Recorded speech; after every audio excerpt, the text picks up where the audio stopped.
Alright, so housekeeping stuff, I guess.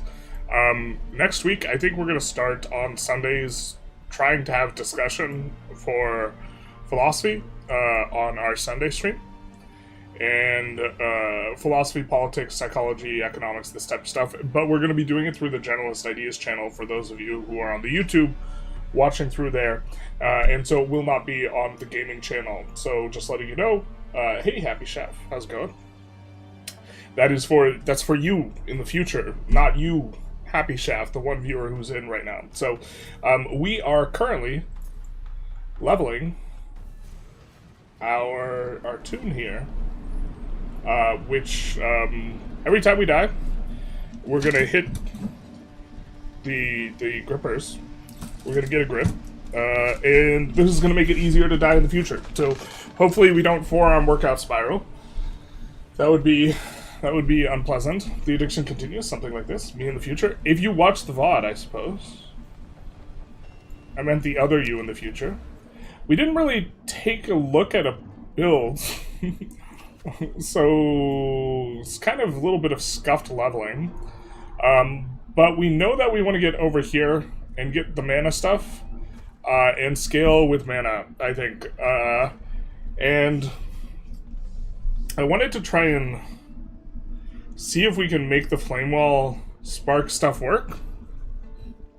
But it's looking like the arc scaling is maybe just better. And Thunderstorm is maybe just worse than Orb of Storm. So Orb of Storm's arc, 2 buttons, better when our brain is smoother, which it is.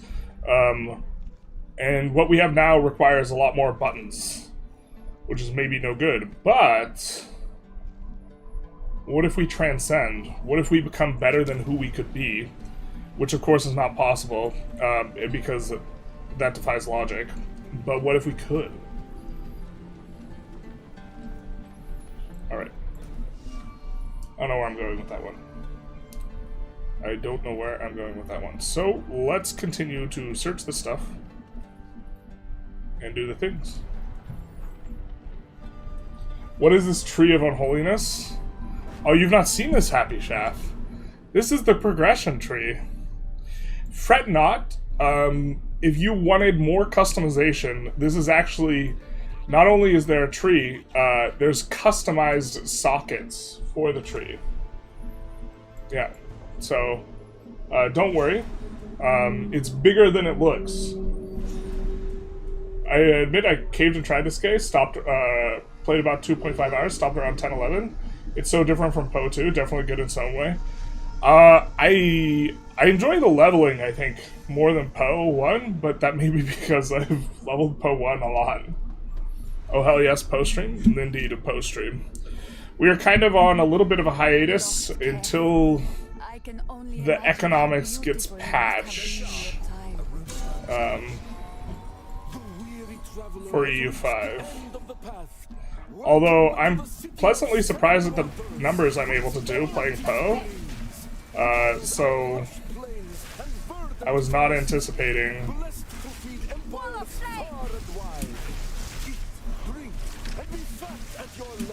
people watching at this high rate. But another thing is, yeah, I don't know. This build is probably just uber jank. And it assumes a type of rotation that maybe we're not capable of.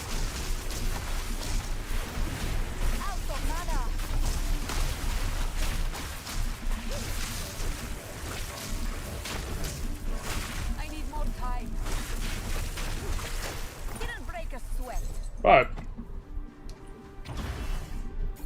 well, yeah, I definitely think skill is an issue here. I don't know what attracts me to, like, builds where you have to do a bunch of rotations.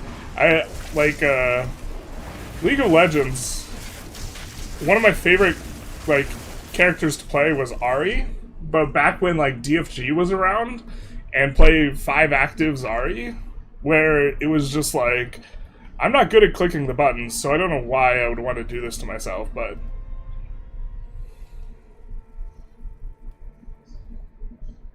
I did.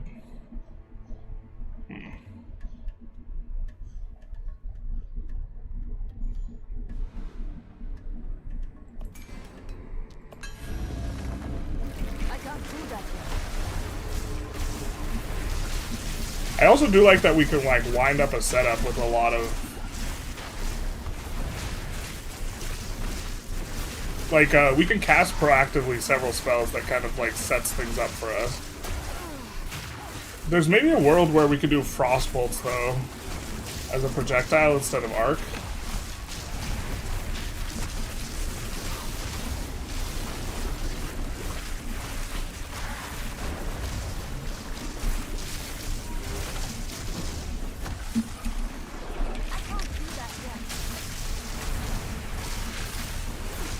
I have to check how much damage we're actually getting out of getting the extra fire damage from this flame wall, though. Because this makes it so that these are our sparks normally, and when they pass through here, they get little fire enchantment thing.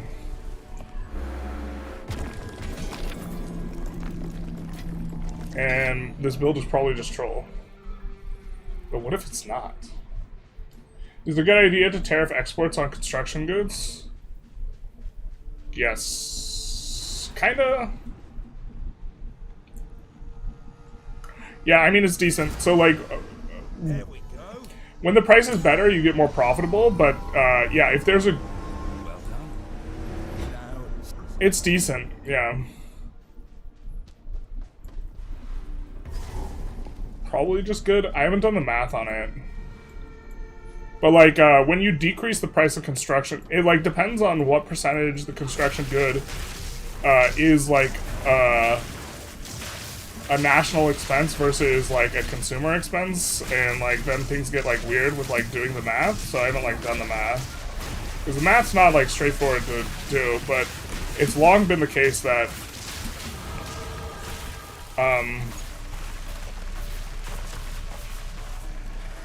it's long been the case that getting construction goods cheaper, or in overproducing them is better relative to like any other industry, basically. By tariffing, relative to some sort of baseline, you get the goods cheaper. But trying to reduce them to like basically zero and like break even, there's like a certain point where like if like 100% of your economy is like construction goods and you like reduce them all to like getting zero, what is it,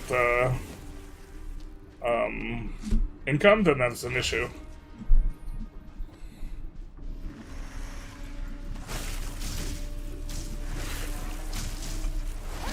My understanding is we're supposed to kind of ignore the whites. Yeah. Spark Classic? Yeah,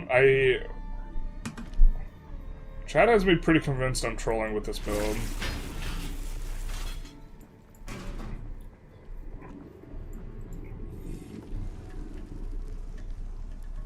They have better theory crafting tools than spreadsheets. Excuse me. Than spreadsheets. Yeah, Path of Building is a work of art.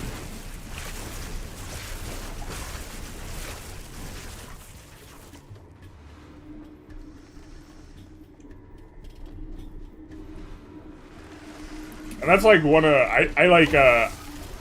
I'm very uncertain of my abilities to like meaningfully theory craft Poe in a way that like breaks new ground.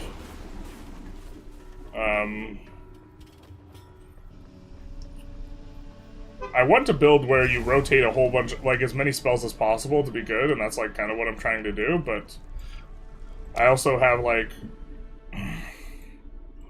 I have the manual two-hand dexterity of one-handed man, which creates problems for me. I don't know the best way to also get where we want on the tree in this type of thing. Exposure is like...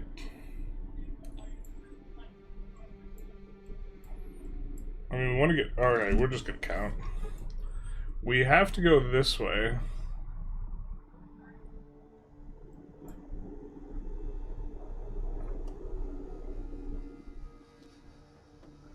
I don't even know what invoked is. No nested tooltips, just one tooltip of depth. You hate to see it. But it looks like we could come up through the north. I don't know if 25 int is... I don't think we have anything for int stacking, but int helps us to get mana. What I'm thinking of is going up. But also, we do infusions. A little bit, we're kind of built around infusions. I know some people in chat are probably tearing their hair out right now. I mean, eventually we want to also work our way to the left for Mind Over Mana. Or Mind Over Matter. Sorry, not Mind Over Mana. Orb skills have an extra limit. Although I don't know the best way for us to get there. We could maybe go through the outside. What have we gotten so far? We have Gain Lightning as cold and kind of a little bit of a commitment to Remnants.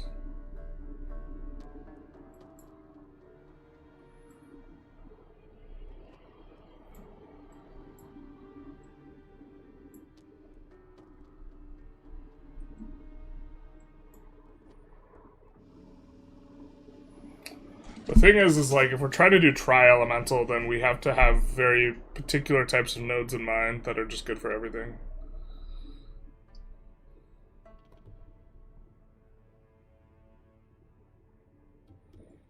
I think if we're trying to do Spark and create infusions with Frostbomb,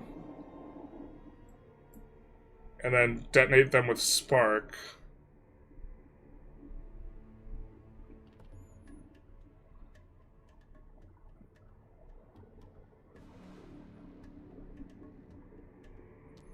Maybe we want to grab this stuff. That was our initial plan here. I just feel like such a silly Billy.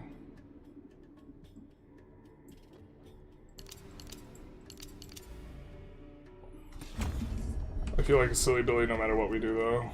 Oh, the truth hurts. Morning, Ultrabeat. I usually play Sork or Witch, but since the release of this, I can't play anything else just because of time lost. There's no near you for bonus damage for multiple ailments on enemies. Oh, that's the type of thing we want. Because what we can show... What's the... Buried beneath shifting sands. We could show... So... Rising Tempest...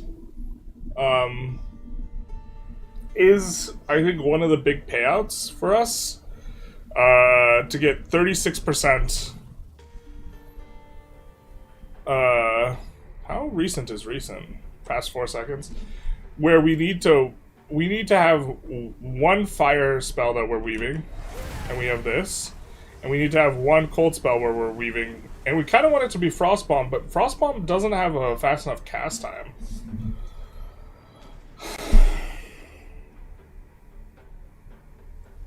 That's maybe... We maybe need to be casting more Frost Bombs, actually. With, our support thing. But, like, if it makes... Like, Spark is doing our primary damage, we need the other things to cast fast.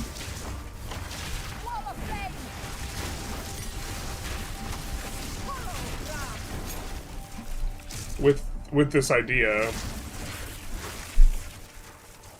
God, this idea is... suspect.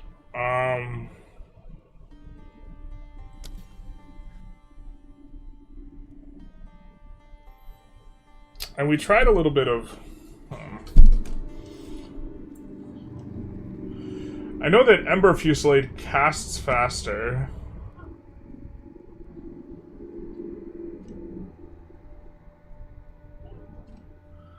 And if we do Spark Ember Fusillade... What if we oscillated between Spark and Ember Fusillade and then we abandoned Flame Wall?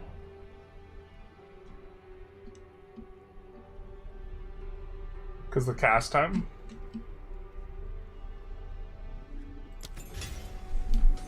We'll do that for now, but...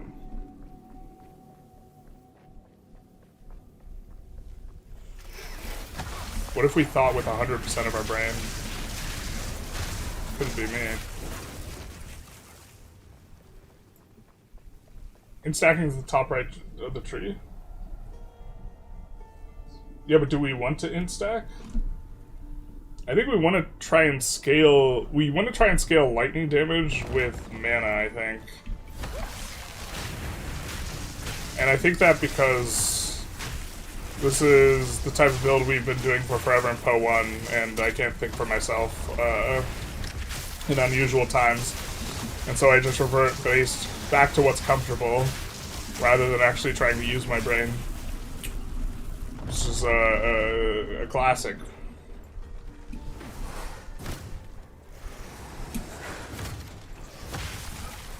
Oh, we might be getting ourselves into trouble here.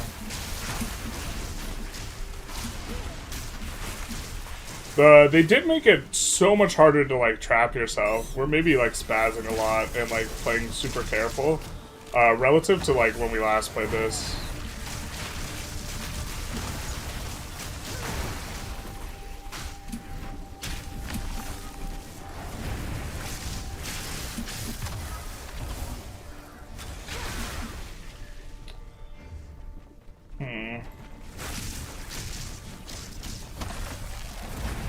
There's a fire spell that casts pretty quickly that creates remnants, but we didn't have a payout for fire remnants.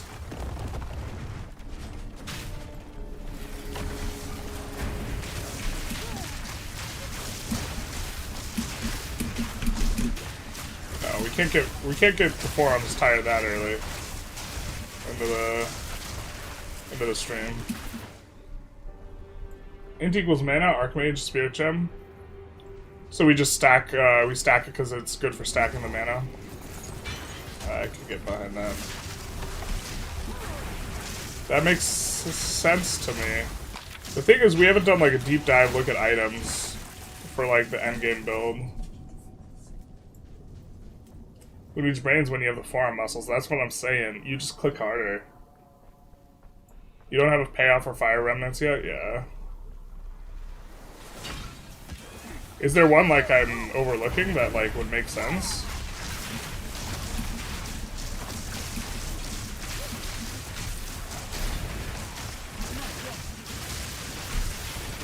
I do like that we can inflict every elemental ailment, and then our single target with this, if we remember to use it, which, okay, cool story, bro. If we remember to cast the stuff, snap. Oh, we have to show people like this, because you guys, yeah. Oh, this counts as every element. So if we're casting snap, oh, that's no fun. If we're casting snap, we actually don't need a fire spell, because it is a fire spell.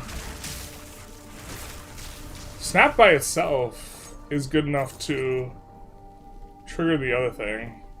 I know we could also go a version of our Ascendancy that like auto-casts stuff.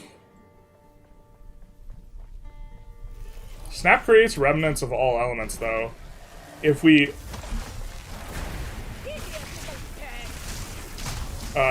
consume a thing,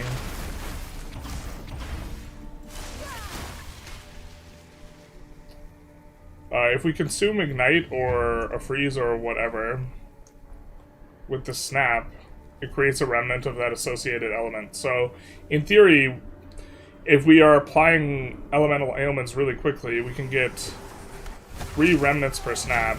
We just need to make the remnants useful. Like, and we can get the cold remnants, I think if most of our sparks feature using a cold remnant, then that seems like it ought to be good, right? Like, there's a cold remnant spark. There's mana remnant.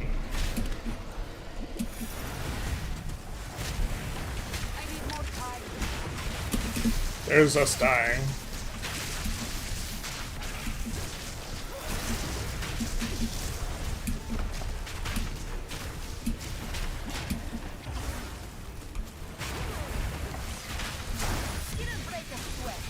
Oh, we're so handsome.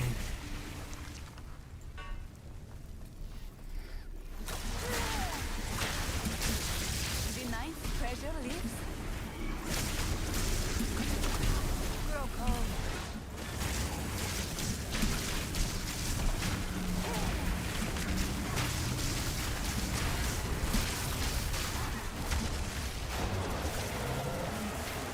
Defiled treasure.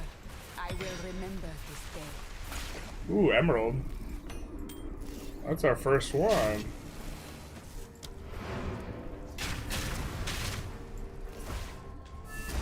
Comment. You get 36% more with snap or elemental weakness. Oh, elemental weakness too. That's a good shout. Got someone playing Applejack and bottom jeans outside. I'm short. Hey Keeves, how's it going? What? All right, of course.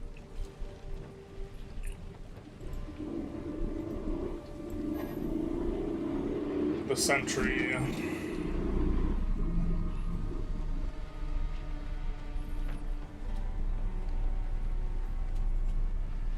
Are we supposed to break that down with her?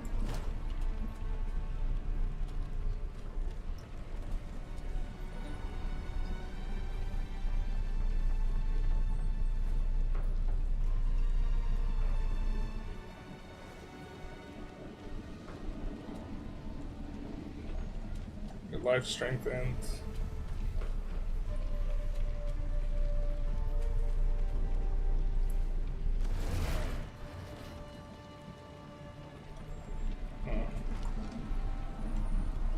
I feel like we're supposed to disenchant this because this looks like a trash unique.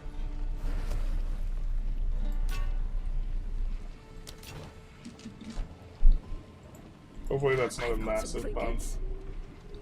Jewels, my precious. Yeah, we don't have a single one of these yet. Accuracy, not exactly our tempo.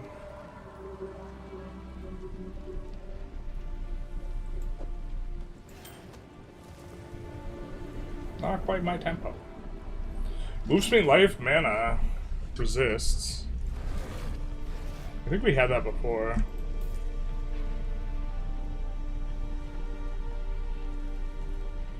Don't have enough decks. We could get more decks. I think we'll just vendor it though. Oh, that's nice.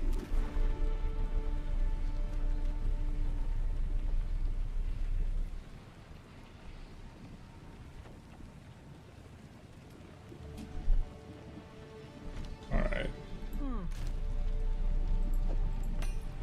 They don't really give you much in the way of alterations. We can just aug this and hope to hit. Oh, so this is completely useless for us.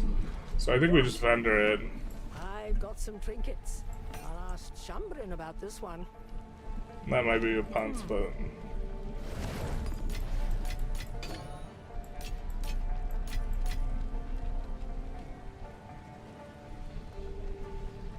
Desecrates. What's that do?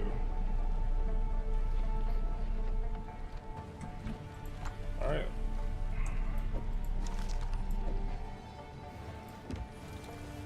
We have support gem things. Snap currently doesn't have anything. I wonder if Snap benefits from its own thing. I assume it doesn't.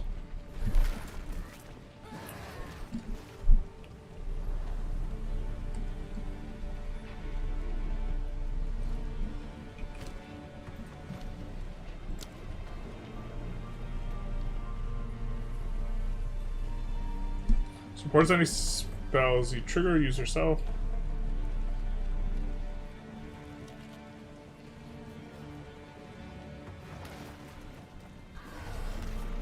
Oh. Oshante.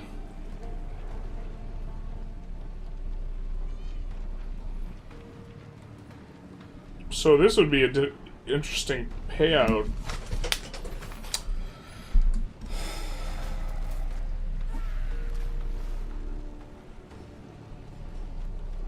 Cannot consume it.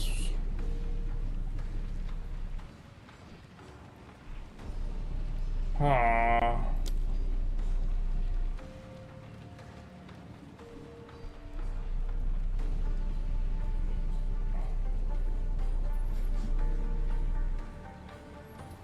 Increased chance to shock. Is that good with Thunderstorm?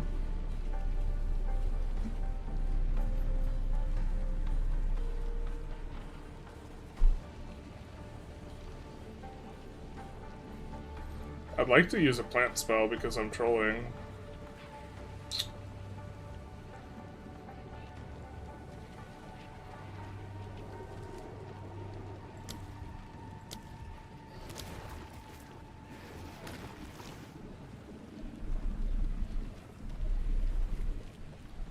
I think grabbing an inhibitor maybe makes sense.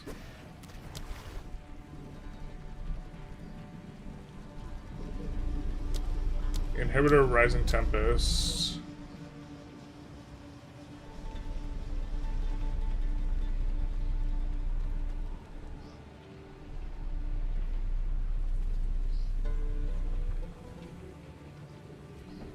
Could spell echo it.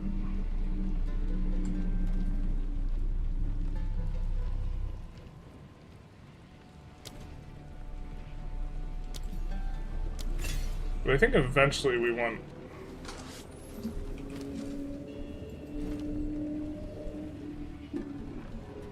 Oh, maybe Spell Echo doesn't work because it's like consuming a charge.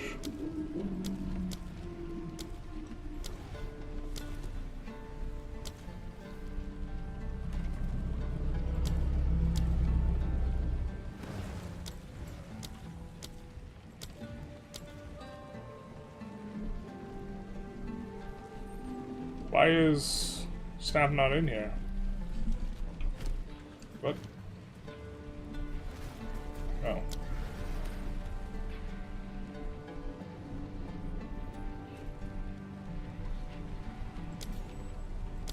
Just give it rapid casting. I think we want rapid casting on some of our other stuff anyway. As we get more links.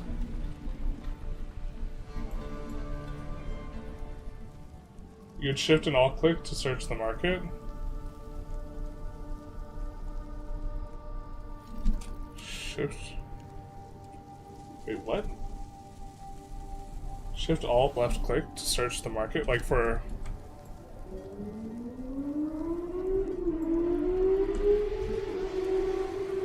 Shift alt left click to search on market. You have like some sort of third-party program to make that search the market.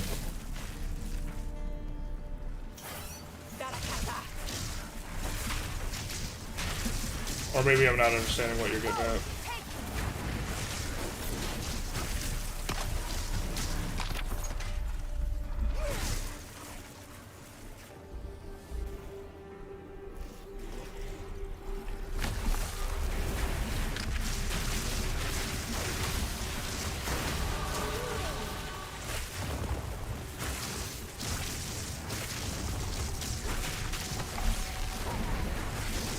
In-game vanilla, and it searches, like, in terms of price checking the unique.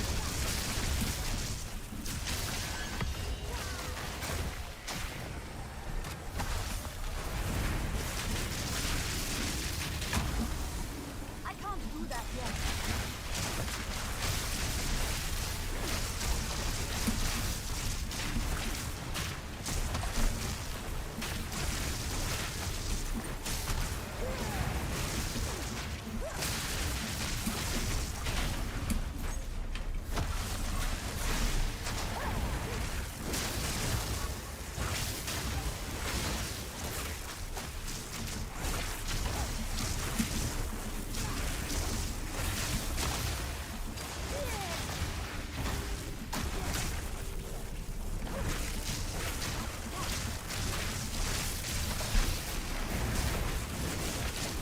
I have a feeling that doing a mana build and doing a remnant build at the same time is like not a thing. Because now we're seeing that we get a payout for holding on to remnants. And it maybe makes sense to try and accumulate as much remnants as possible to hold on to. Holy. That guy hurt. Bueller? What do I have to kill?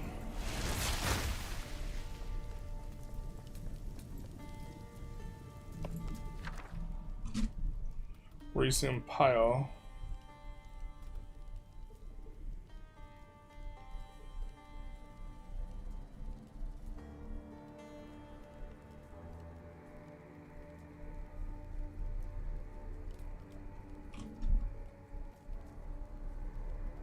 Oh, whoa.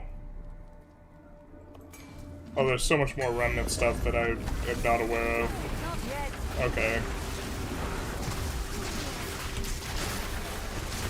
I need more time.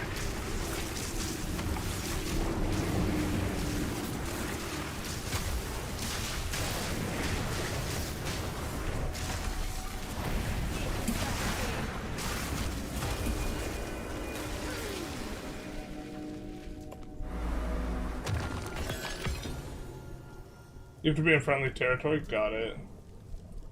I know generals got down like that. Hardcore self-fund? No. I'm too,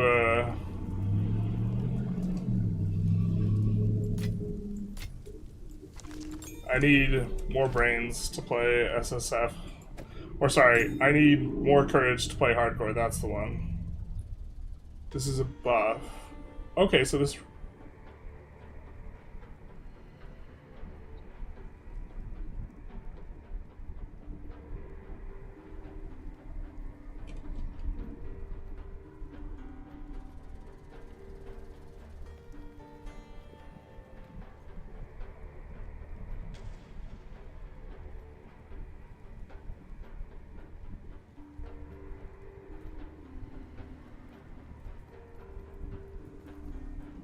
Is this better than the mana remnants?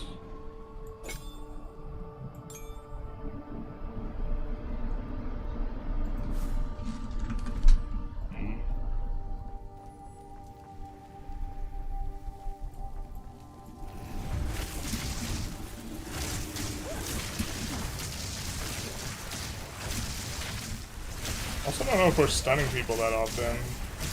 But okay, this grants us one of those remnants. Oh.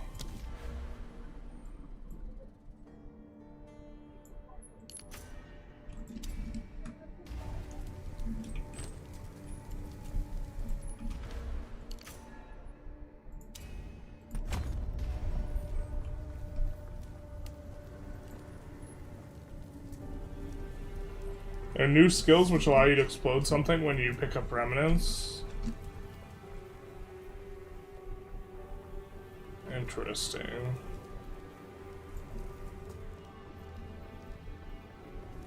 Although this becomes much less of a Spellweaver type thing, I'm feeling.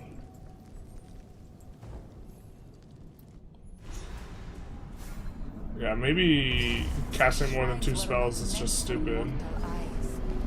I am honored.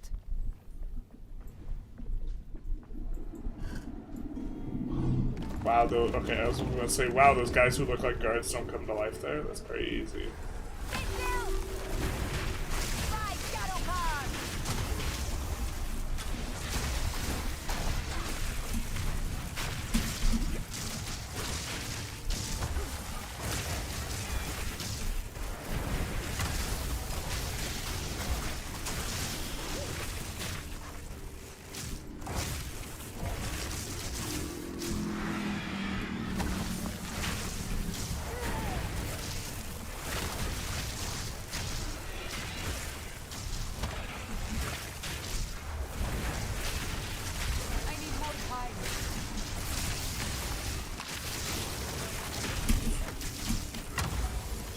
Maybe wipe these guys before doing the strong box.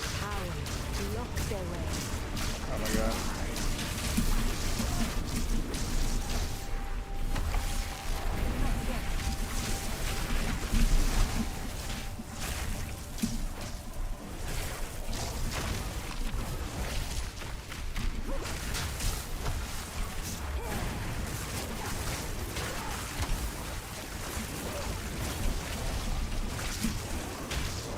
god.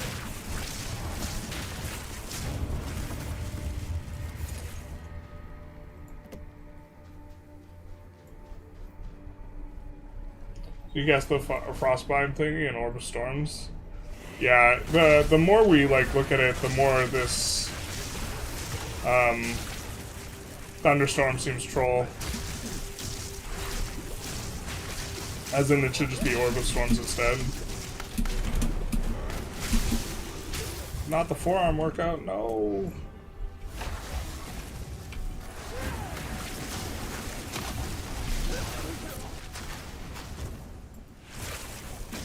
Ouch.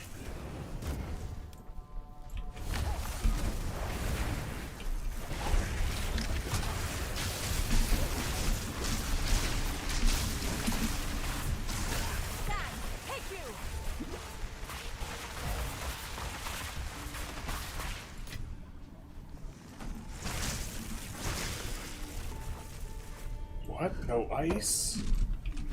Alright.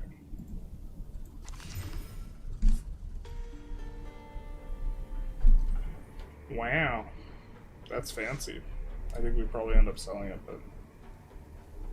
Is this better than our unique?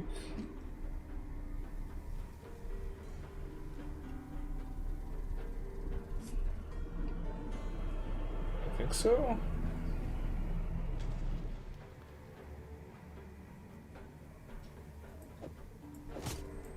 But I think we would still want to save the unique.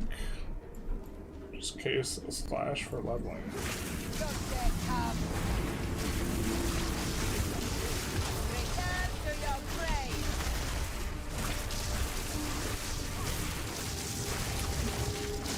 I feel like there's also not a lot of ways to trigger spells, but we probably... Some like cast on crit nonsense also might make more sense for trying to trigger this extra damage from having cast different spells. They might require that you actually have a casted spell though.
Do that. That guy died. Forgotten.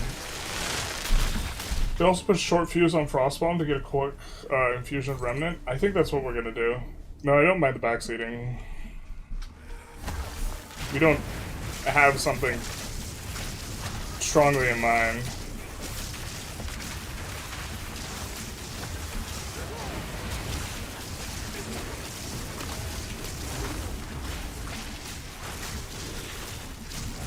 I do need to remember to cast the R more often. Because it seems like Snap does like a decent chunk of damage. I don't think it cares how many different things we have. Maybe there's a way to cast on crit the Snap.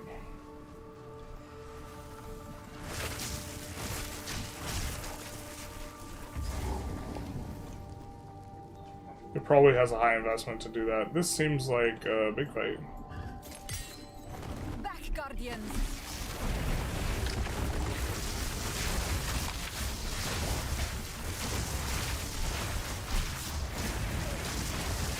I need more time.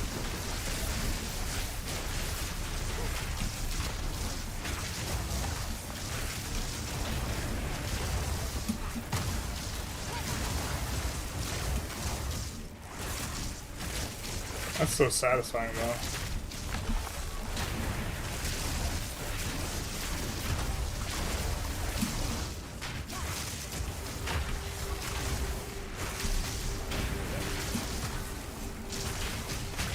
But I also want to be able to cast the frost thing more often as well.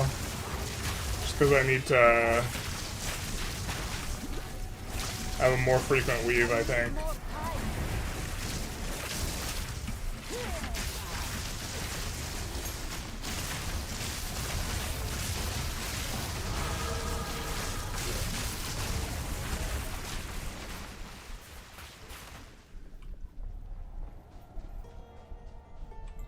Right now, I think one of the things I'm using on it is a little bit silly. Which is... I want the extra exposure. Oh, Ice Bite doesn't seem terrible.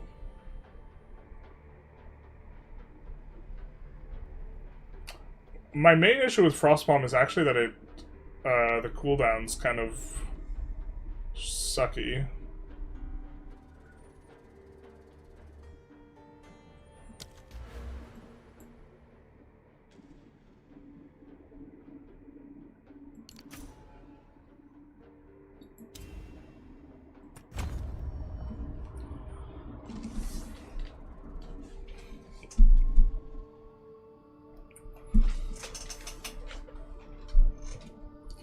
You can cast on Ailment on the snap. Oh, interesting. Don't I want to let it accumulate all the ailments, though? Maybe it doesn't matter.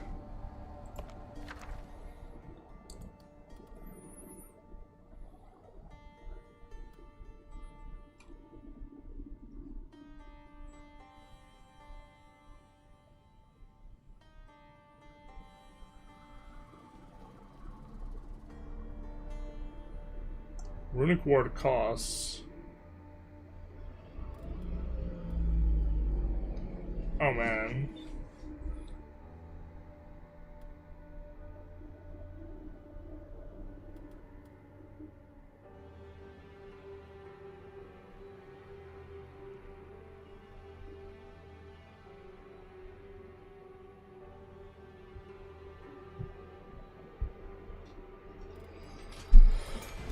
Okay.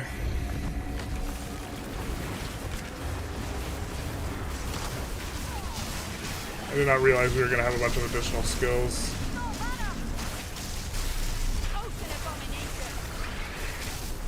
But like, is it worth the enchantment slot for this Calgar stuff? I have the faintest idea. Cast on Ailment to gain more charges with the triggers. But it has a 4-second cooldown. Cast on Ailment doesn't override the cooldown, does it? Although, I mean, I'm kind of clicking a lot of buttons, and if it casts on Ailment, then I'm getting the extra damage on the other spells.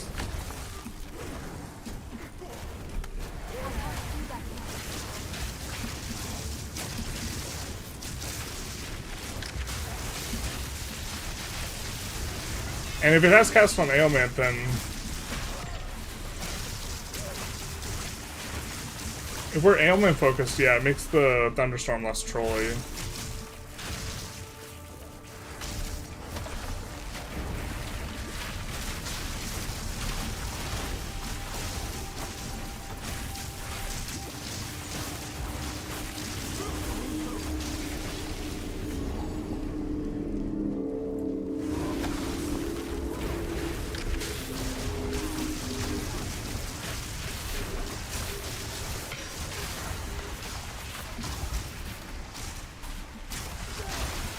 What I have to do is actually probably just take a long look at uniques and like the types of items we could forge.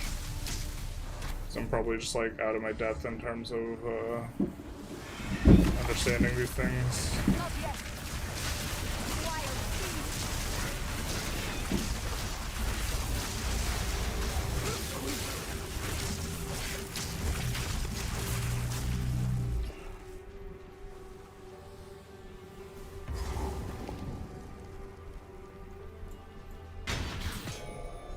Oh, I only get one.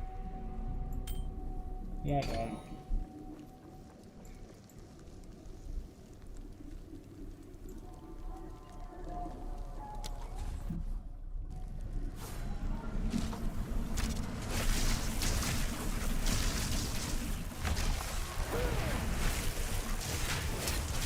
Understanding the magic guys gives a lot more XP.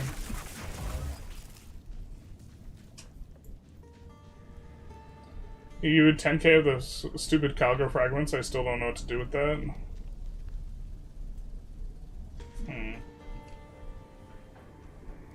Get to the point where your items change a lot, so stacking ward is going to be expensive. He wants to do an Archmage build, rotating elementals of L types, winging it for now? Yes. I think you want Stormbreaker node on the tree, going up to the left side of that node.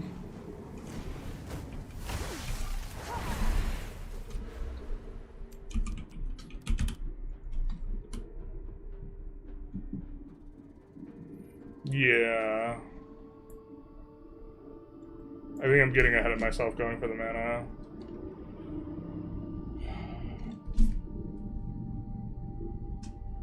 I mean, the ailments, if we're doing snap and bend and snap, if we're doing snap and thunderstorm, then going ailment focus makes a lot of sense, because this is giving us way more ailments.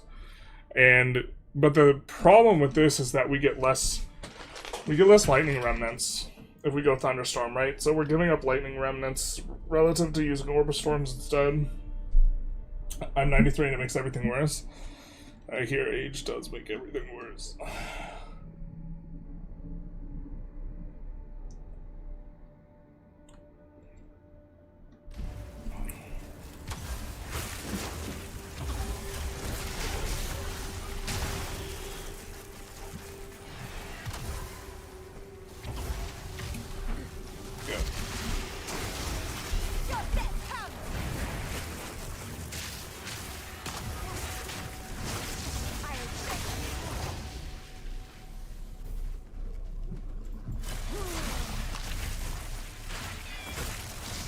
I do like when we have the cold remnant though for the spark. Like if we're rotating enough, then like On this, the meeting place of seven waters, I feel like Arc is better, but if we have a high enough percentage of our things having the frost remnant, actually maybe it's a bit of a wash, right? Because like if we get thunderstorm and then we get more ailments and then we get snap, and then snap turns those ailments into remnants, maybe that effectively gets us as many remnants as Orb of Storms. Or something.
God, I think if we did not have this unique build, that really helped a lot with just generating more flash charges,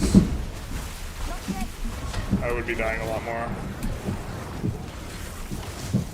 Because I'm like almost ignoring the mechanics, like level of like bad dodging. Like the type of thing you would do if you had a good build.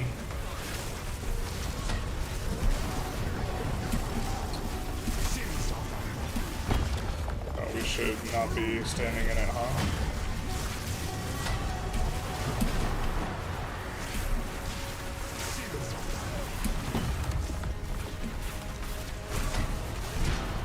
I can't do that yet.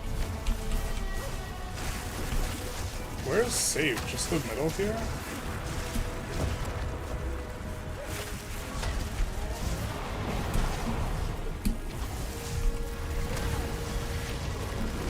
Holy shit, where the fuck am I supposed to stand?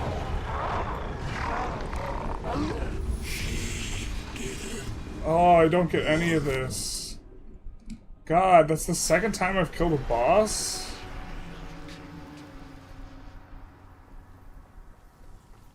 That's the second time I've killed a boss and died at the same time and lost all the loot. I was mortal then. I was weak. Oh, we have to do the things. Your ascension. They told me you had died.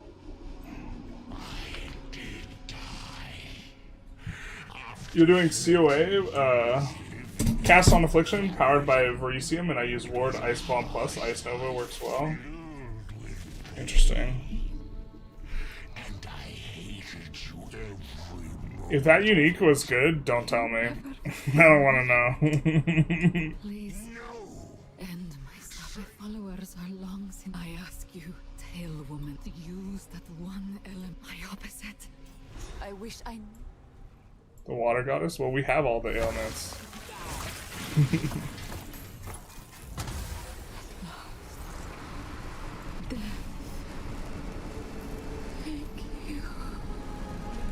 we get Amy? No, we do not. The Ardura would not understand this. I must keep this to myself. For now. Ooh, baby. This is the last drop of Keth's glory. Most uniques are bad, I'll be honest with you. Thank you so much for helping me out with that one.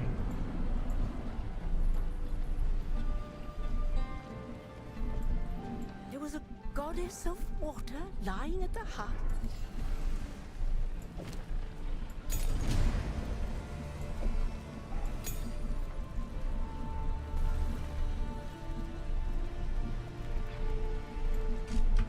I will tell your tale. How can I be of aid? I think these boots were okay for us to find as far as uniques go, but... So you're saying Alt-Shift, we can Alt-Shift-click.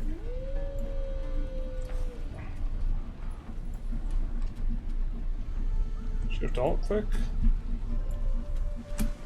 To look up... we're not looking up the price in a What? Here we are. thing. I think you need something else to set it up. Ah, that's nice. This seems kind of okay. We're just not into using a focus right now.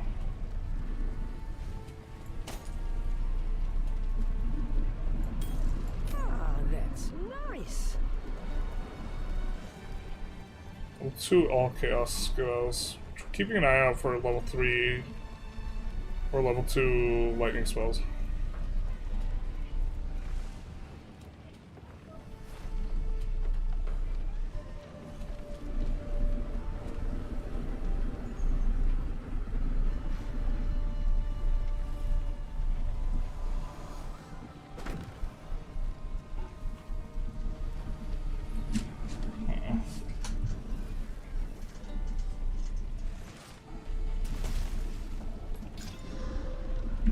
I'll ask Shambrin about this one.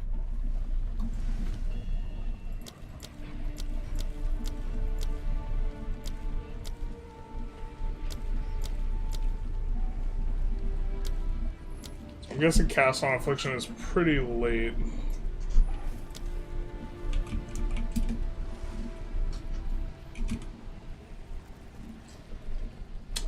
Oh, it's it requires spirit.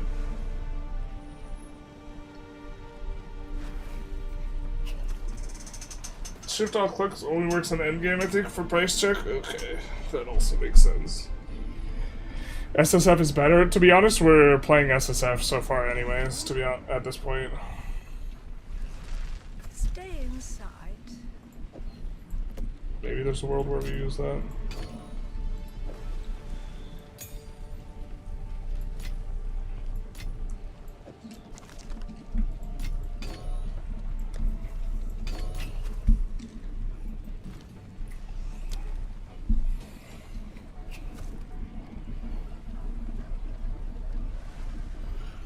I feel like I'm still not sure what we're supposed to do with this.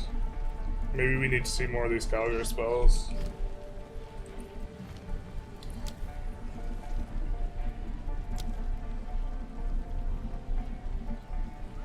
Already cast fast casting here. We kind of have what we want there.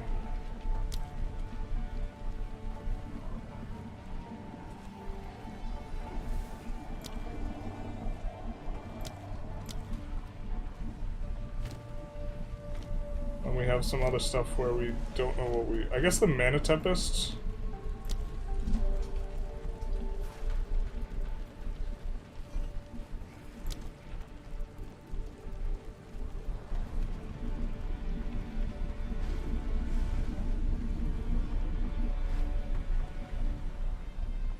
Is that how Mana Tempest work? Is power but drain your mana?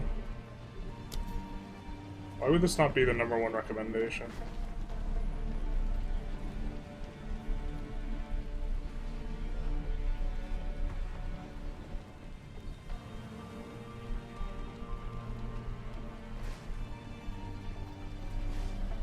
Life tap on the, the Uber mana spell.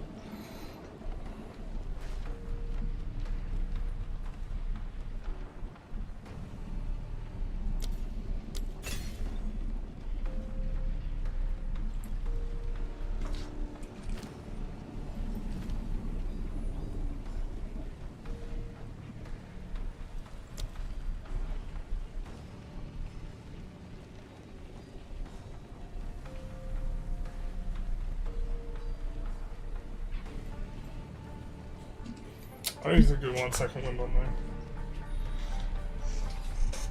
Your build will start working in Act 3 when you get Siphon Elements, I'm sorry to tell you. Wah wah. I was watching your Dominions video while grinding Big Monkey in PoE2, and now you're streaming it. Good stuff.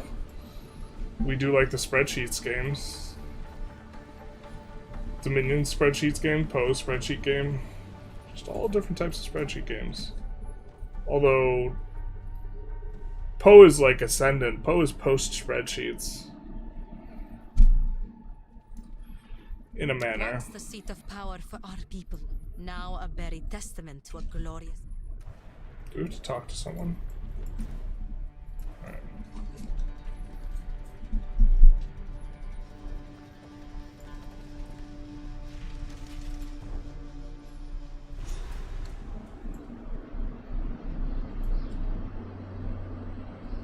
Everything about this place is an affront to the Bastiri. We gotta remember we can run. Go, take you! Oh, so we have an Abyss. Not yet!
I guess I also like...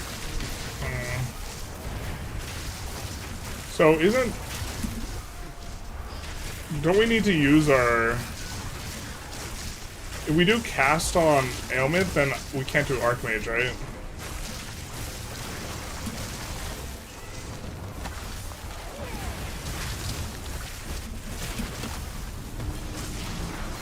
Or am I misunderstanding that?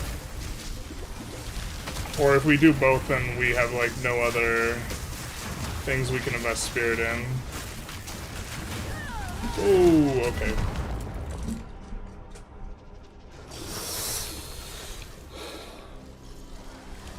New show idea, will it spreadsheet? We can make spreadsheets for anything. Running low is how I got my first death. More precisely, getting tricked by the enemy. Feels like new player rite of passage. We haven't died from it yet. We died from that though. You look sleep deprived. Probably not getting as much as we should.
I mean, ooh, I'm thinking of rotations now. I'm thinking we're gonna die here.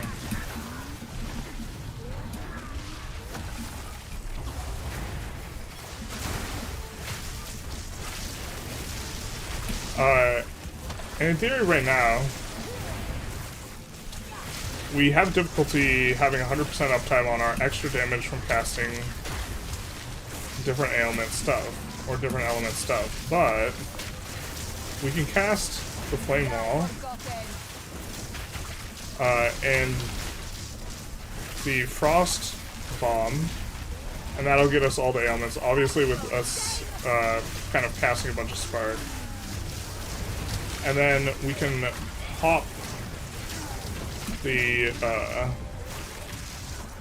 whatchamacallem, the ailments, the ability we have that pops ailments. And do this to get it, if we weave the two together, like alternate basically between Frost Bomb and the other thing.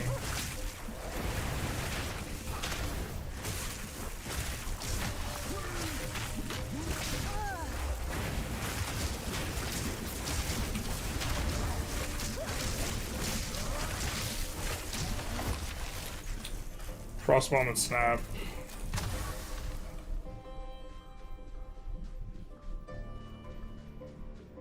Failing the Abyss in the zone, though. Womp womp. This guy... What, will this guy not attack us? What is this? Pacifist? Like, no thanks.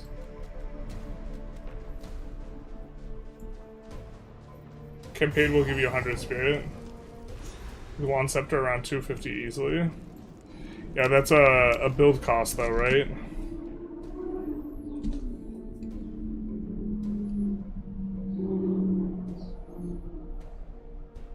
I feel like we don't mind exposure. We don't mind exposure. Alright,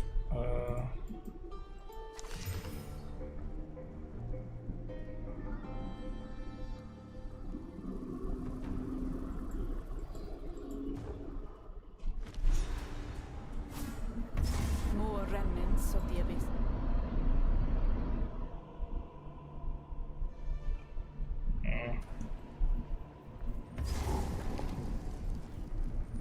how many acts are there? Did we go through all the acts twice? Is there 3 or 5 or what? It's 5 acts twice, right? I can't do that yet.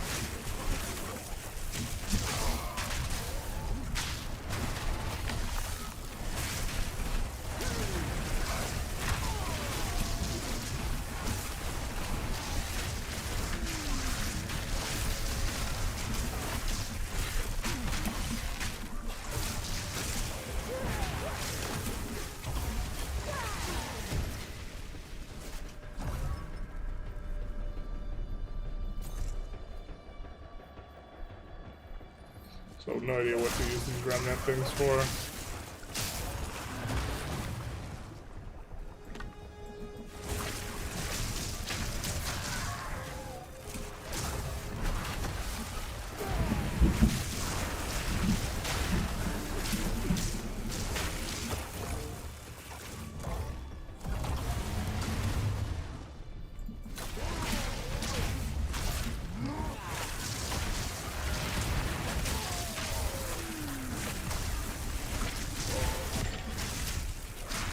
I think the build's kind of coming together though. Yeah, we kill them with Snap and it feels like it does so much damage. You just can't use it all the time.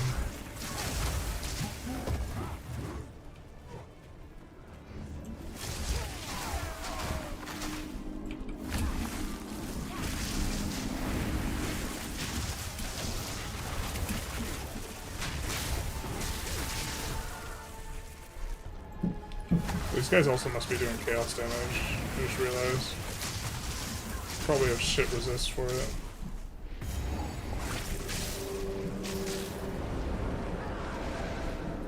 I don't remember this guy. Is this new? I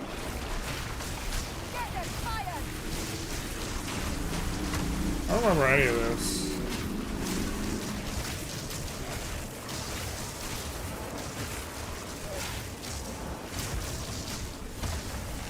This must be a thing they included with the Abyss.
That seems so anticlimactic. Okay. We're not done here yet?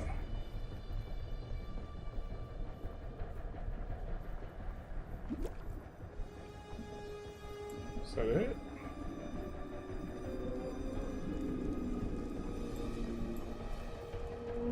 Exposure is important right now and even more later. Yeah, the 4 acts and an interlude. Oh, that's it? It's from last September. Yeah, I haven't played since like release, so makes sense. I don't remember this zone at all. 4 acts and an interlude is real nice instead of repeating acts, though. Or are you saying 4 acts repeated plus interlude? That's probably what you're saying.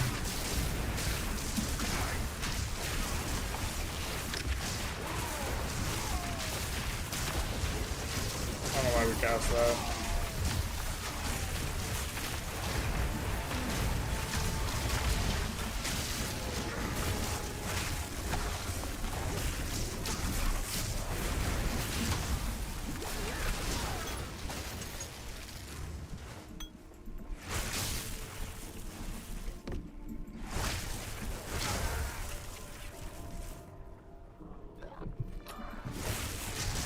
I feel like we're getting close to the place where we could get another link, and this would make us a lot stronger.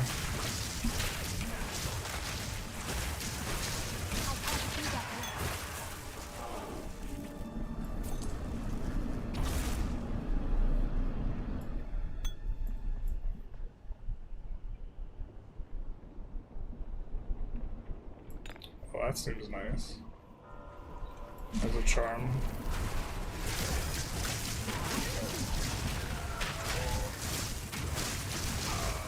Do charms refill?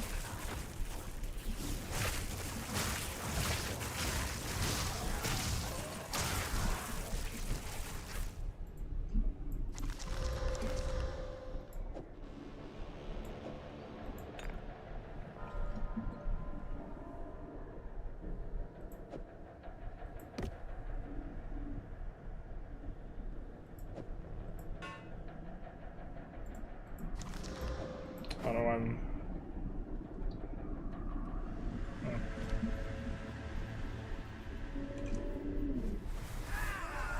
They will add 2 more acts.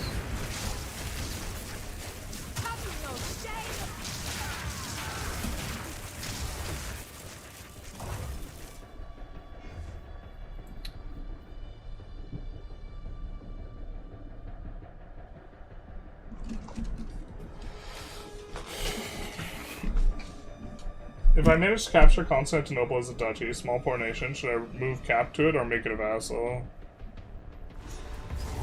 Probably move Cap to it. In general. The deeper truths lie beyond, but there is no way Oh, forward I yet. don't like when we can see our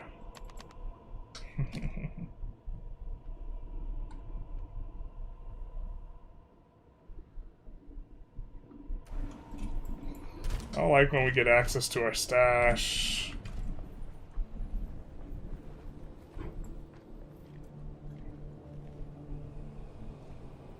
It hungers still. I can feel it. Of souls. That's not very informative. I can't say that I agree. Okay. So the ancient enemy has returned.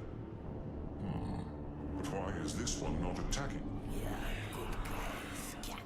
It's not that bad. Step back, vile wretch. In a time long past, I aided an alliance For crafting? that fought Gotcha, these gotcha. beings for centuries. They are the lightless, the abyssals, the spawn of the well of souls. I can teach you its ancient tongue, for knowledge was our greatest weapon. Hold still.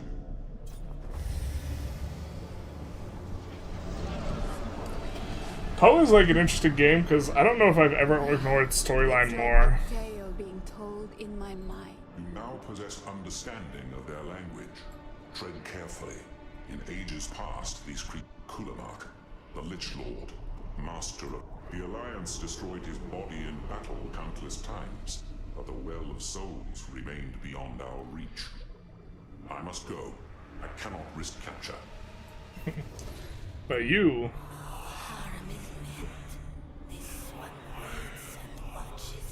Sure. I should destroy you where you stand. This one serves. This one has all. The master changes in Kulamak's absence. Never tech rod. This one does. You are here. You are the master. Obey the master.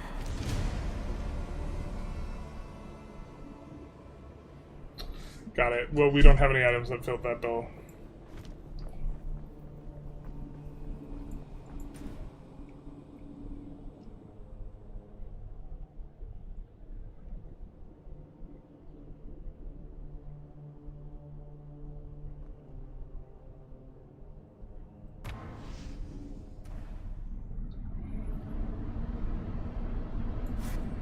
Actually, we're probably supposed to come here. But just use a teleporty thing. So we do want to go back to town. How can I... Alright. Young one, I hear you. Transmutes are a little bit rare.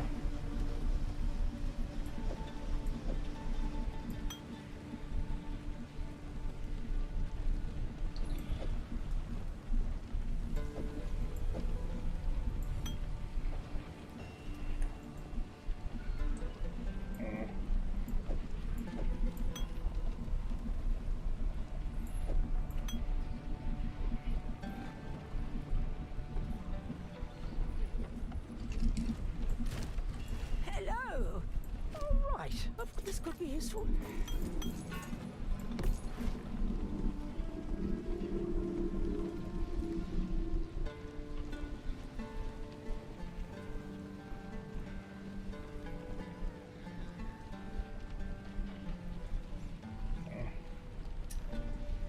See if we have anything that gives levels of lightning spells. Oh.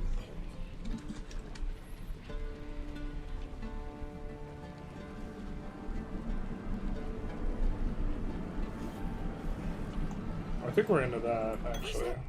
My flask? All right. Do not wander. Well, we probably shouldn't have sold. Well, I don't know if we're planning on making another character.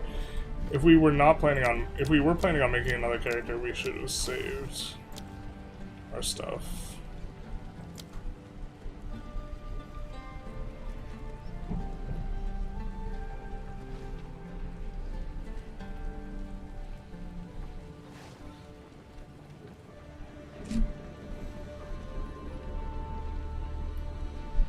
Decrease the cost of Mana Tempest?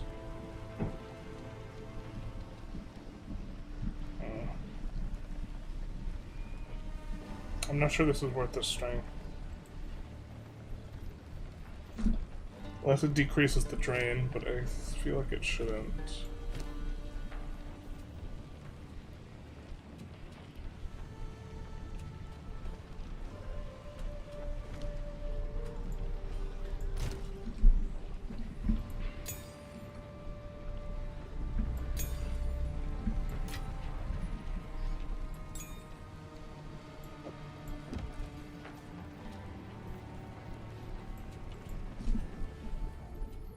Let's keep going.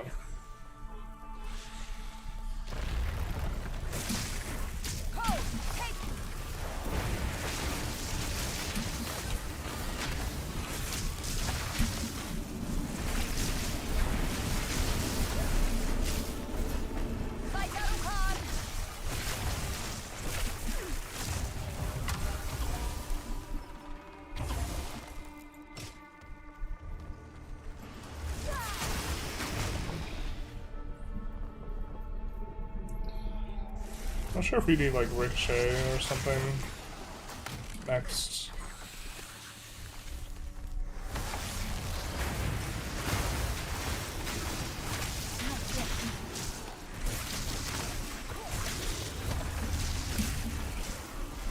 For Spark.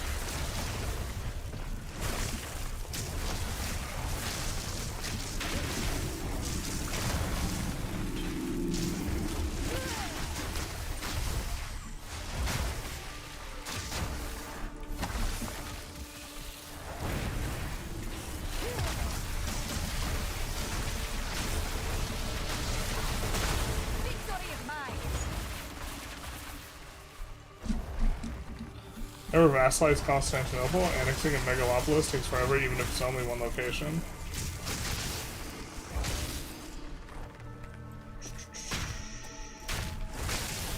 Yeah, I don't think I've actually vassalized them yet. Or one of them yet. That definitely makes sense. What's the base cost, do you know?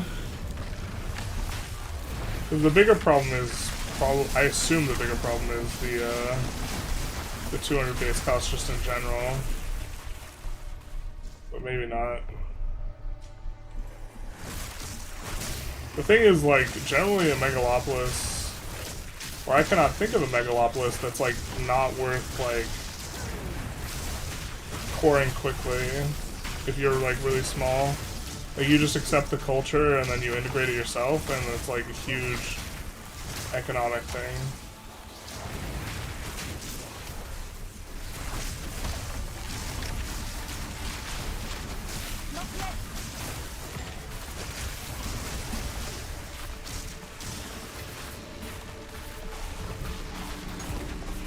I think we should be picking up all the Voltaxic things and transmuting them. I don't know how much transmutes are worth.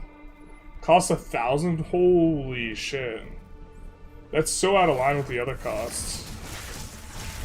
What the hell? Yeah, I guess that is a never do it. That's insane.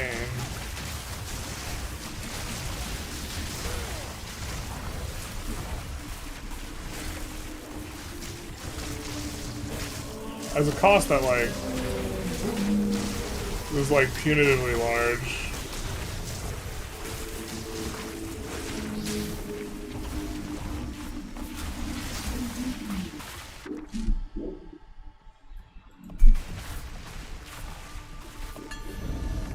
I guess I should have checked what level the support was.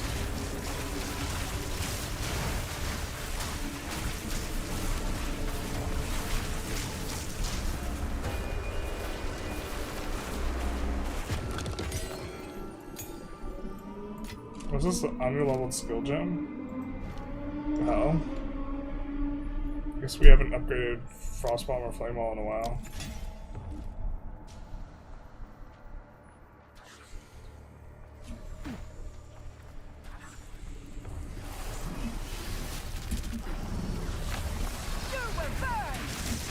Oh, what the hell? Not good.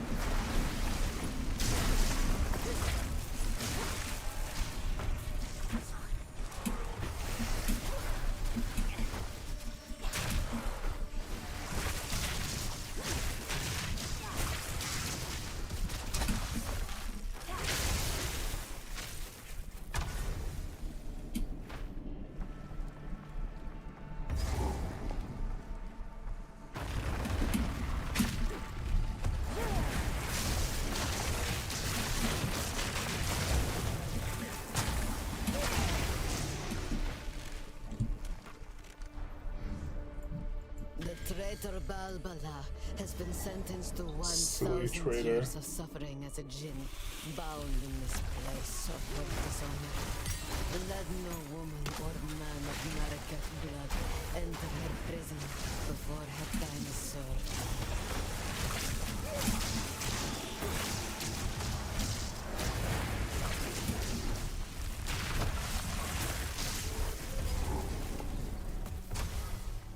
The traitor must be sealed within these doors. Whoops. Looks like we let her out. Your punishment should have ended long ago. Oh, just kidding. Hail, woman. You are centuries late. Indeed.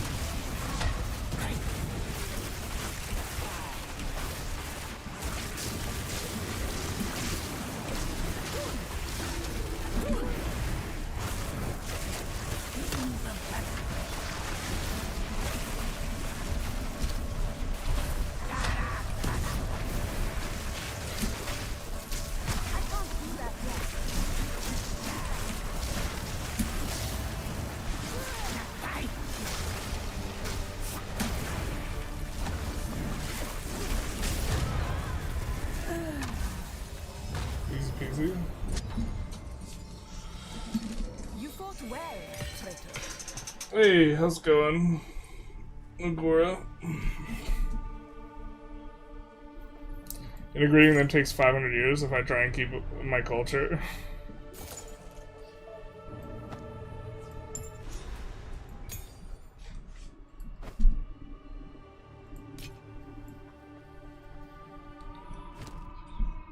Alright. Let's go back. Welcome to the stream.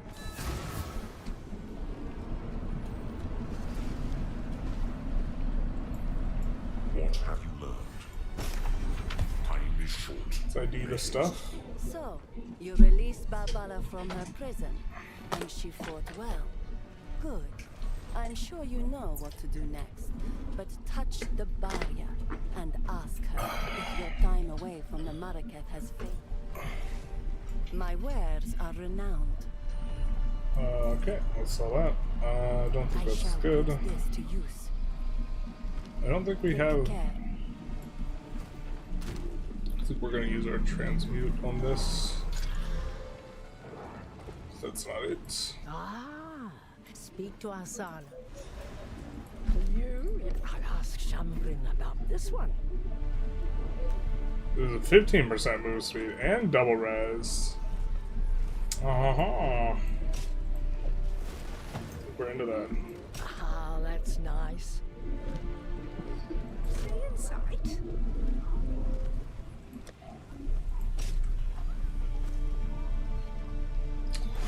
Oh, ascendancy time.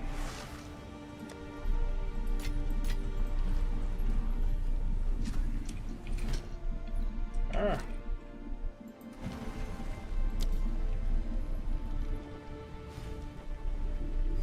Flame wall ignites enemies caught within it.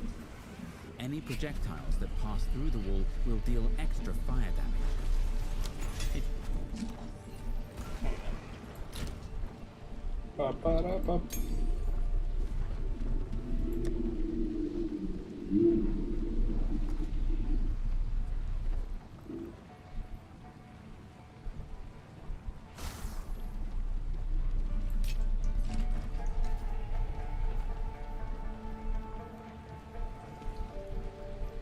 I think we have to go to the map.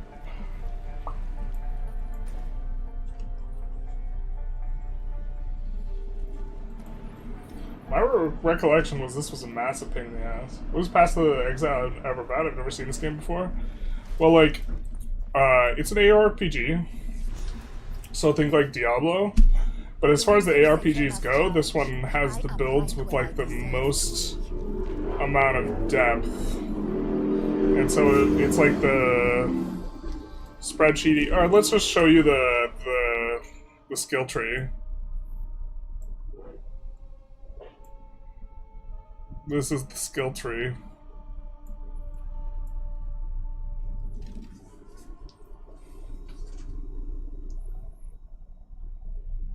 About making number bigger? Yeah, this is damage number go up. We can only do this so many times, because if we die a whole bunch, my forearms will have issues. I will serve. We have met in battle, but not in peace. I am Balbat. As Jinn here, I shall serve. Goodbye. Okay, so we have to avoid getting hit, right?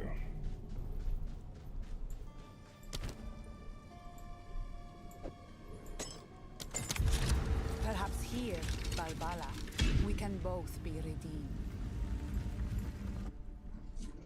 That's a big skill tree. Yes, it is.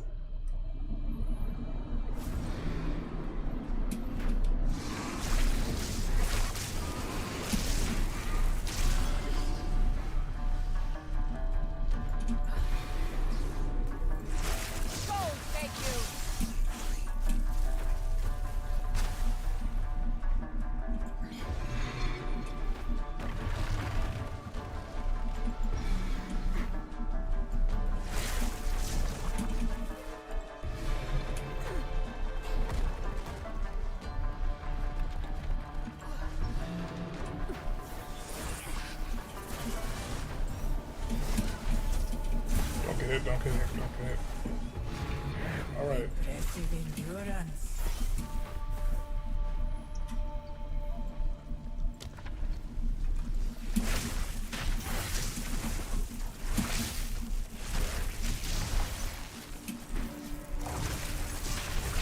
Serpent fiend!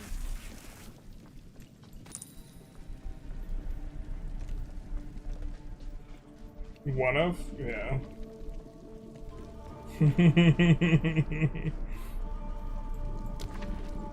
Alright.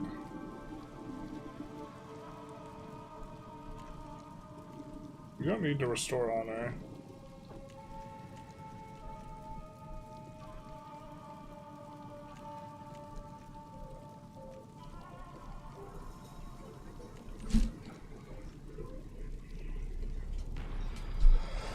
Well, let's go this way, I guess. I don't really know the strategy on this too well. Yeah, right now we're unlocking like a small skill tree for our class, basically. But you saw a little bit of the generic skill tree.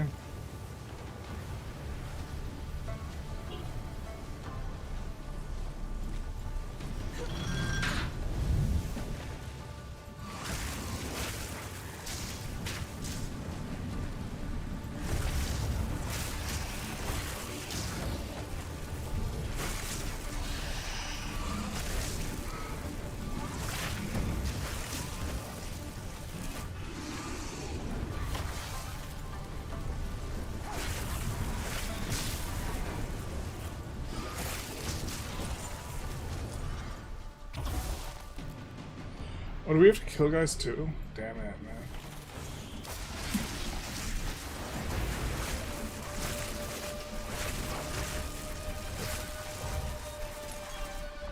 We just had to avoid damage, but if we want Sacred Water, I mean, we're not on timer here. We can just take it slow.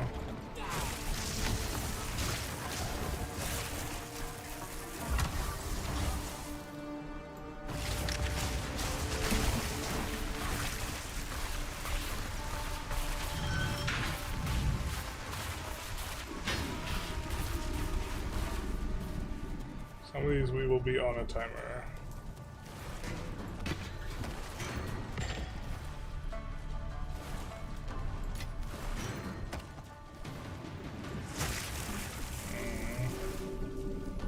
Don't like all the traps.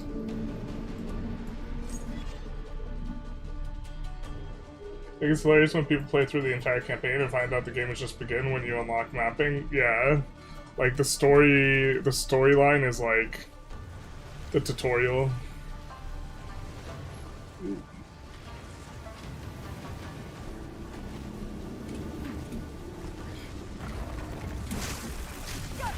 Shit.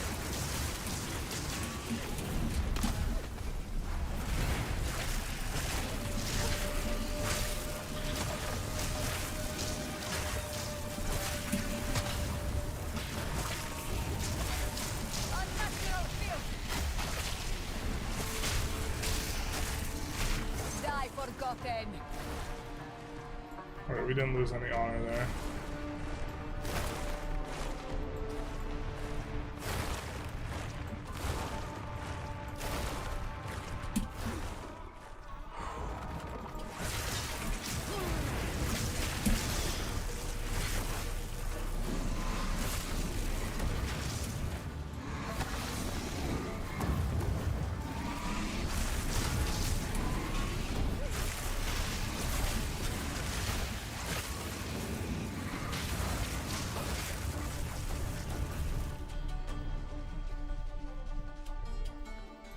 How to stream live, that's the first. Welcome, welcome. Like whole screen freezes and everything scatters. Beautiful explosion. You just realize you misspell your character name. Wrote Adler instead of Alder. Get wrecked. You only have one level of membership subscription, so based. Yeah, I think so. People asked for it and I like kind of didn't want to do it because I didn't have anything special. We don't need Sacred Water Fountain, I don't think.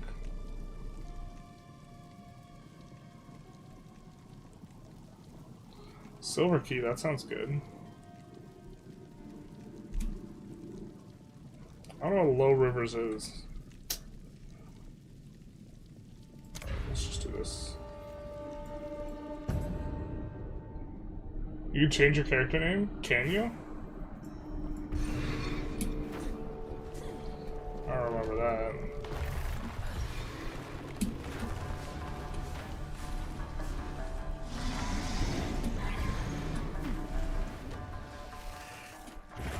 Ah!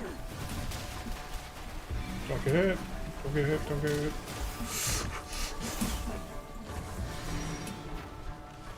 I'm so happy we found the 15% move speed boost right before this. Impressive endurance.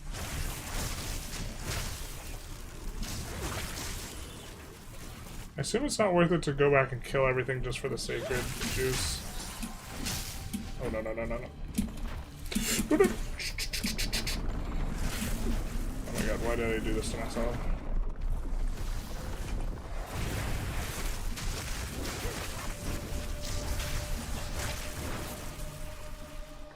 So if we get hit, we lose honor, and there's a boss at the end of all this, which means having a lot of honor going into the boss fight's kind of useful.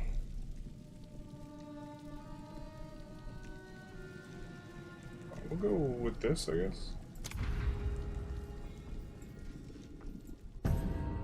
Oh wait. Oh, was there a key that we didn't grab? Defeat all rare monsters, damn it. Okay.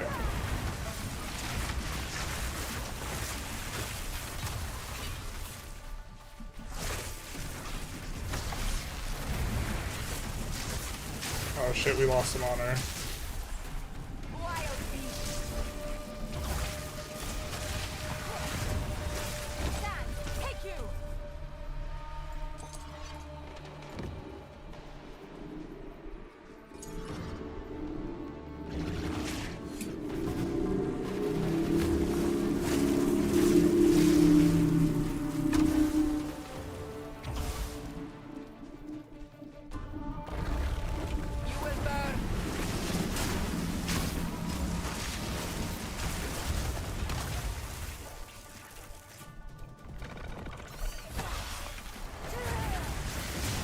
Why did I do it like that?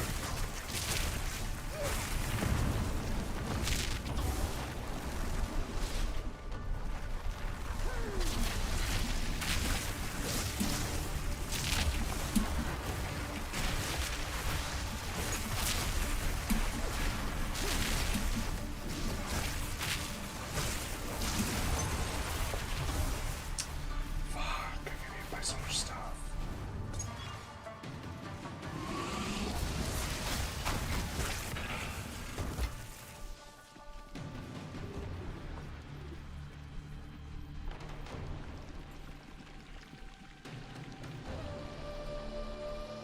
I like the fountains to buy buffs at the merchant. It might not be worth if you only have one challenge and no merchant before the final boss. A moment of respite.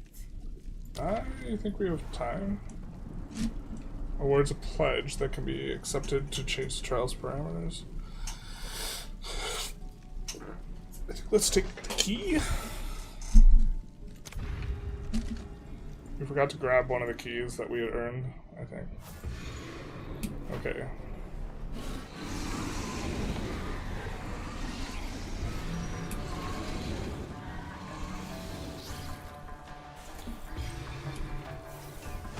Oh my god.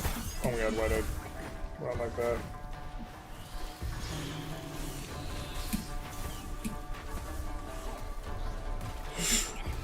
Not my honor.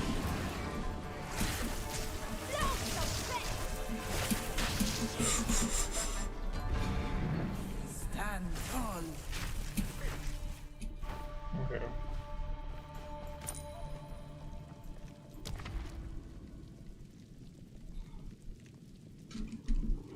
Okay. We have to choose one of the honor things.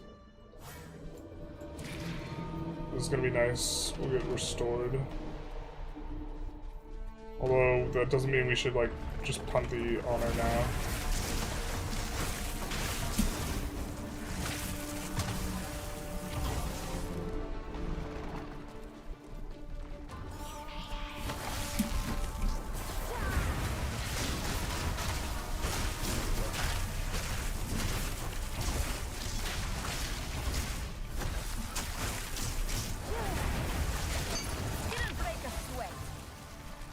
Silver key? I didn't even realize they could drop those.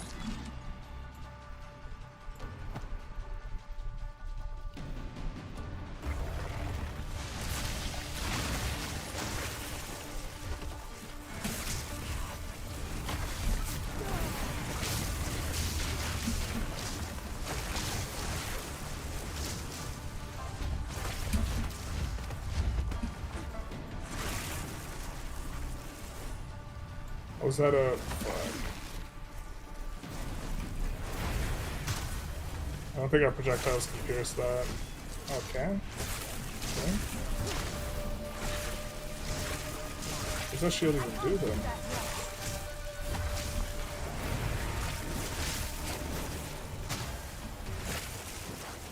Oh, they're bouncing off? Oh, they're not. Okay.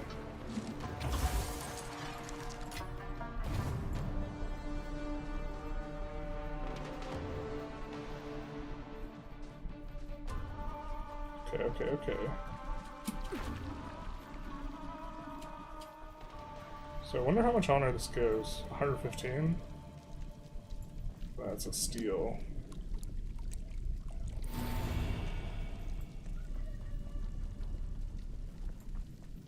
Wait, our honor didn't go up.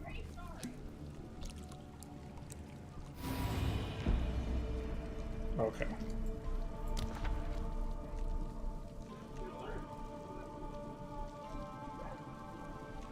I guess we won't get a merchant here. This is not Sanctum. That's what I get for watching baseball and stream at the same time. Womp womp.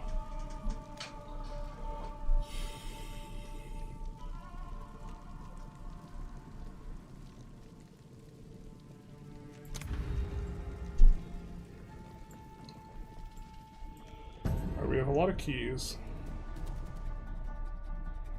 Monsters are basically faster. Alright, fair enough.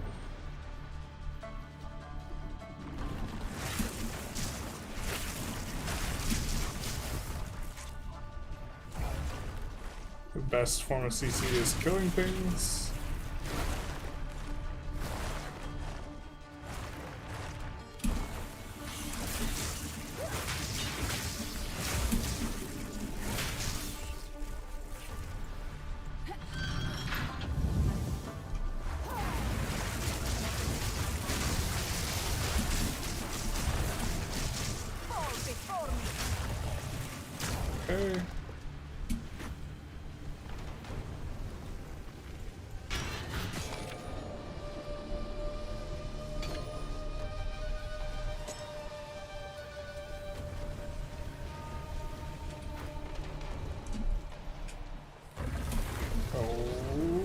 Okay. Okay. I didn't mean it.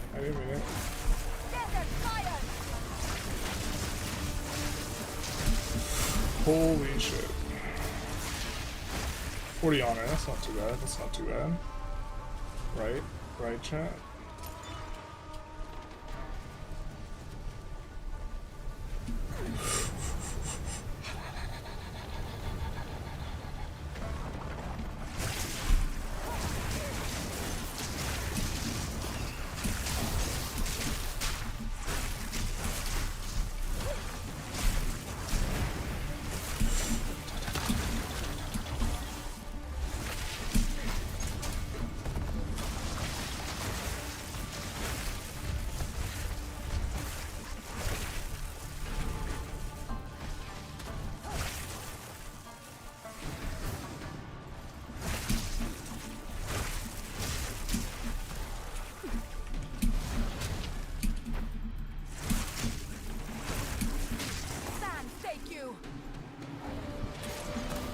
Oh.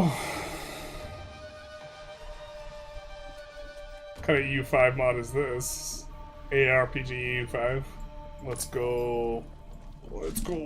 Hopefully, well, we have almost as much health as we can going into this boss fight, so I don't know. If he gets us, he gets us.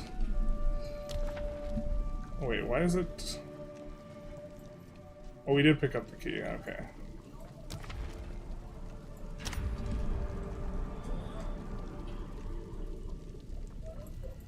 So the foe ahead is formidable. Steel yourself. Thanks, Mom. Furious Stone Lord, I challenge you. We have to remember that even if we have honor to deal with, so even if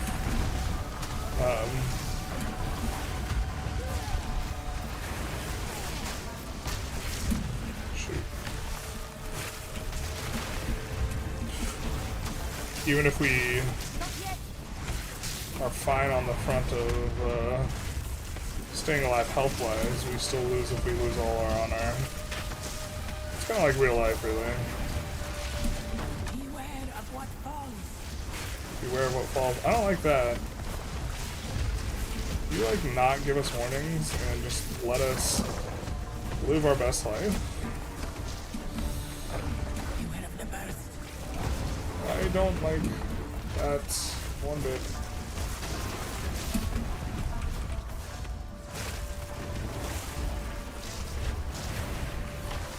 Look out for the slam. Man, she's like telling us a little bit late to the party on some of these things. Beware of what falls.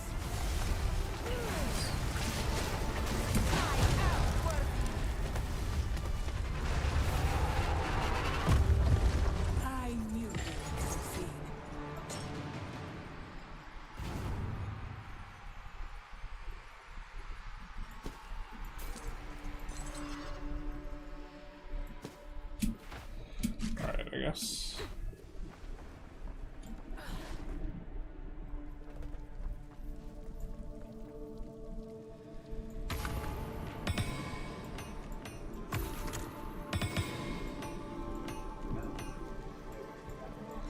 Open all the silverfishes.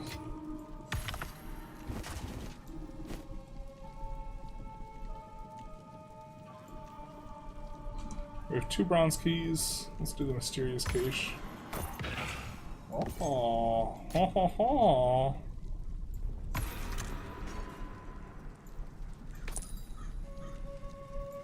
Converts our leftover stuff to keys. We just get a bronze key. This sounds like a scam.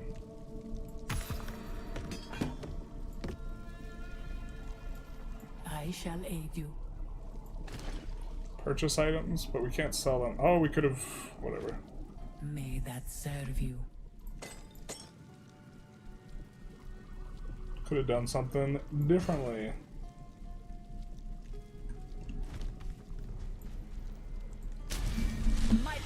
Okay, so this is the other mini skill tree.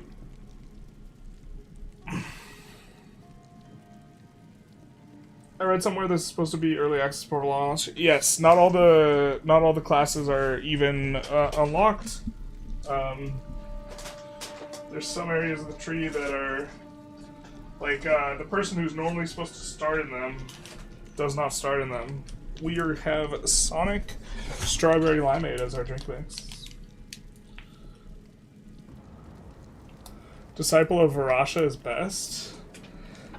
This sounds like one of those like fibs where chat just uber baits me.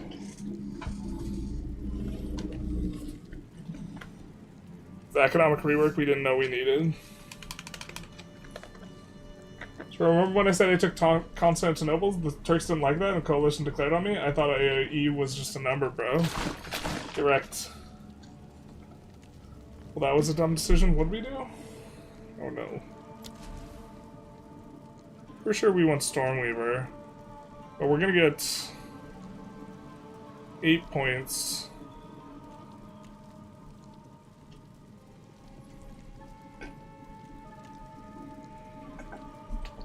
Wait, what? Oh my god. We actually have to know what our build does. Holy shit. Well, I think Refracted Infusion actually seems pretty good.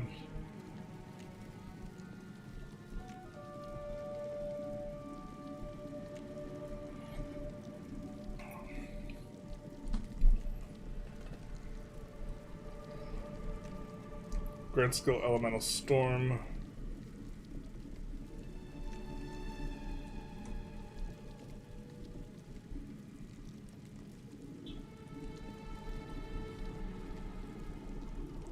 I don't know what that means exactly.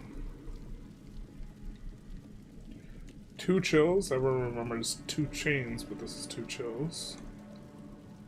All damage contributes to chill magnitude.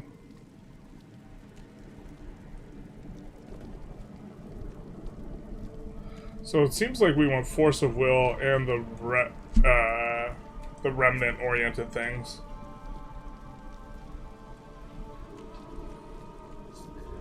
Pretty sure you can respec Ascendancy, so not a big deal. You can respec... It's a huge pain in the dick to respec in PoE1.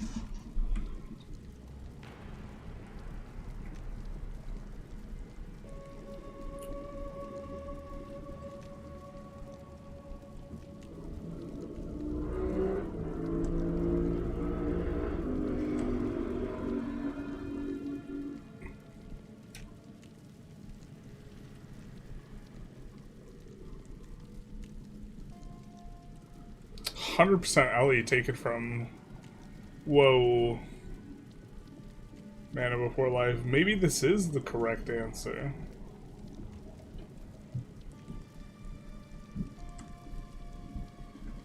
I'm joking, by the way. I think chat telling me this is best is trolling me.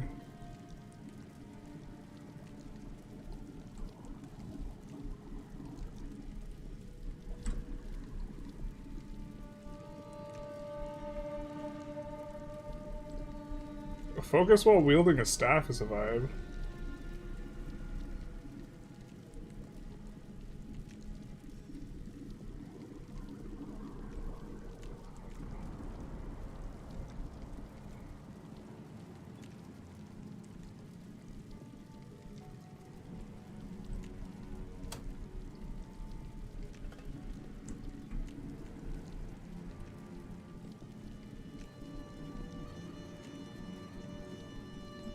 I don't know what to believe.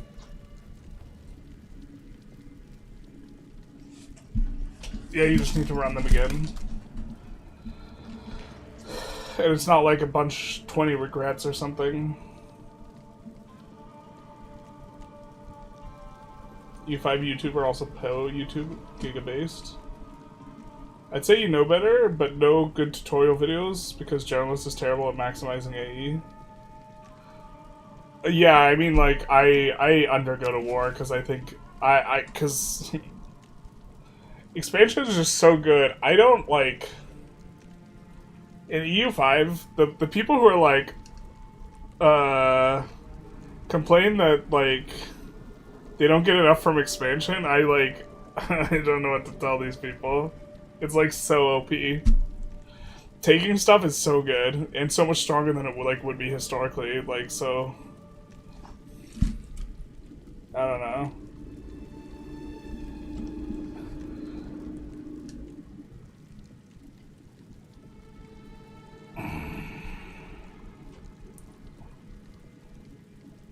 While collecting, get another elemental infusion. Remnants can be collected from further away. Remnants you create reappear once 3 seconds after being collected. If you're zooming, that's not very useful, but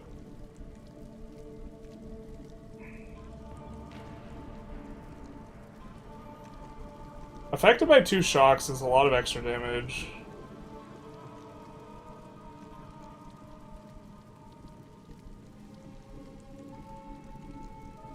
I don't know what limit for elemental skill.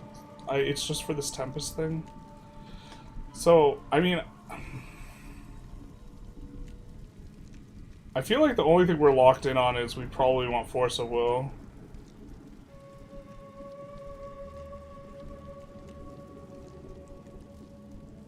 Farm working every Deeth Peak Gooner, basically.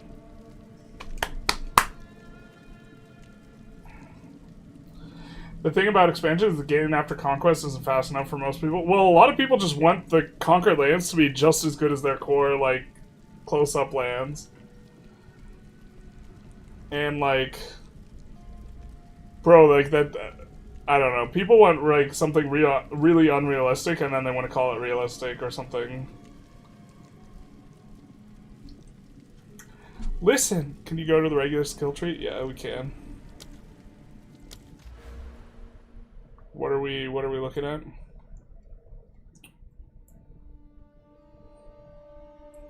Are you asking me to open this so you can make fun of my build?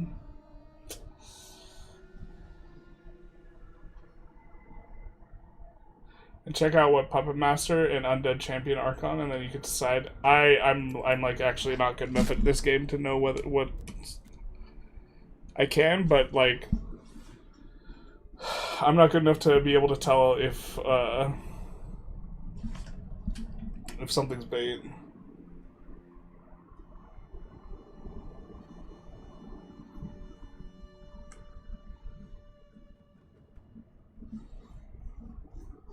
Here's how the Germans should have won the war type shit. Yeah.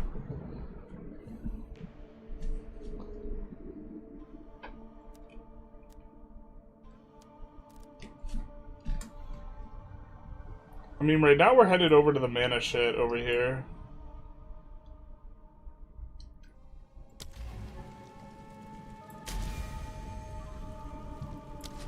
Okay.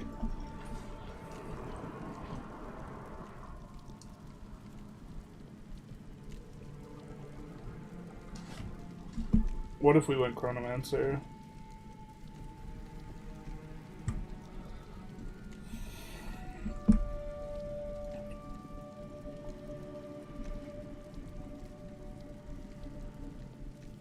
That sounds complicated.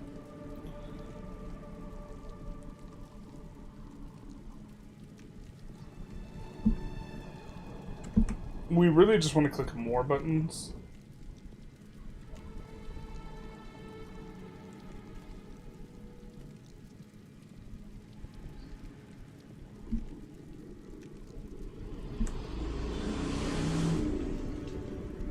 I mean, we're trying to weave spells. It's not insane. The other one just seems more oriented around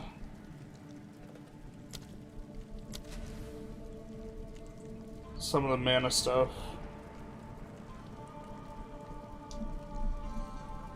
Assimilating cultures wasn't that unproblematic. Oh, Jesus. Jesus. I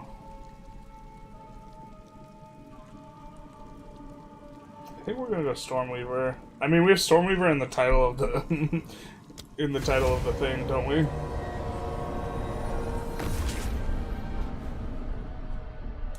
We'll go for the Arcane Surge thing. For now. The elements are... You have danced with death, whether they like it or not.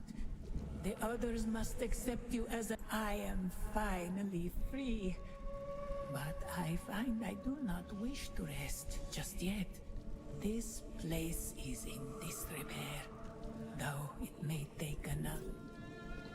Alright. Let's go back and see what our loot is. Get a good CB, stack Diplo rep modifiers, take all their stuff, it's a good time. Big true.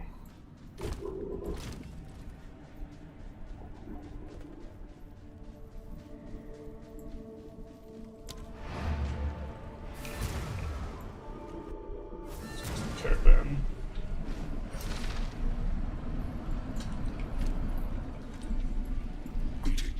Alright, identify items. Let's do that. Young one. For you, young one. Alright. Shock duration. Increased effective curses. Damage while shapeshifting. Increased duration of damaging ailments. That's maybe usable for us. Increased pin buildup. I think we sell this. I don't even know what pinning is.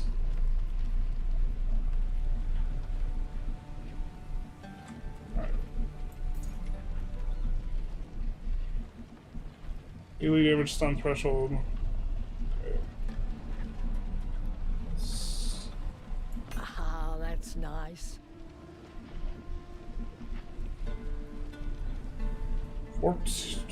That's a lot of...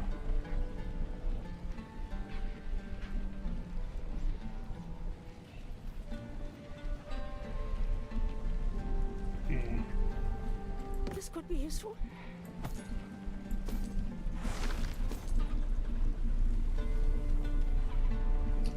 Four life per enemy killed. Gain. Is that better than what we have?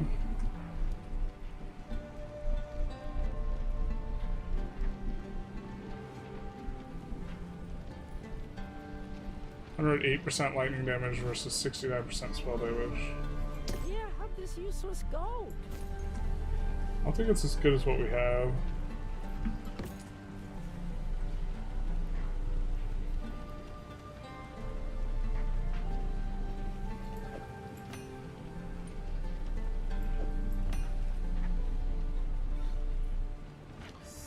Young one. I think let's do that and then equip this one. Give us a little bit more energy shield.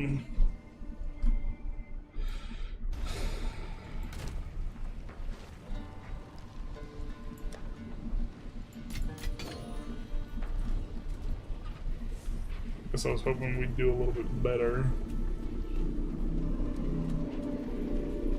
This league is amazing, yeah.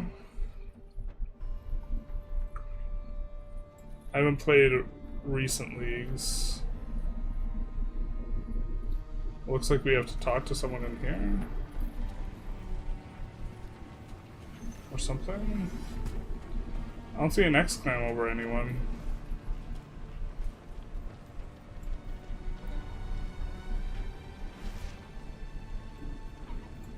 Mastodon Badlands, I guess. Search for an entrance to the bone pits. Alright.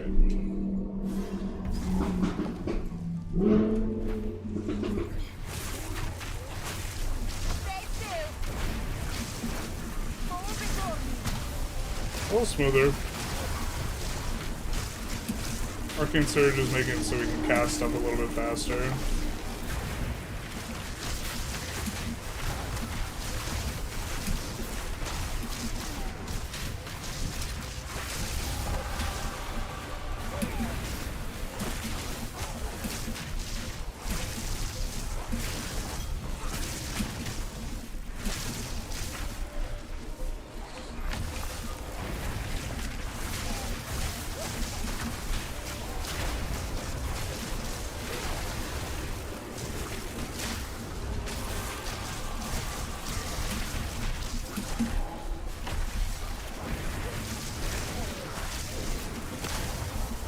First time it seems like full game. I'm hyped for the future of the game. Yeah, someone was telling me that it felt a lot better. Like, I didn't really like the pacing or whatever. First time we went through it, like, on release.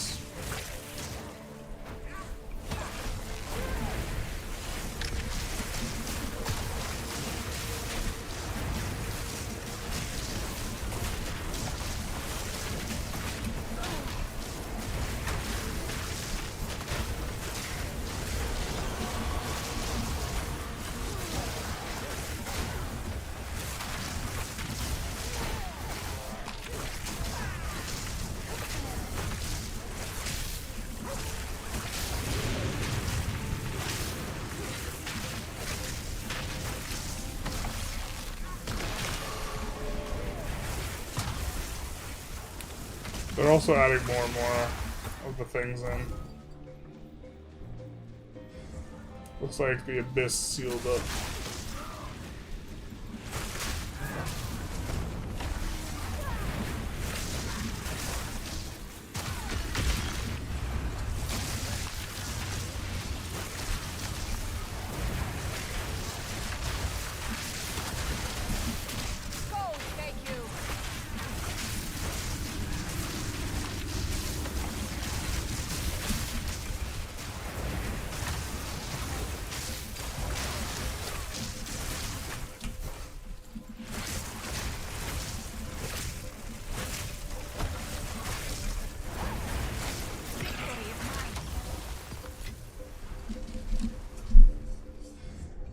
A lot better, especially Act 3.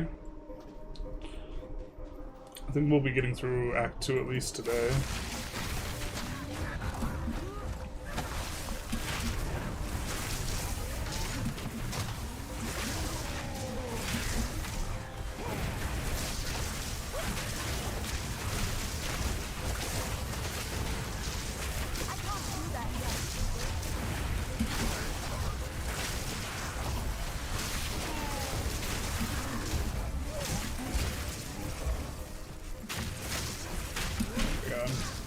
Can't click the FG. GG.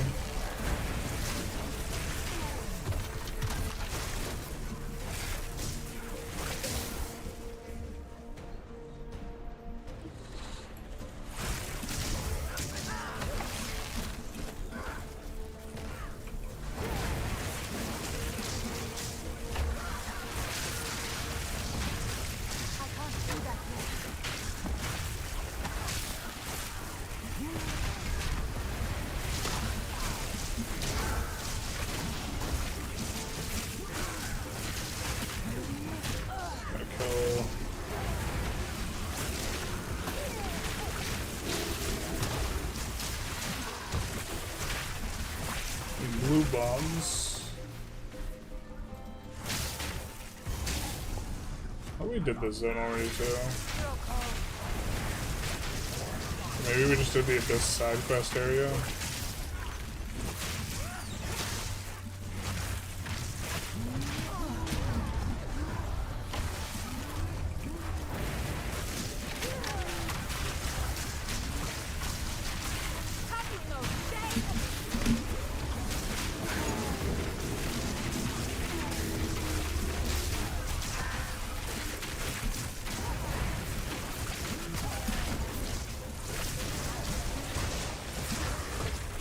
right?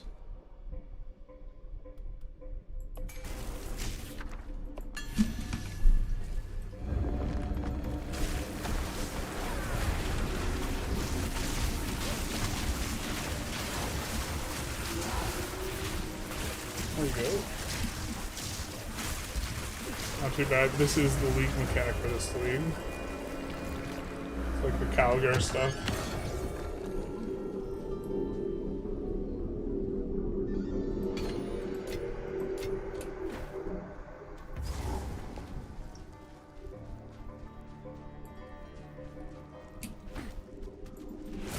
I guess I don't remember doing that part.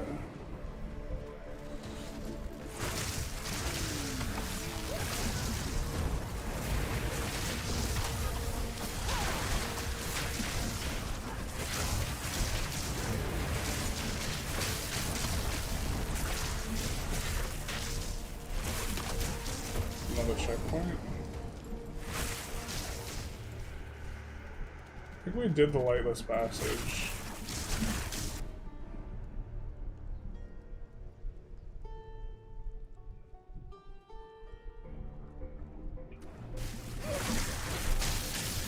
We went to bone pits.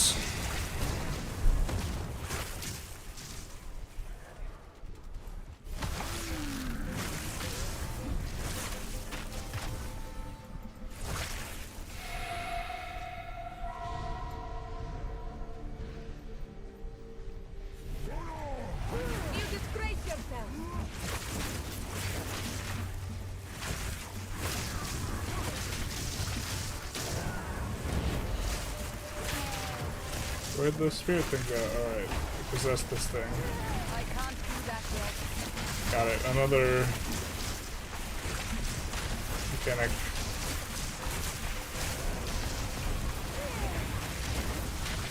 From previous pose.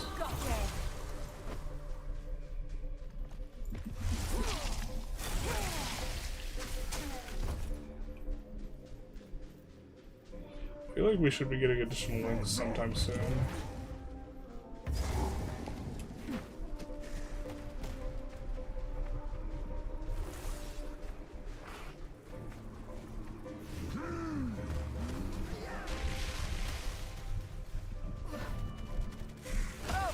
So much for that.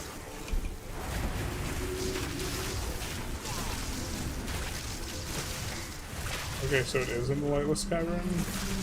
Or it's up and to the left, I guess.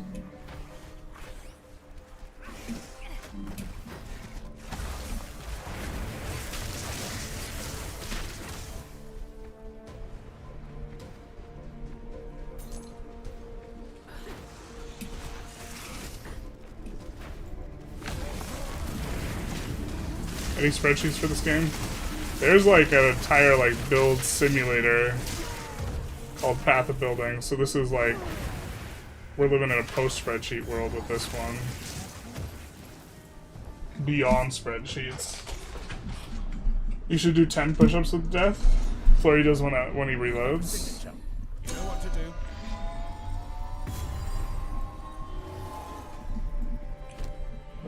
How many push-ups on average does he end up doing? One of the issues is you guys can't really tell. My setup's not good for you being able to tell when I do a push-up.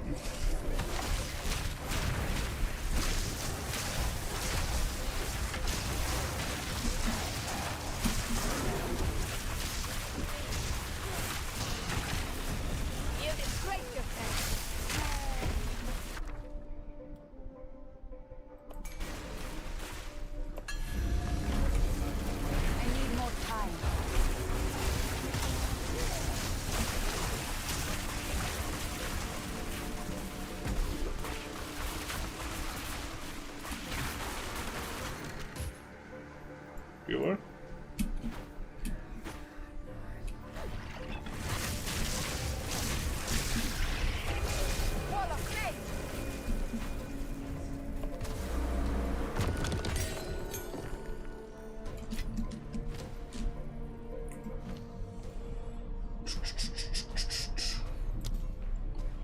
Primary damage.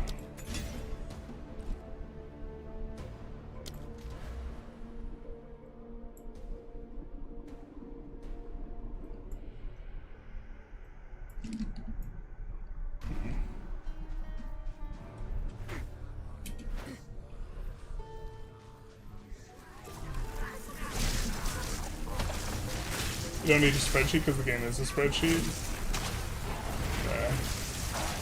It's a spreadsheet game in a trench coat, basically. Masquerading as an AARPG.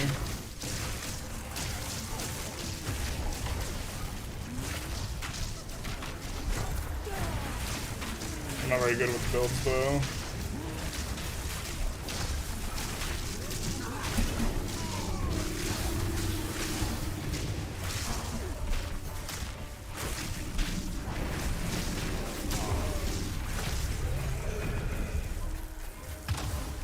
Yeah, we should have some way of making that pop faster.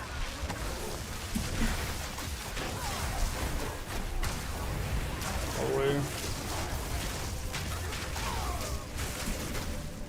Although pop slower is like better for you getting it to be utility, my understanding.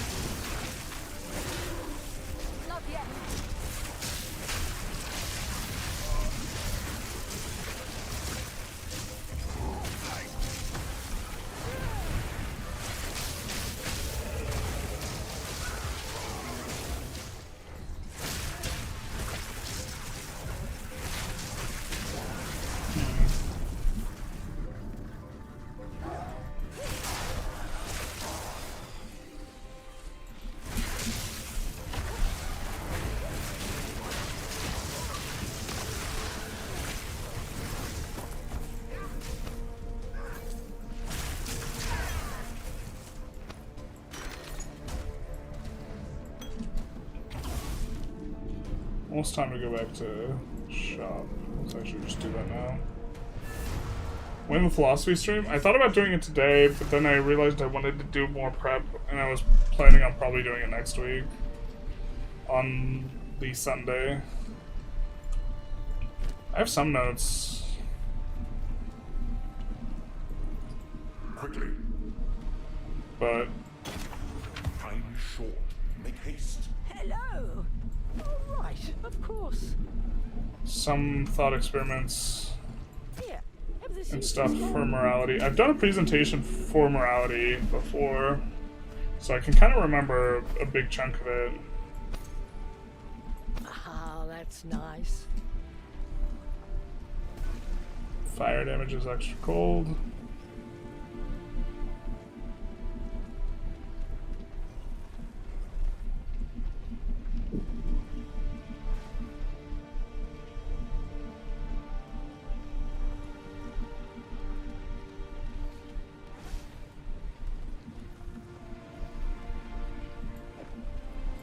Guess this is better. Yeah, have this. The bone pits. Or a chair. What is a man? Behold. A featherless biped. Spreadception was when you create a simulator instead of a spreadsheet for a video game simulation. That's actually just a spreadsheet in disguise.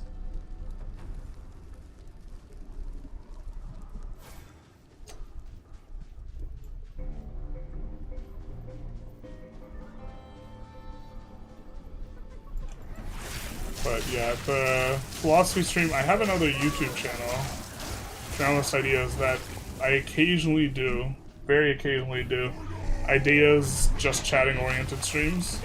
And I was thinking that starting next Sunday, I might start doing philosophy streams, which would be just chatting. It's hard to talk through a concept while you're trying to play a video game when you're not very good at video games. Tends to get you killed a lot.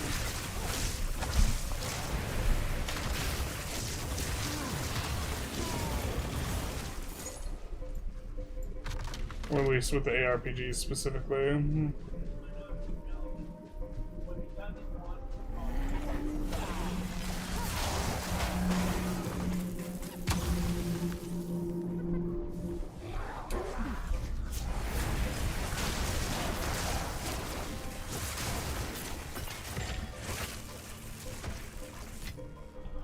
We mainly just care about run fast.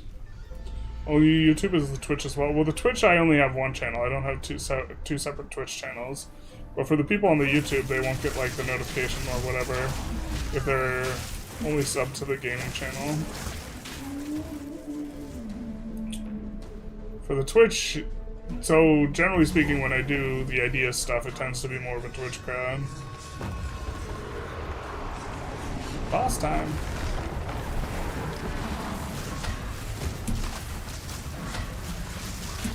Ooh, okay. Maybe let's do a different exercise. We can do bottoms up kettlebell press. So this is 20 pounds. We died, so 1.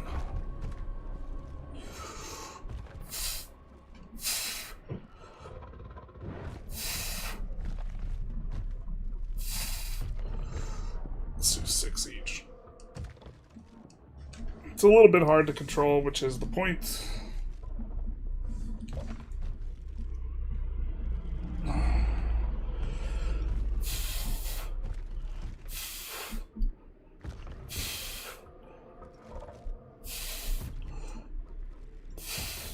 Although 20 pounds is not super heavy for the press.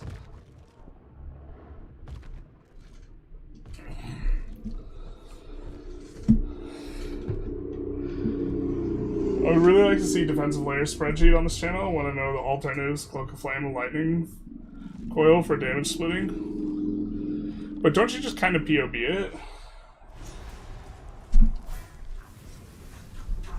Alright, let's try not to die, otherwise we very quickly... Like, oh, that's, I think... Oh my god. I don't know if we repeat this boss battle if we die here. Because at a certain level of fatigue, we really won't be able to click very well. Already feel sluggish, forearms are tight. Not like this.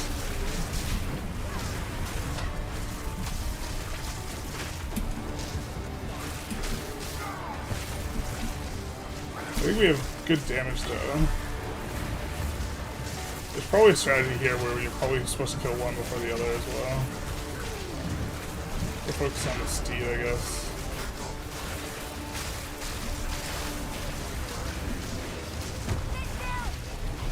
Just took a big turn. Now you, necromancer. Not yet. Oh, it's John Wick when we killed his dog.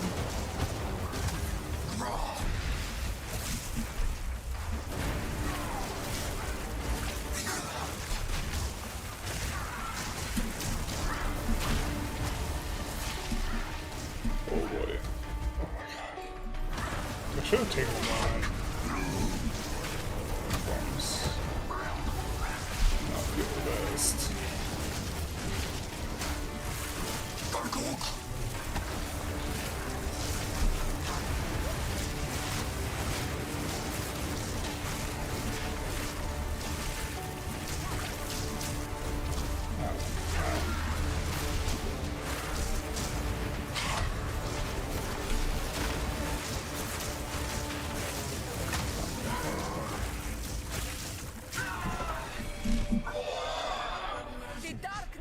Big boy working out the big muscles. Stay this way. I actually have really fucking big forearms. They're like, right now, like 15.5 inches around. The great steed's tusks. I shall honor them. And they're, the forearm, I mean, I'm fat, but forearms don't really hold a lot of fat. These impressive. Yeah, it'll take a bit of carving. If my fingers were...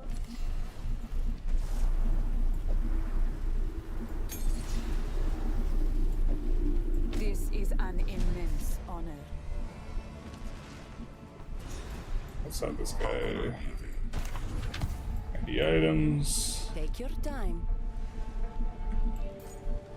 I'll unburden you. Oh. we get our 3-link here. Or 4-link, rather.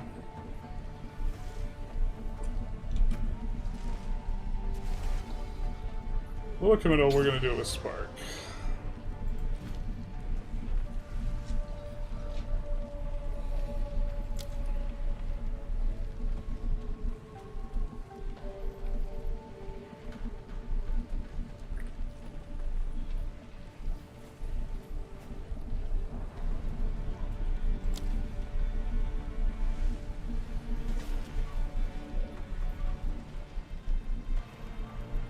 I don't know what we're supposed to do.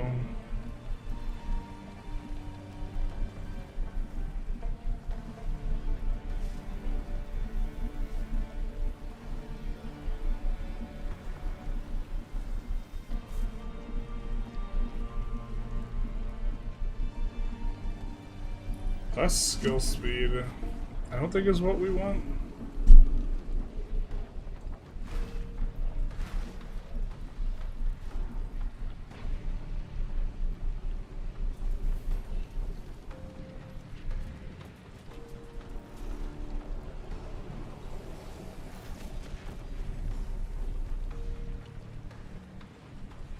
More projectile damage if you damage the enemy with a melee hit.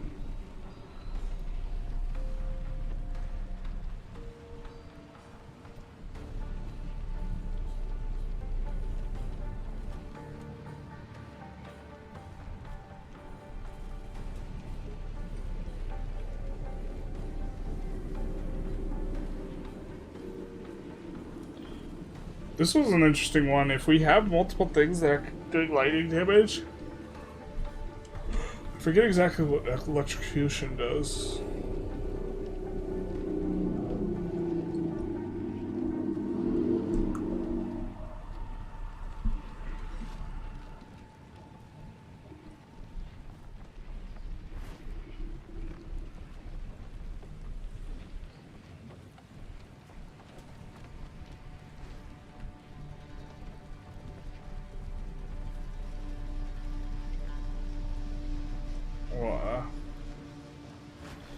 I mean, I'm kind of tempted to get multi-shot too.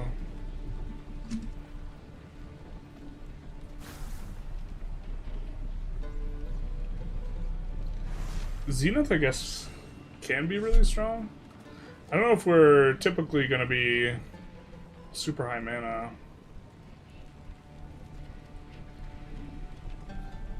Consider casting probably a little bit straightforward.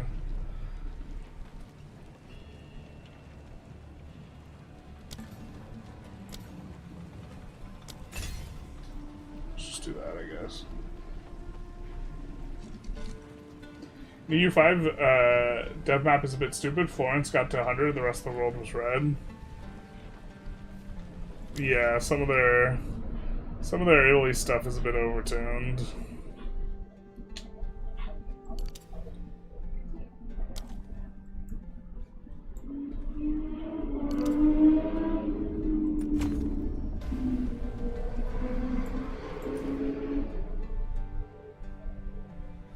Pierce already? I think so. I think this is the first one we did, yeah. And then Rising Tempest in general is going to be good for us. I really don't know about this, though.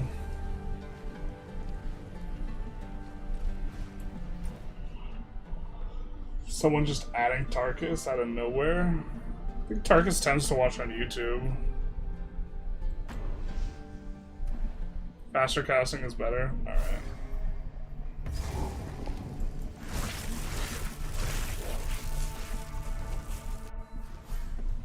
I think we went the wrong way.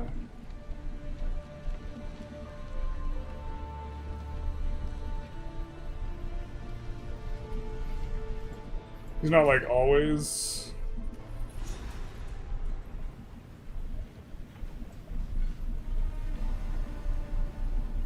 Okay. It is time to use the reforged horn for glory. Right here? Alright.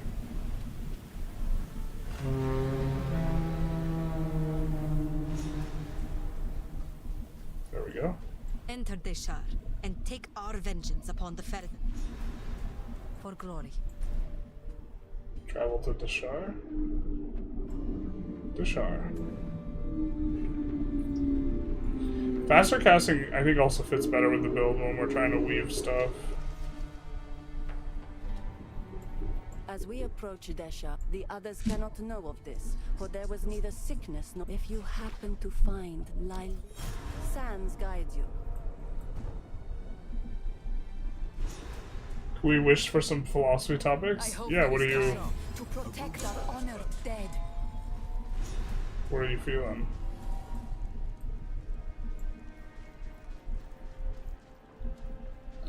Poor Roa.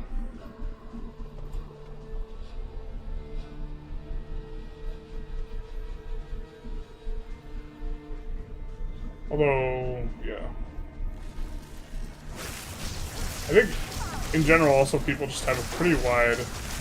Philosophy kind of encompasses everything, so it's like a really wide topic. Not...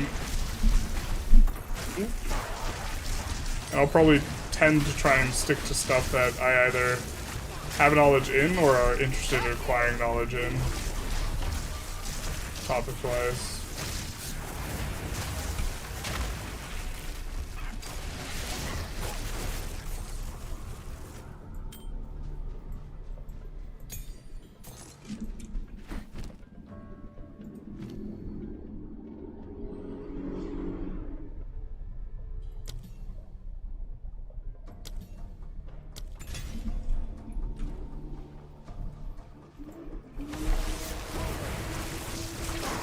Although I think we have another thing, so we could switch it to faster casting.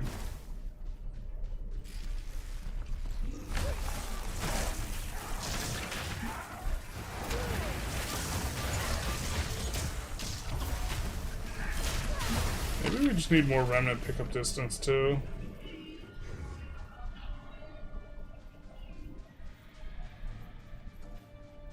We have free will, or is everything predetermined? We kind of talked about that with the truth discussion a little bit. But there's like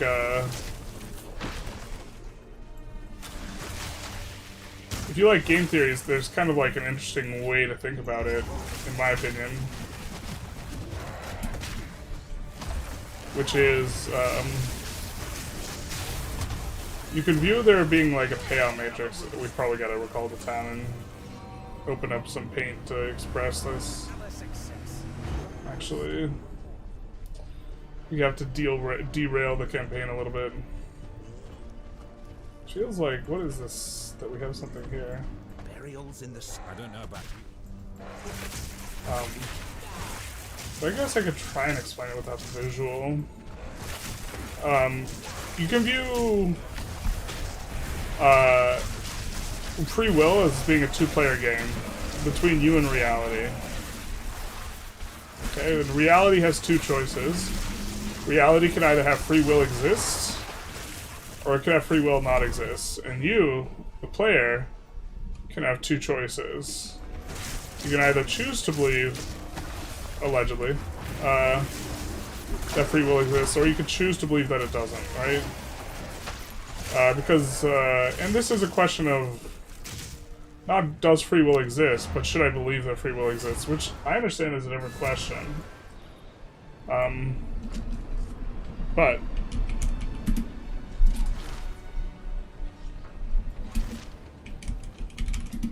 hopefully this doesn't kill us.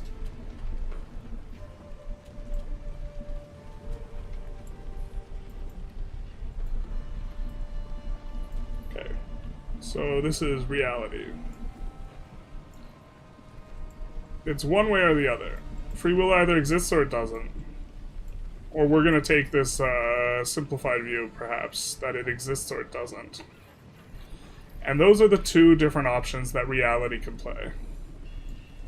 Either exists, which this isn't an argument whether or not free will exists, right? This is an argument whether or not you should believe, which again is a different thing. Or no, it doesn't. Okay? What we're creating is a payoff matrix, where we're saying that there's kind of 4 different ways, 4 different outcomes. And then you are a different player. Okay, so you can either believe that free will exists, you could be a believer, or you could not. And there's 4 different outcomes. You could have free will exists and you believe it exists. So in this instance, you've chosen correctly. You could have free will exist and you don't believe it exists and the world goes on. You could have your belief that free will exists but it doesn't exist. And you can believe that free will doesn't exist and it in fact doesn't exist. Now, if you think about what the outcomes for each of these are, kind of an interesting dilemma comes up, which is, if free will doesn't exist, then, so if this, then it's actually irrelevant what you choose to do because you didn't actually choose to do it. So in some sense, you can dismiss this entire quadrant because you could not have chosen otherwise. Whatever you choose, that's just what you chose, baby.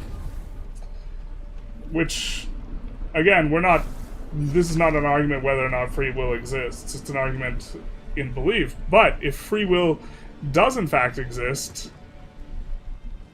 chances are that believing that it exists will lead to better outcomes, at least in my opinion, than not believing it exists. So on this basis, you should just choose to believe that it exists, independent of any argument whether or not it exists. And so this is a perspective in philosophy that's not often common. Very often philosophy is asking the question, what is true? And this asks a slightly different question, and then uses some game theory. And it doesn't ask what is true, it asks, what should we believe?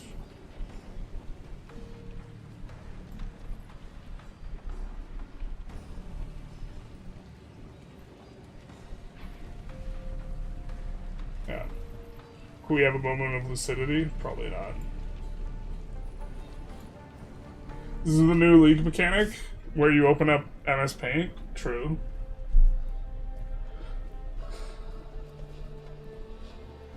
God is usually the starting point of the discussion. Very often, yeah. Because a feature of, people like to say that God gave free will.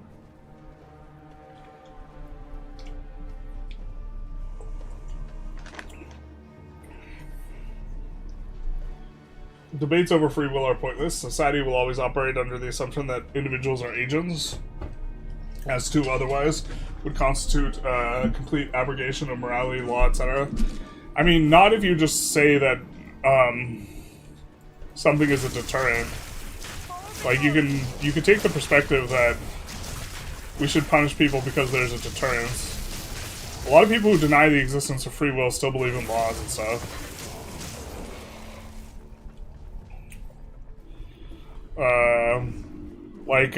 Sam Harris probably is the most mainstream rejection of free will. And he's of the position that laws and stuff should be in place, because boy oh boy do they act as deterrents and prevent bad behavior. But the second something really doesn't act as a deterrent, punitive punishment is kind of immoral under Harris's kind of perspective.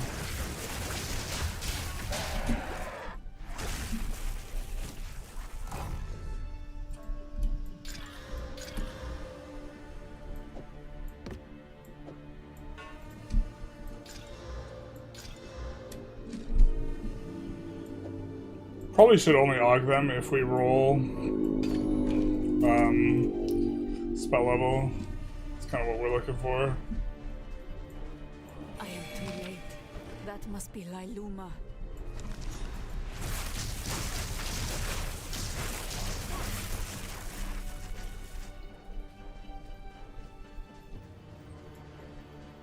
I mean, 90% of the time, what you believe does in fact matter, so free will might as well not exist. Does not in fact matter. Well, I mean, 0.01 is bigger than 0, man. Although, it's an interesting argument. You could also make the argument that it's more useful to believe that free will doesn't exist. Even if it does. Which I've not seen that response to kind of this type of analysis. Generally, no one takes that position.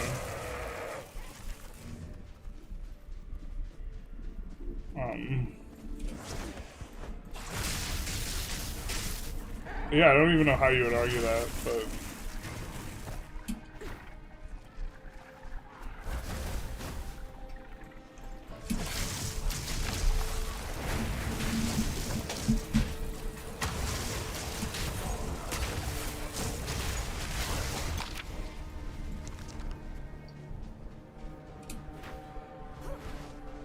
Not that I'm saying wrong, it's wrong, I just haven't considered an argument for it.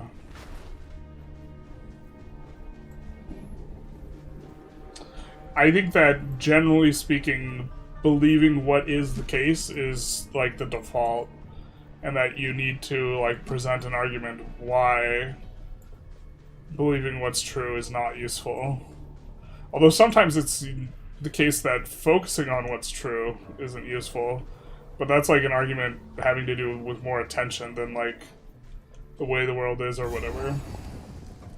Can't criminals just plead that they didn't do the crime, but were forced to because there's no free will? So, I have a perspective on this. The Faridan should know better than to let this madness transpire.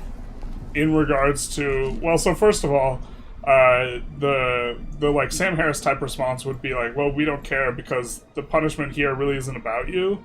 It's more about acting as a deterrent and preventing other people from committing the same crime, because if they know that they'll get the same punishment as you, they're less likely to commit it. Right? That would be like the Sam Harris type of response. I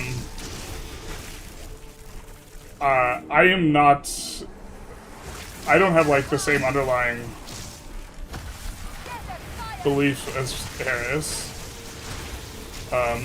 And I think what Harris does is he context shifts a little bit in a way that is somewhat inappropriate. I think he's got some good points, but like, I think when you're making like a theoretical, I think context can like change meaning and like what's an appropriate way of looking at things, and also particularly the meaning of words.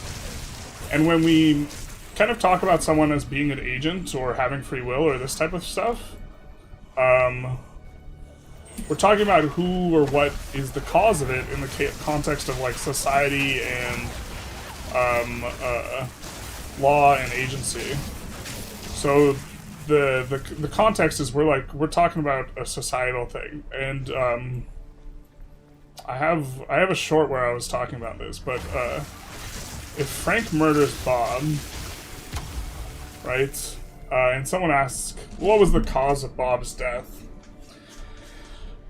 The correct response is not, oh, well, you know, Frank's parents changed his upbringing, or Frank's biology gave him, you know, the certain sort of thing that would be like this, and his biology was determined by something, and then it's not even Frank's parents.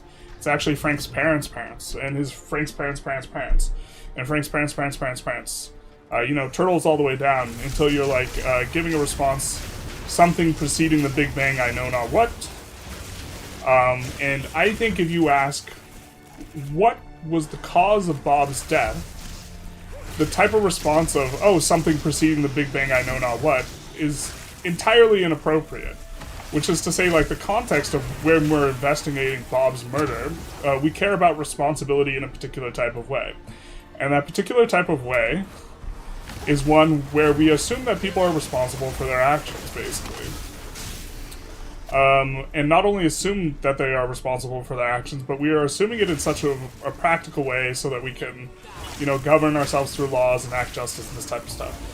And in my opinion, what Sam Harris does is he takes this theoretical, abstract notion of free will where saying, hey, it's something preceding the Big Bang, I know not what, and that's an appropriate answer. He takes it and he tries to use, like, this transitive property of, like, free will or something like this. He tries to take one conception of free will where, even though they're the same word, I think that they're different concepts.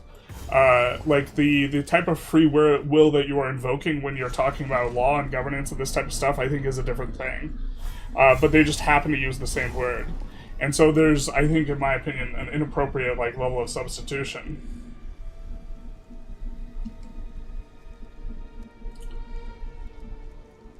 Dawkins wrote a book about the title where he said there's a selfish gene with an objective to just survive. So Dawkins is a very good, like, reference here, because if you read, like, evolutionary biology and you, like, the lens through which you perceive reality, if you do it entirely through an evolutionary biology lens, that's, like, so maladaptive and, like, not appropriate. But what it leads to is, like, this cynical belief that, like, everyone's just selfish and there's no such thing as good people and this type of thing. But it's that there's, like, a context shifting that's inappropriate that's being done here, in my opinion. Where, like, the model's useful, but, like, if you apply it, like, universally when you're thinking about everything, you're, like, missing the mark.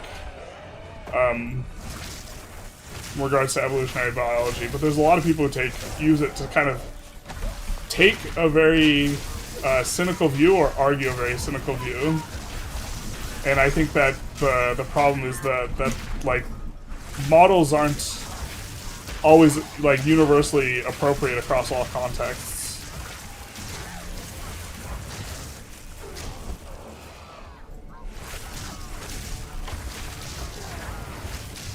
And choose to believe or not, I would still like to know if it exists. Just because I don't have free will doesn't mean I can choose what I believe. I can't choose what I believe, only that is determined. Wait, what?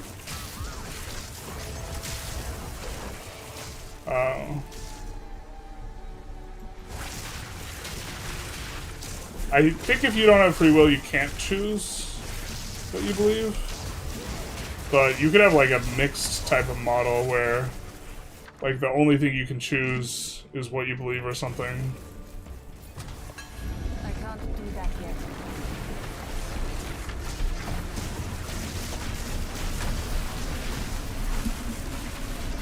No mana!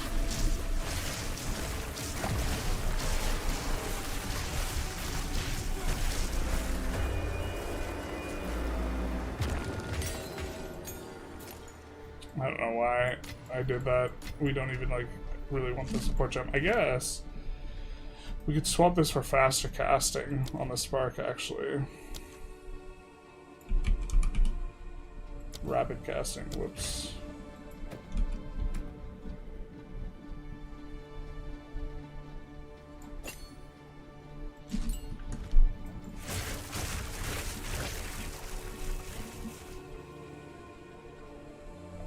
At 0.01, my burger buildings will employ, and at 0.00, they won't. Yes. They don't have free will.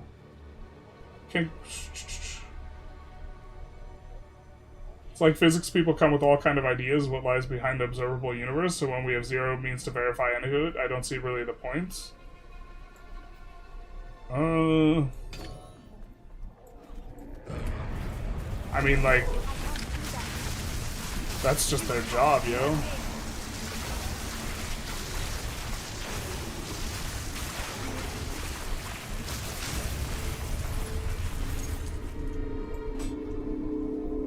Man is back to killing Bob. You said meaning of words, huh? Yes. Let these towers stand for all time, so that the sands may never. Can you even call it murder without a supposed degree of agency? No, if I was being more intellectually precise, I would call it killing, but murder sounds nicer. Murder sounds funnier when you're saying it out loud on stream. So, to some degree here, I'm having a little bit of a fidelity to being entertaining. But you're absolutely right. The like difference between murder and killing is like murder is like a condemned killing, whereas killing is more neutral. Most languages actually have 2 different words for killing. One where it's justified and one where it's not, which is very interesting, because humans do feel some kind of way about killing that they don't like, and some kind of way about killing that they do like, and those 2 types of way are very different from each other. And so it's not surprising that there's 2 different words for killing in most languages. Like, my understanding, like, the translation of the 10 Commandments, thou shalt not kill, it's actually not a very good translation. It's better translated as thou shalt not murder. Free will is like consciousness because nobody's talking about the same thing. A lot of discussions on it are people talking past each other, yeah. What did Bob do? Bob got murdered. That's what Bob do. That's what Bob's here for. If we have a thought experiment or an example, someone's getting murdered, it's Bob. The models in evolutionary biology are usually baseline and can shift positive and negative from there. Concept of law is inextricably linked to morality. That's probably true.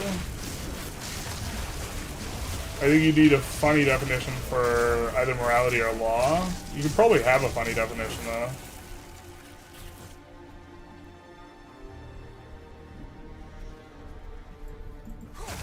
I mean, like, I could change opinions. Wrong choice of words.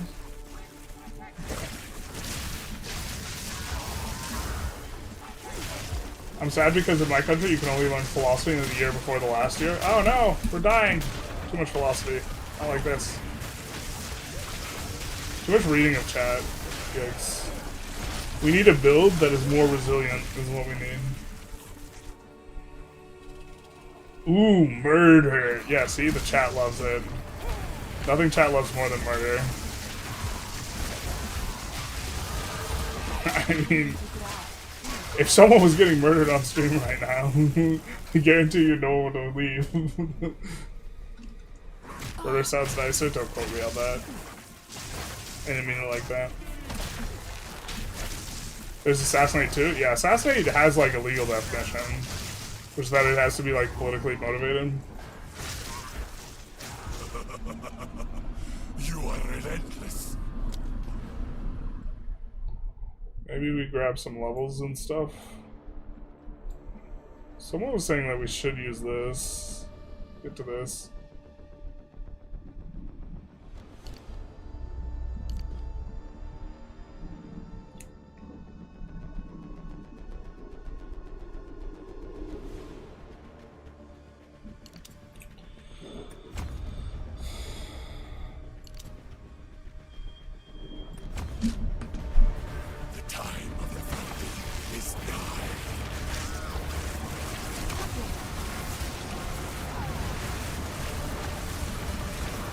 Oh, it's this thing. Oops, wrong boss. My bad.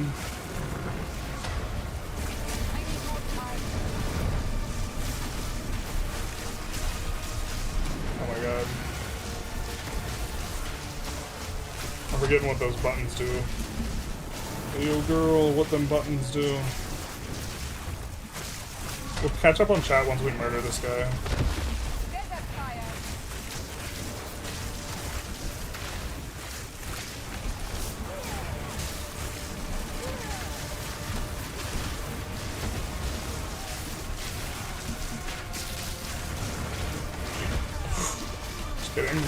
We'll catch up on chat once we get murdered.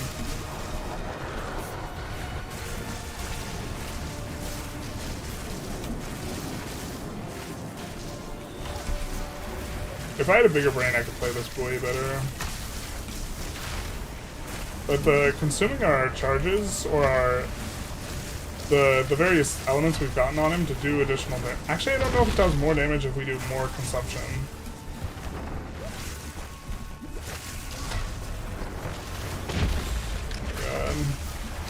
Leave us alone. Alright.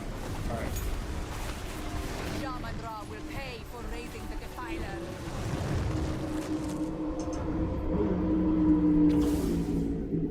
We're supposed to go back now.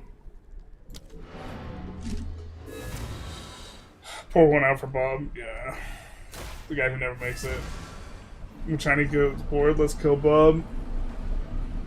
You need Diablo 3 Barbarian War Roll in bid so you can just right click and spin the whole time reading chat. Yeah. Oh my god, that's like another thing about playing hardcore. We would not like feel very comfortable reading chat, and then we would like half read chat, and then we would die. 100%. No need to rush. Oh, you think that's better?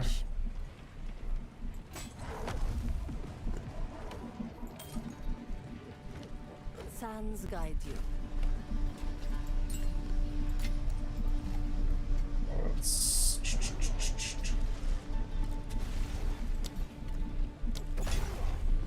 Oh, why the fuck did I do that? I didn't want to do that. Damn it. Clicked the wrong thing. Oh.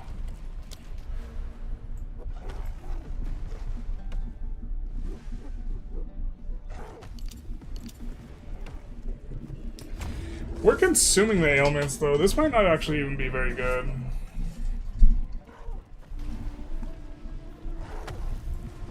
But we're forgetting to consume the ailments. Just kidding. This is the best. Got murdered. Run over by the loud car outside. We will have our justice. It do be like that sometimes. Time to go to the Dreadnought. Oh, we're almost done with this axe, man. But I forgot, what was the point of the free... Someone brought up free will. Yeah, so... Someone brought up free will. We gave our game theory response to the free will question, and then talked about Tom Harris.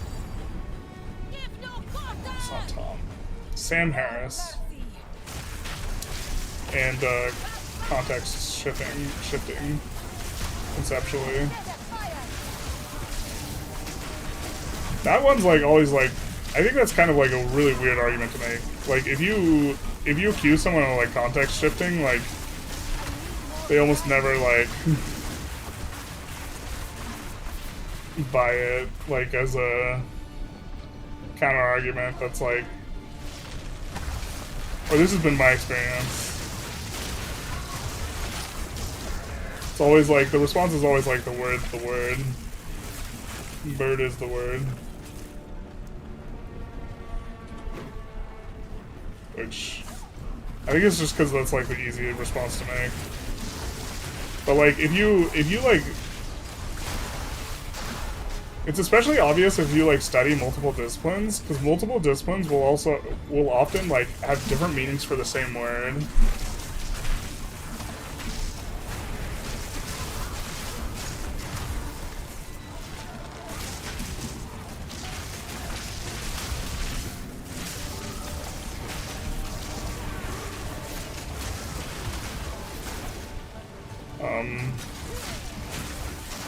One of my professors. Oh. I didn't realize the game. One of my professors had. Oh, this isn't really an argument to do with what I just said, but one of my professors had on the person who sat for him getting his PhD, his I forget what the name of the thing is. It's not like cabinet or something, but the panel that oversees it. This guy, for 20 years or whatever, wrote about like the 19 different types of boundary there could be. My professor's dissertation was on immigration, so you can imagine there was a lot of teasing out of the exact and proper meaning of the word, like of like border, and like what crossing means. and like this type of thing. And it's entirely possible that, like, in the context of immigration versus the context of, like, philosophy, like, the meaning of the word border should actually be different. There, we brought it full circle. Now it's in a nice, neat little package, clearly defined, with nice walls, not to be confused with borders or boundaries or barriers, or anything of the like. Free will, man. We totally have it,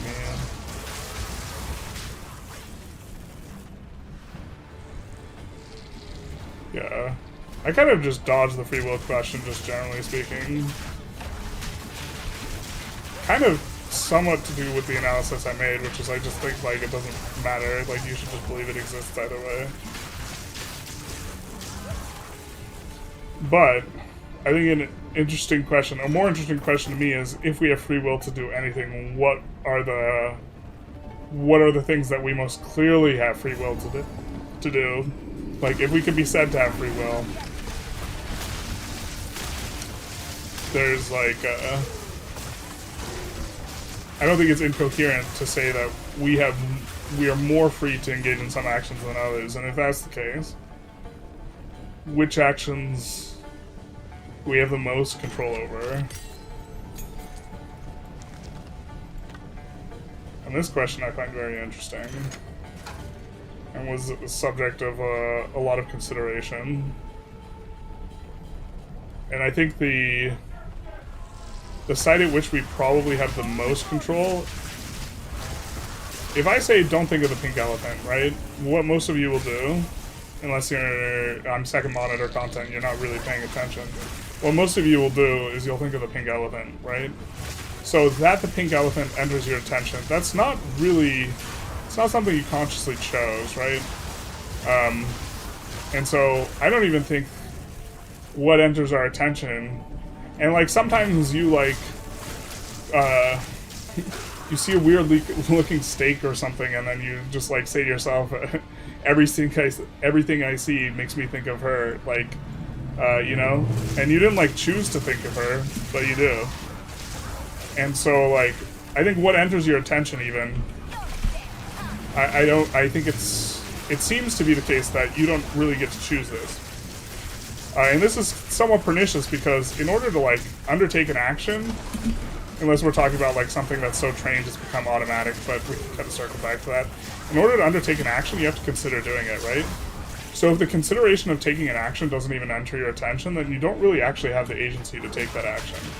And so, kind of circling back to the discussion is like, well, okay, if we do have free will in any one regard, we can't even choose like what we consider, then how can we choose our individual actions, this type of thing? I think the one site where we most obviously, if we have free will, where we would have it, which again, I think you should, oh shit, believe that you have it either way, just because kind of the argument we made earlier, but if we do have it, the site at which we have it is the ability to continue paying attention to something that has entered our attention. So we don't choose what enters, but we can choose like what stays. And that's a really narrow band of content, you know, for things. You can continue to pay attention to the things that enter your attention. And when I wrote a book, that was kind of my starting off point. Well, how do we get from you can continue to pay attention to something that enters your attention? How do we get from that to agency?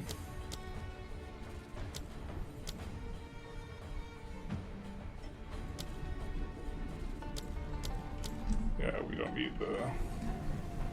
Maybe lightning bolt is usable. I don't know. People seem to think that the, like, stab spells or whatever were just kind of hard unusable.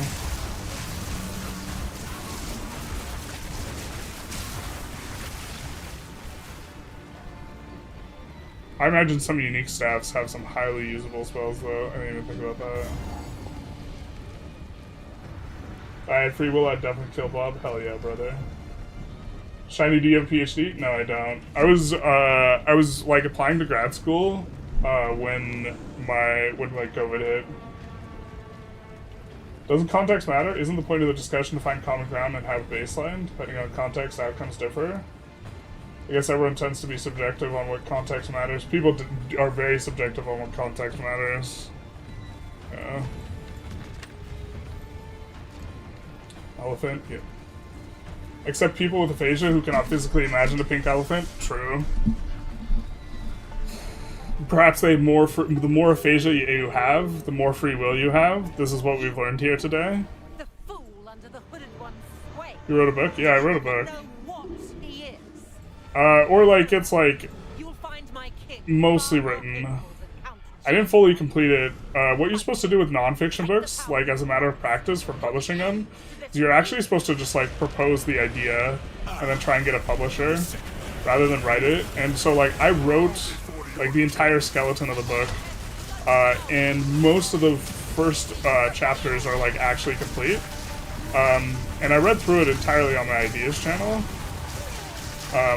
But when I tried to get an agent to pick up the book, I was like completely unable to, so.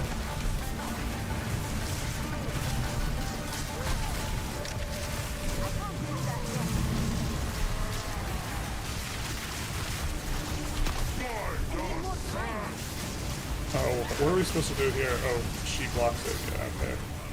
There.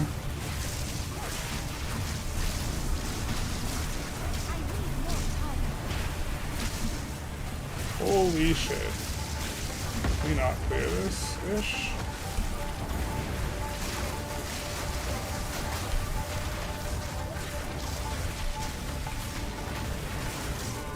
But yeah.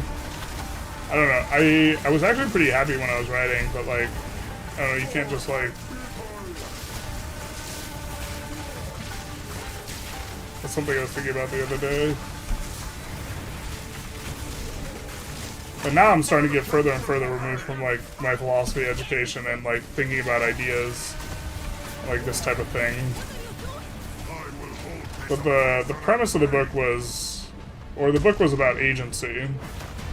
And it starts off with more of like a philosophical type of discussion on like free will and like do we have agency or what are the impediments to agency, this type of thing. And then as the book progresses, it gets more like self-help oriented. You know, as it moves from the theoretical to the practical. Because I've read a ton of psychology books, like I almost double majored in psych as well. But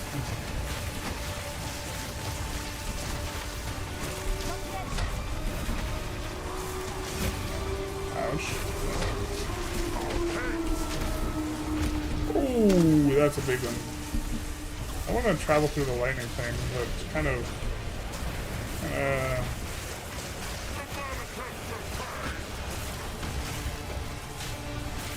he telegraphs his moves, but I don't know like what his telegraphs mean.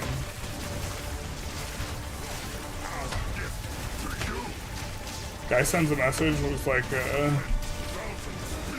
it's like when a girl says everything's fine and you think it's fine. That's like me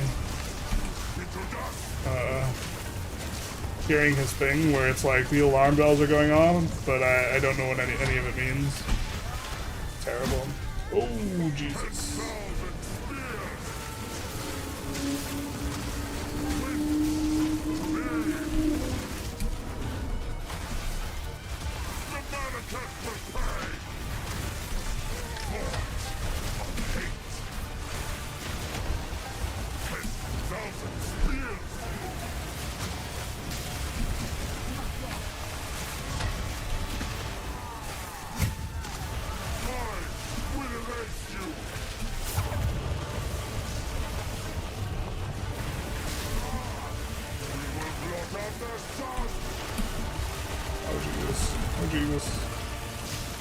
I mean, this feels so much.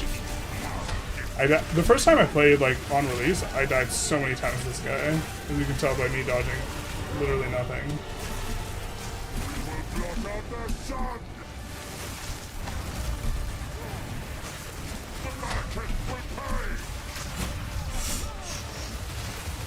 No, not the forearm workout. Not like this.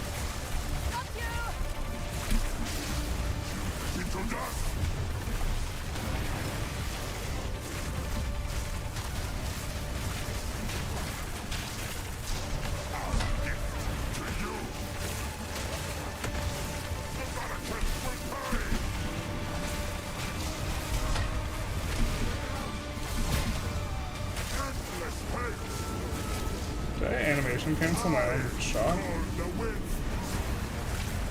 I don't like this. I don't like it.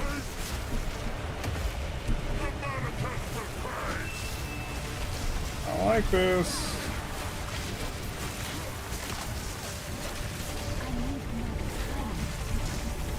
There's too many particles. Confused. Wow, if I could actually dodge things, I would be so much better at this game.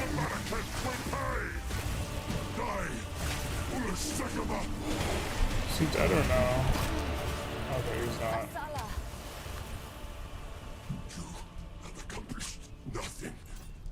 Also had to call you Dr. Shiny? Nope, that's not me. Not yet.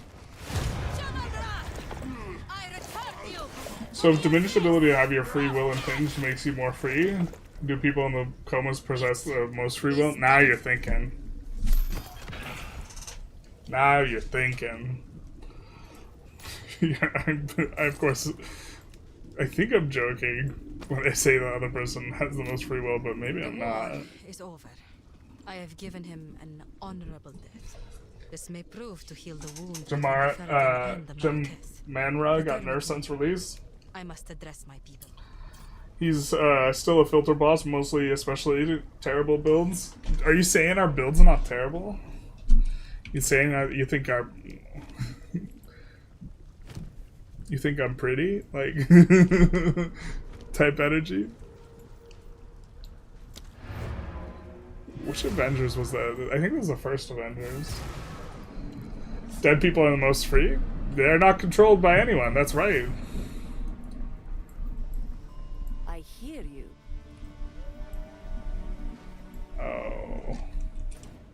Our ID guy is gone. Shrine in the northwest?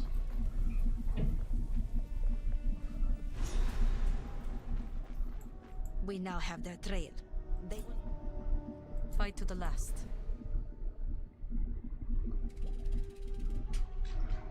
Shrine in the northwest.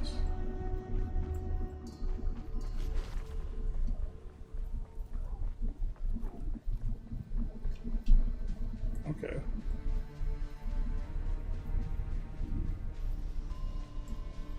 By definition, the build's not terrible. Oh, baby. My worst fears have been realized. The beast is beyond our means now. Come now, Jonestown style? share your truth with me. Yeah, that's the next step. Step 1, write a book. Step 2, start a cult.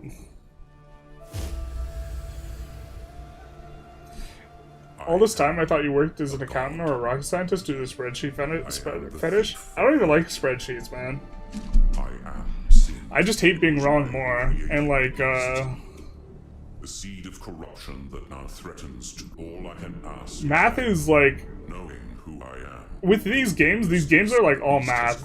It's not like IRL where it's like a lot more vibes based. Their ruins may And be of aid. it's really easy to form the wrong perspective about stuff. Oh, extra stuff to spirit. Enchanté.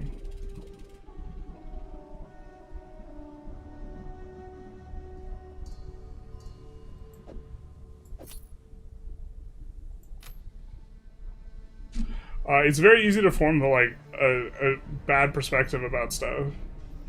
In strategy games especially, because there's like a lot of confirmation bias. Like the line just generally goes up, right? And so what happens is that people generally do what they think is going to be effective. They notice the line going up, and then they're like, oh, this is the best strategy. I was like, no, you hack. You did what you thought was effective. You have a sample size of 1, and now you're saying this is the best thing? Terrible. And this is how, like, most like, strategy game knowledge evolves until it's just, like, people have big enough sample and people compare runs, which are multivariable, so it's just complicated, and, like, eventually you're like, oh, you know, yeah, this is clear. Yes. The beast has grown too powerful. But We can no longer contain it through if you do math, There was boy, once does an math empire tell you that what's up. embraced corruption. They studied it. Step mastered 3, it, Rapture. and became the greatest civilization the world has ever known. The thing with Led taking to their philosophical destruction. conclusions is that they will almost always be a case where a conclusion does not make any Our sense. allies will continue the pursuit of the beast, but we shall undertake a different search. I'm not sure what you mean. We must go to the ruins of the Val Empire, in search of a weapon against the coming cataclysm. Honestly, the most shocking revelation today is you don't like spreadsheets. So I'm not, like, a fan of spreadsheets, but I hate being wrong more than I, like, dislike spreadsheets. And if you're gonna... Like, the first time I made a spreadsheet for Vic 3, it's because someone insisted making clothes was better than tools, and I was like, I really don't think so, but I'm not gonna, like, say anything about it until I know.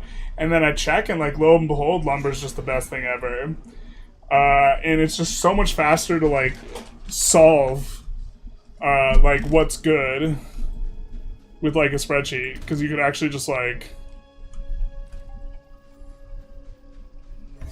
most of playing a game is not truth revealing because there's too many friggin' variables. And, like, there's also variables in your ability to evaluate. One of those is your mood. Like, if you're in a good mood, if there's a girl you're crushing on and you, like, just kissed her, like, bro, whatever strategy you're employing is just gonna be the best strategy ever. Alright? It's gonna be like, oh, this is, like, clearly best, like... And then, like, it's like, nope, you're just in a good mood, so everything looks good, and you don't know what you're talking about.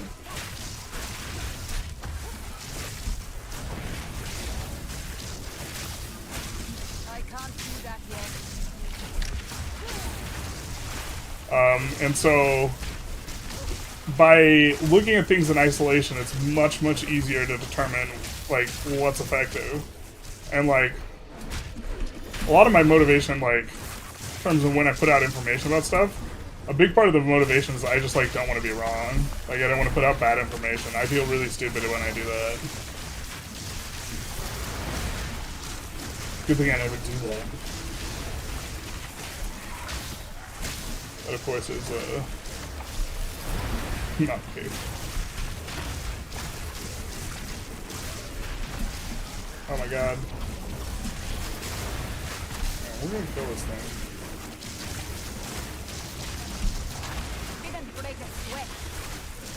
No sweat broken. Confirmed. Vibes is the most fun, surely. I mean, I kind of think of myself as a Vibes player, but I've not met, like, a single person who, like, agrees with that assessment, so I'm probably just delusional. Someone get me to the infirmary. Paradox community has very cult-like takes on strategies and opinions, and, like, they're all, like, unverified. In EU4 MP, they would claim the most absurd stuff causes desyncs. Yeah. Like, I don't know, like, if you study, like, psychology and cognitive biases, like, you get, like, you realize pretty quick, like, how easy it is to, like, be really confident that you're correct and then just actually be, like, a total moron and have no idea.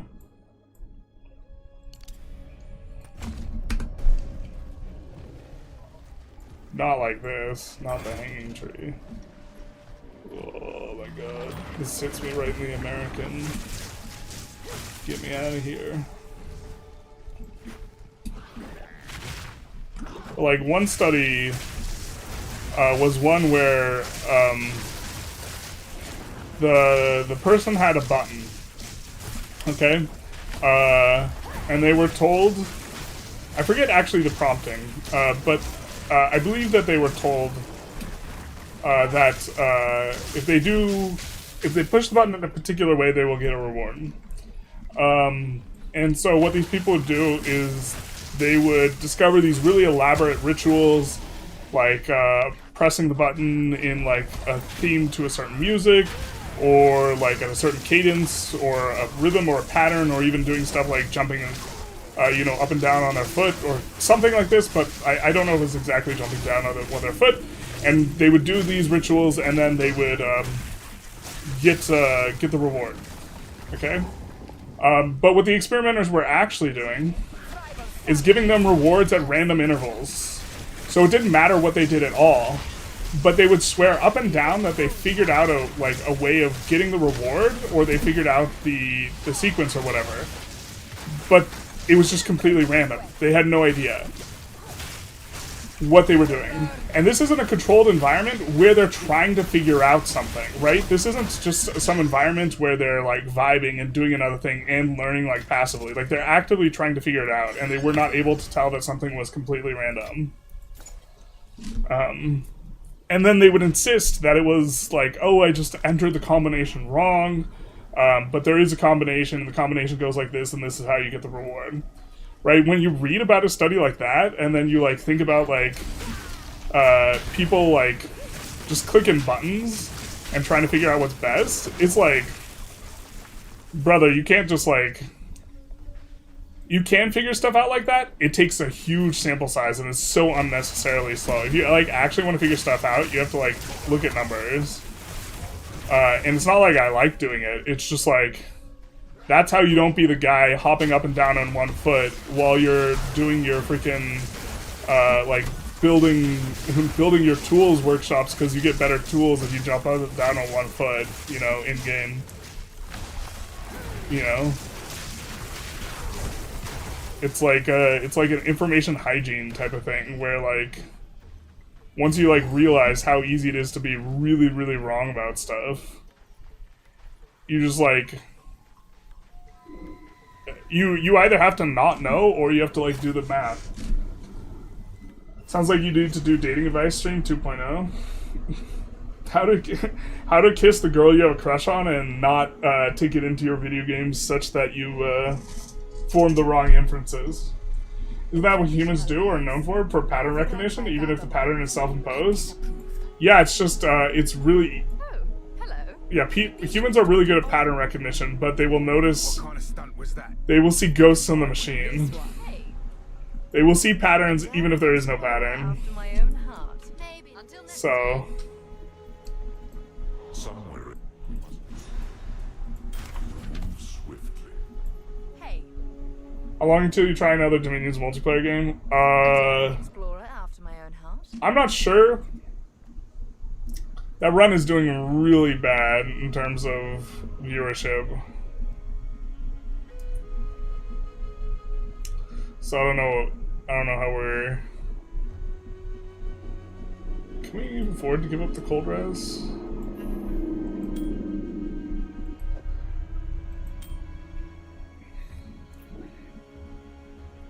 Are we just under-leveled here?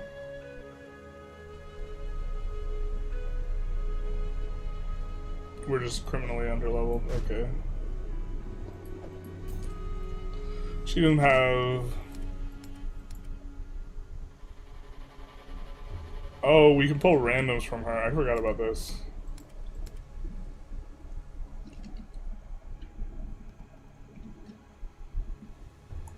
Let's pull 2 random stabs. Well, look at that.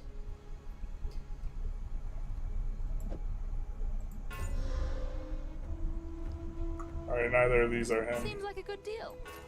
Seems like a good deal. Buying back the thing you... Buying back the shit merchandise you sold to me? This... This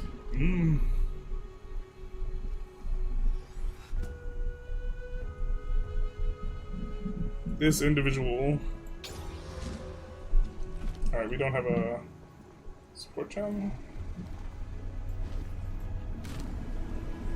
I think we do.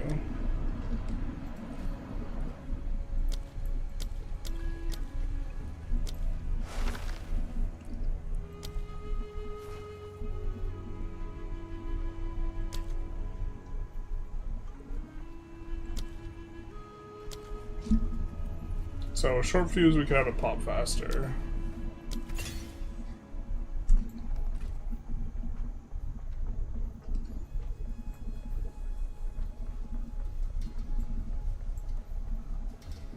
One time I was discussing if armories are plus EV, I thought it wasn't because I forgot you pay 1/5 the maintenance. I hate being biased. Yeah. Because 1/5 is a small proportion. If you paid full maintenance, it's like not worth. But the thing is like, your brain really likes telling you that this is sealed, this matter is closed, and this perspective is correct. And it does this because it doesn't want you to be paralyzed by information. But it closes the case on a lot of things that like you really don't actually understand, and gives you like the false sense of like, oh, I'm right, like with a really, really high frequency, especially with certain types of information. So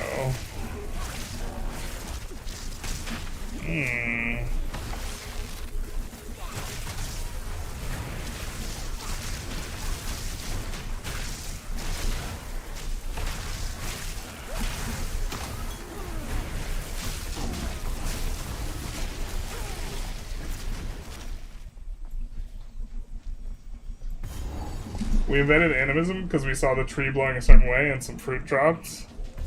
Yeah, there's so many like mythology things that are good examples. I haven't played Vic 3 for 2 years, loving the changes. Charters of Commerce is so cool, but it's borderline unplayable right now because the AI is bad. Britain's GDP only went up 20 million in 30 years. The Val used this device to operate the mechanisms in the canal. I've never seen an intact soul. That's not ideal. Not ideal, that.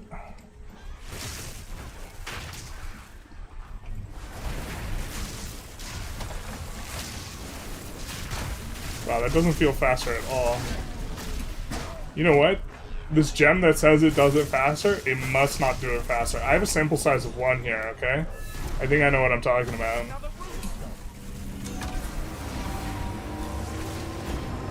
I think I know what I'm talking about here.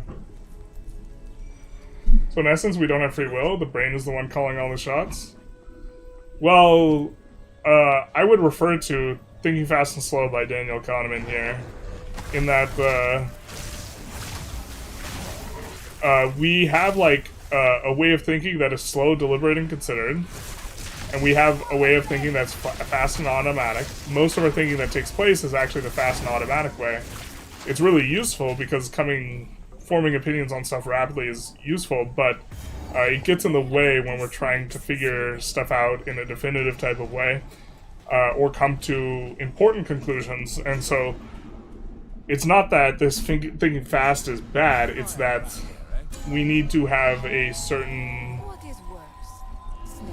procedure for overcoming our deficiencies if we want to come by good solutions and ways of thinking. If a tree falls in the middle of the forest and no one hears it, did the tree really fall? Absolutely not. Nor does it make a noise. Big true. It laid down. Who are you to say otherwise? Who are you to say otherwise? You don't know.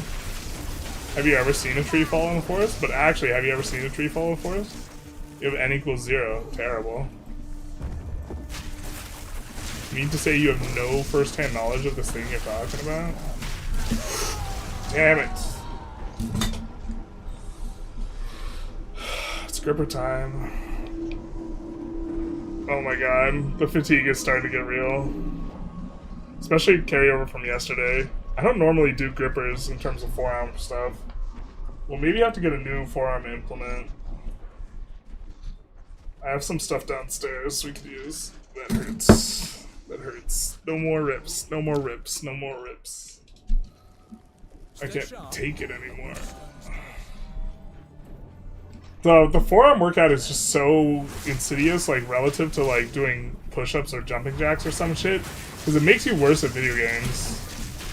Because my forearms are getting like fatigued and like full of blood.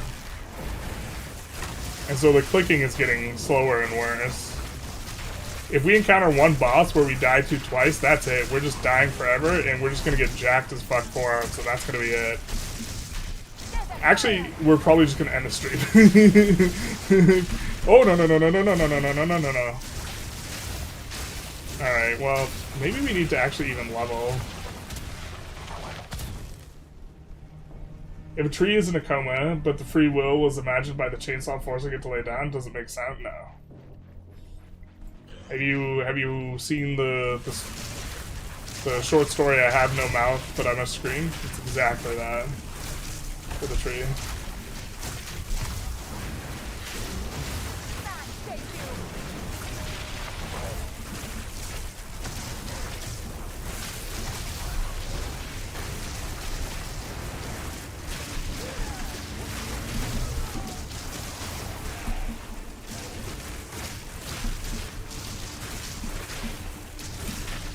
We also have to be somewhat fast, I think, on the disc, otherwise it closes.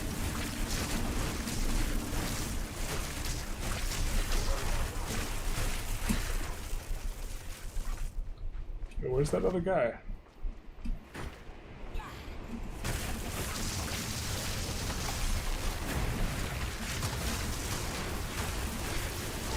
Rip Bozo, not like this. Chat's made fun of us.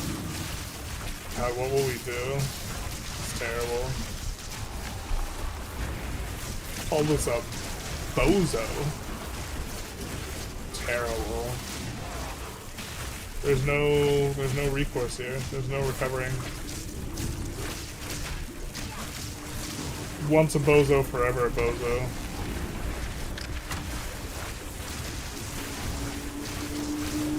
Look into your heart and you know it's true. How do we get the sarcophagus thing to pop up, eh?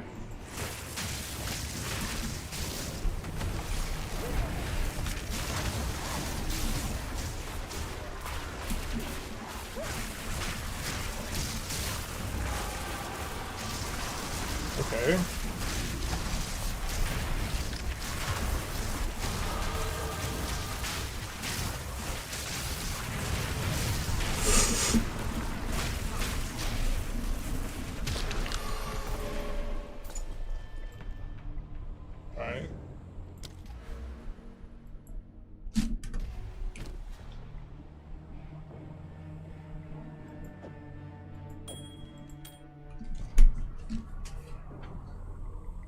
Do we need another support gem?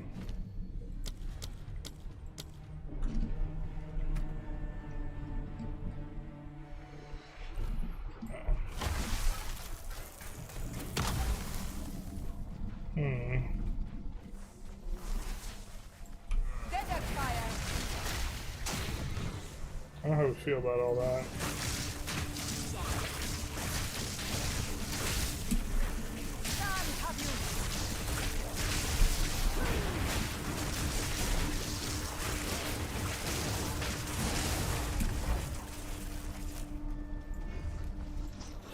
No loopholes, no ending stream to get out of gym punishment, but like ending it to avoid having to just doing the punishment and just not fighting the boss again and being like, you know what?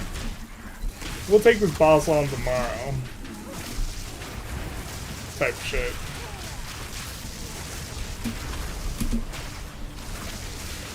You used to not be able to roll to get like if you got trapped in one of these scrums, you were like 100% dead. When we were playing yesterday, we even made like that comment.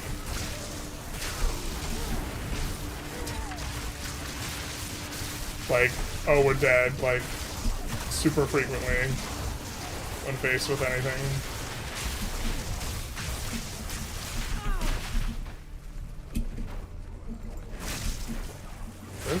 These are all minions? Oh, there it is. Like, where's the boss? Where's the boss? The boss has some sort of shield, yeah.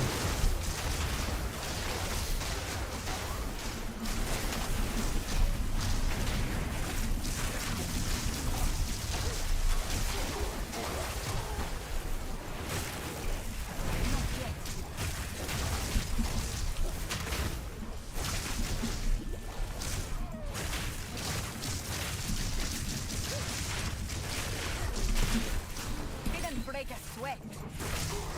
Hear that? Didn't break a sweat. Easy peasy.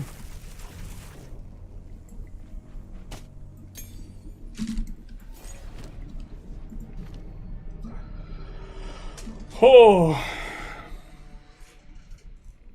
What skill are... where are we supposed to put this?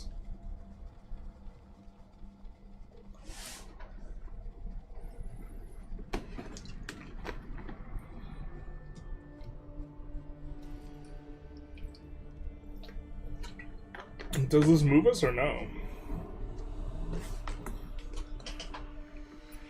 Is Frost Wall useful? I don't think it is. Oh, it gets lightning infused.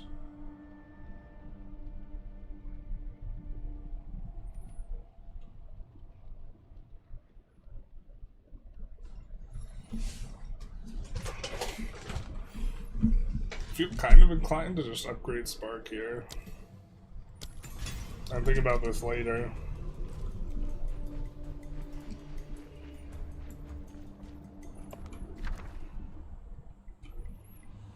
God, the later's already here. Not like this.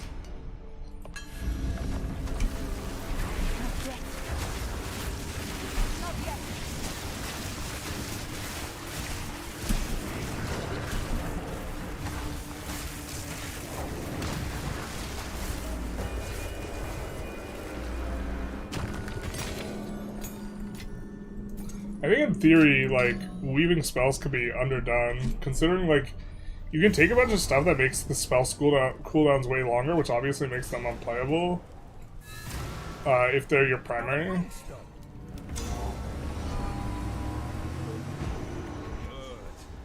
I'm still picking up one more in the region. One more in the region? Brother, we got them all. We got them all, brother.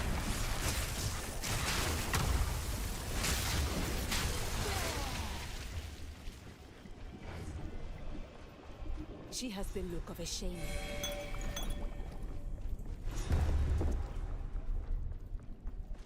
One more in here?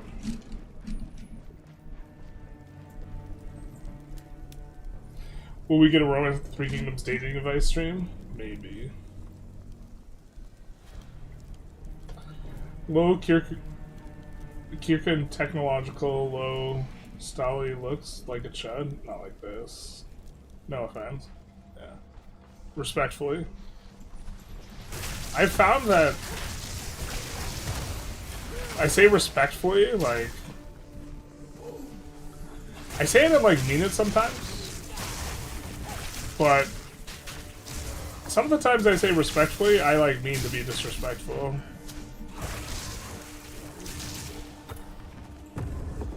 Like respectfully, use the dum-dum with respect. Obviously, of course.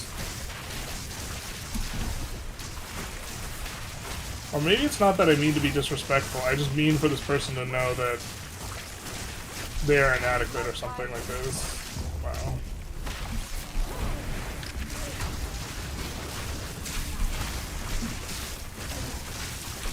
I mean, we can kind of get a lot of damage in, like when we do with all the things. Feels like. I have no space for that. Respectfully.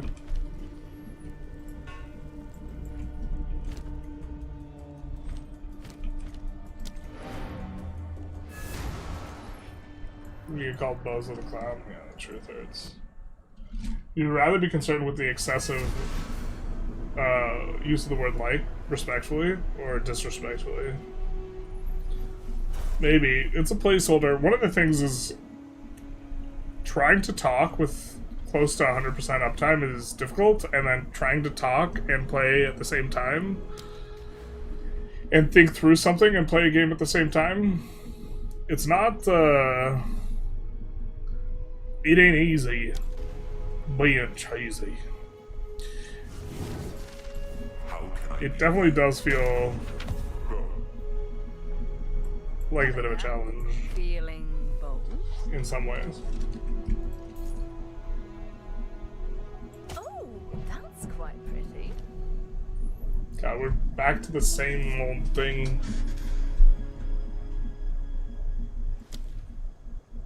We didn't even consider... So thrashing vines. I don't know how this scales, but we do have overgrown.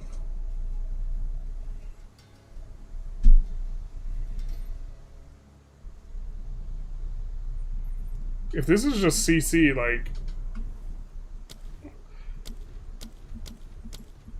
maybe it's good.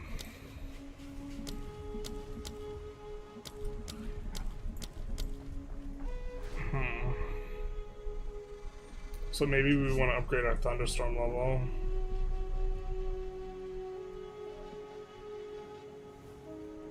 Oh, cannot drench enemies above a particular level. Yeah. I think we do care about that. Bozorlist gaming? Not like this. Do you think negative is an effective flirting pattern? It depends what your goal is. I think negging is effective on certain types of girls. But like the point at which it's effective is the point at which like you're pretty low friction anyway, probably. Like for a neg to work, the girl has to care about your opinion.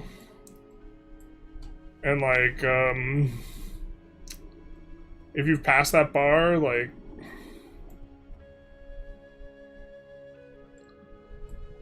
you know, I think that I guess maybe you could kind of like accelerate things, but like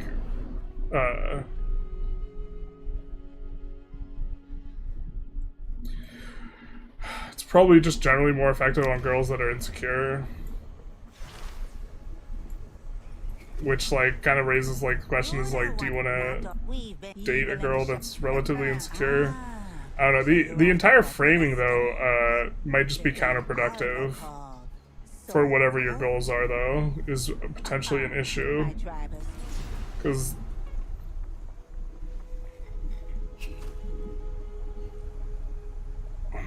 elemental ailment threshold. I think we just want the mana regeneration.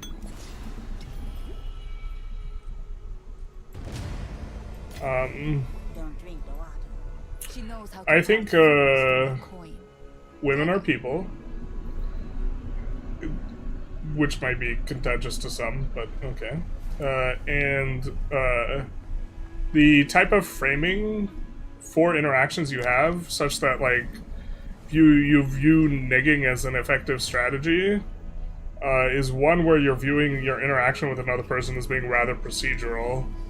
Like how you would a video game where you have these like, was it like in EU5 there, when you see the requirement for an event, it's like you have to do these 5 things, and then if you do these 5 things you pop the event, and your approach to it is like, okay, well we're going to do the 5 things and then pop the event and get the rewards and this type of thing. I think the type of orientation you have when you're like developing a strategy around interacting with girls that involves negging is the type where you're like looking at girls almost like you look at them like an EU5 event quest or something. And I think when you have that frame of mind, regardless of success, however you define it, like you might find your interactions with women as being less satisfying as they would otherwise be if you didn't like look at them in that way. It's like when you say no offense, but you're a top-notch imbecile, just to be extra sarcastic. Respectfully, yes. If you pass the bar, you're already in. Not like fully in, but like, yeah, like you're already in good shape. I think a lot of like dating advice that's like telling you to nag people or whatever is like probably most useful for like the guys who have literal no idea what to do, and if they don't have an idea of what to do, they're just gonna freeze up and do nothing. If the alternative is freeze up, do nothing, and be super awkward, almost any strategy is better than that. I think we are supposed to put these in somewhere. The clan relics. I think we missed the plot somewhere.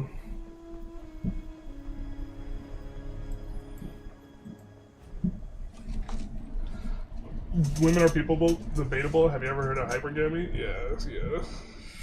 KJ, KJ, KJ. I assume that's your native JK, JK. But, yeah. I don't know. I mean, I definitely think that, like, a lot of the red pill stuff can be, like, effective at achieving certain types of outcomes with certain types of women, but, like, there's probably a failure to look at, like, the macro, like, relevance of both, like, the way you're looking at things and, like, this type of stuff when you're doing that.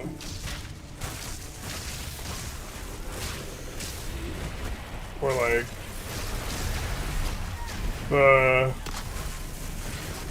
I think the, like, I don't know, I think the pinnacle of, like, the red pill and, like, pickup artist type stuff was, like, right before the Me Too movement, right? Because that kind of bricked them. And I had a decent amount of knowledge about some of those things.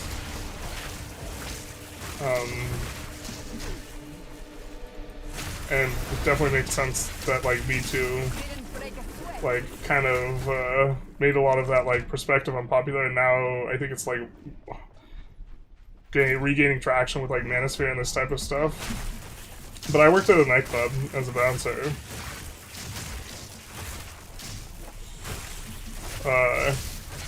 And there was definitely a regular who was really good with the women. And one of the guys from, like, the show, VH1 Pickup Artist, I think he was J-Dog or something like this. He just, like, came in and completely, like, clowned the regular dude who was, like, good with the women and made it look like a bozo. And then, like, took this girl home or whatever. And so, like, I would be dishonest to say that I don't think it's effective, but, like, I think that, like, should you dedicate, like, a ton of time to, like, your negging strategy, like, for women and, like, something like this, it's like, I don't know about that part. Because I think you'll be less happy. I think the women you'll be with will be less happy, and I think the women you'll go after will tend to be, like, the type of women that are, like, less fun to be in a relationship with anyway. Like, the hyper insecure type. So, like, I think, if a woman likes you and you're otherwise attractive, she'll also put up with, like, a lot of, like, weird bullshit.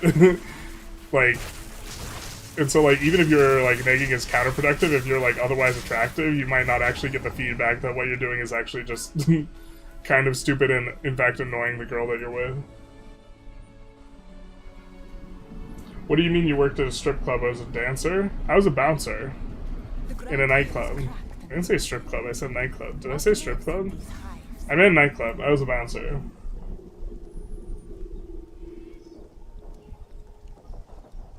Just think about yourself having free will and unfreeze yourself. Big true. Is this Elon Musk's new boosted account you're working on? Yeah.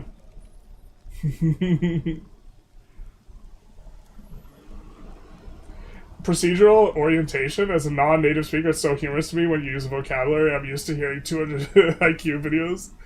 I often like to use it ironically, but, like, if I'm trying to communicate information, or, like, it's funny to talk about dating and, like, use, like, words that are way bigger than what you should be using for it. And, like, I think through these words in my head, if I'm trying to explain something I think is complicated, though, I will try and use, like, as small words as possible. Unfortunately, sometimes, like, the really good word to use is, like, the complicated big word.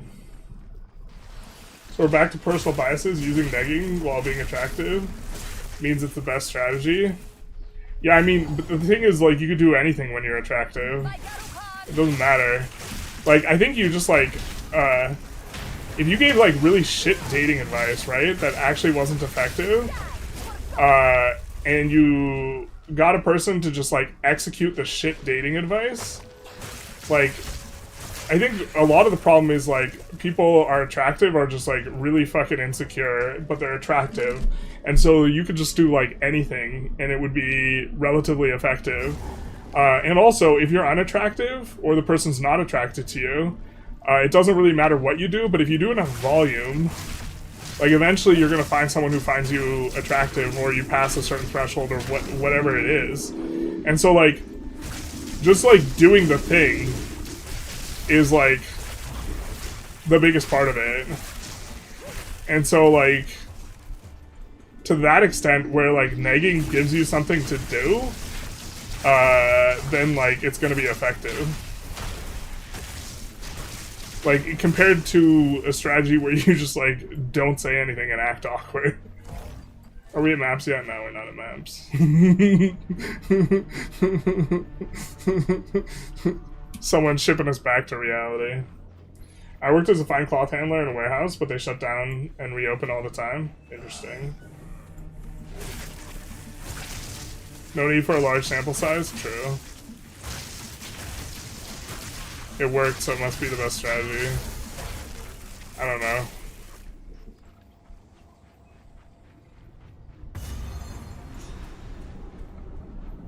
We need more rune stones. It's annoying they wouldn't let us get to the checkpoint, I guess. Is there more rune stones in here? No, it doesn't look like it. Okay. I guess we're at the waypoint. The waypoint is a checkpoint. What are we saying?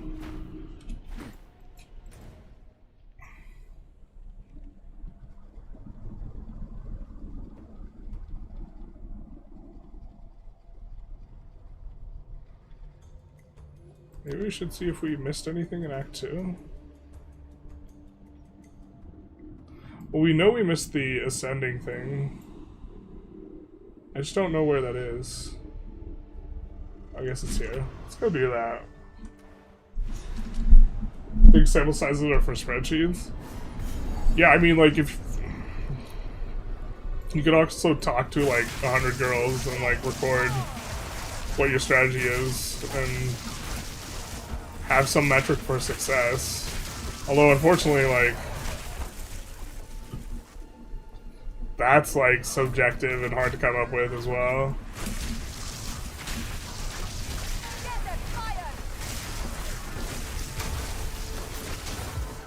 Like, stuff IRL is much more vibing, like, and, like, not quantifiable. And you have to come up with operational definitions for stuff, but, like, they're gonna always have issues.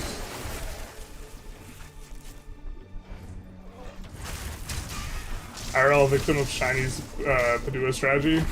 Close all the warehouse. Wait, what? Closing all the warehouses? I so don't follow.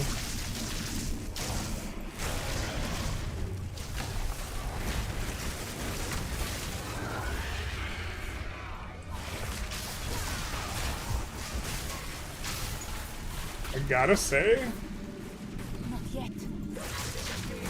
we need to use the Tempest more. Because boy does stuff freeze and shock real nice when it's up.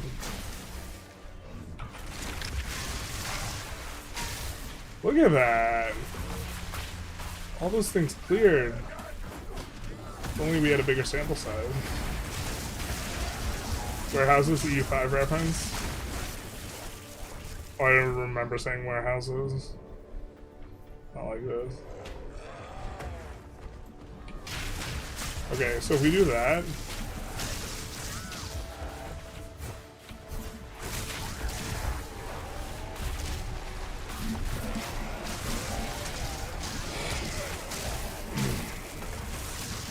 The thing is, if we have a strategy where we're casting on ailments, the snap, does that brick the cooldown? Or does that overcome the cooldown? If that overcomes the cooldown, then us getting, like, ailment heavy, like, to have the ailments won't be useful.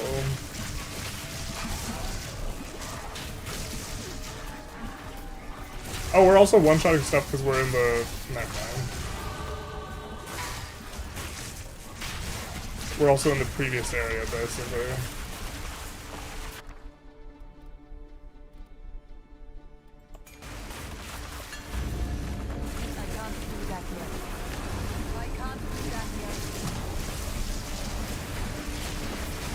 Makes a lot of sense.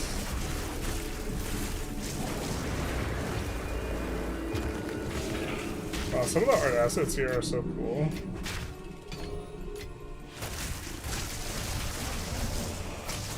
Prefer Miller comps. Well, I don't like comp very much, so I guess no. But I think you're asking a different question. Like, do I prefer rules-based ethics or utilitarianism? I think it comes down to how much information you have. Practically speaking, utilitarianism requires perfect information. To actually know what the utility of an action is.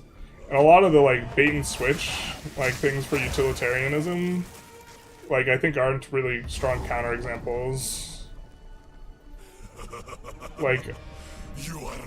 Utilitarianism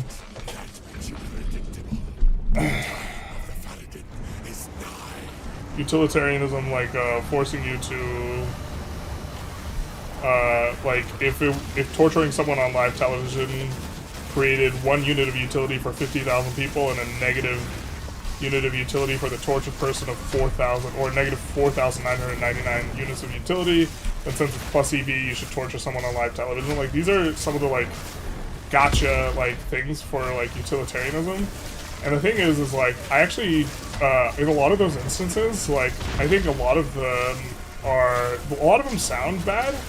And if they sound bad, that's an indication that it actually wouldn't be positive utility for the people who are watching the reality TV show where they see the person get tortured. For a lot of people, I think that there was a reality TV show where someone got tortured would provide them with negative utility. They would not be happy that that existed. So a lot of the examples I think are not fair type of shake examples. But that said, this system where you need to have perfect information to actually perform an evaluation, that's just not real life. You just never have perfect information. So what you would instead need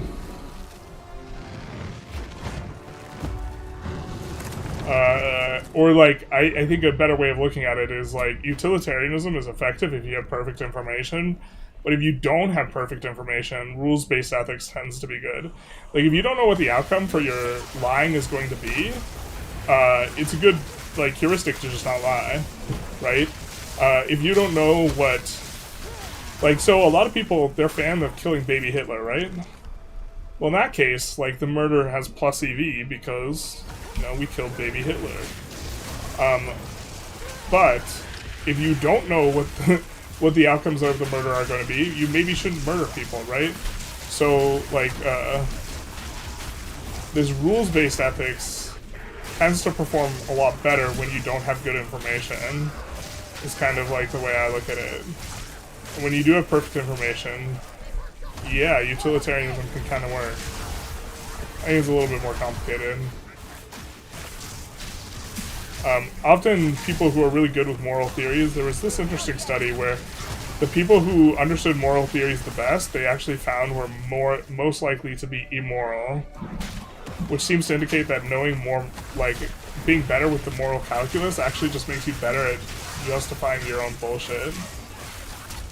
Which I think about that all the time. And then, I have a degree in, philosophy, and then I'm just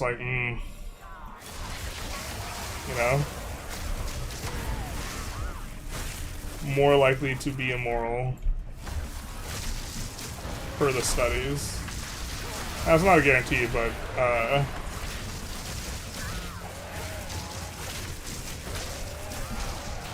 it's something I think about and concerns me. Or does it? Maybe I'm just trying to be better at justifying my bad shit.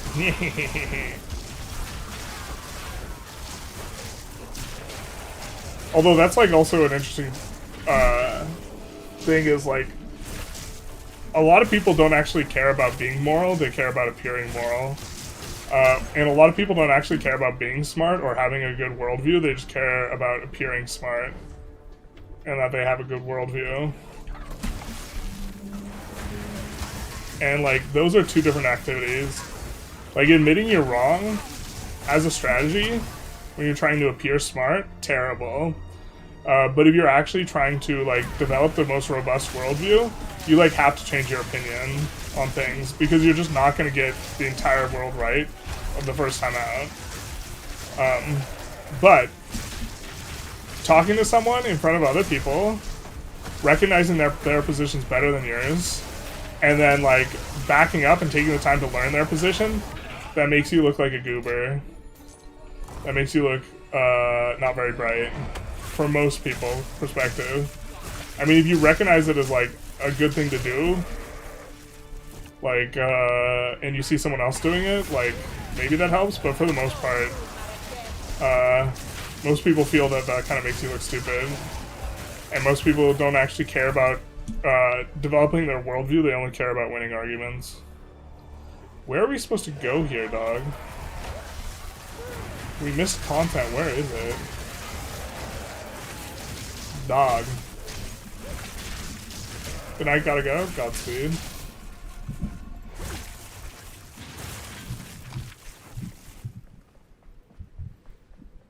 I feel like we explored everything.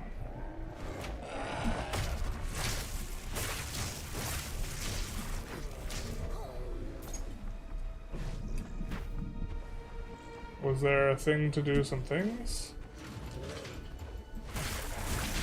This one looks a little bit different. Do we have a thing to do here?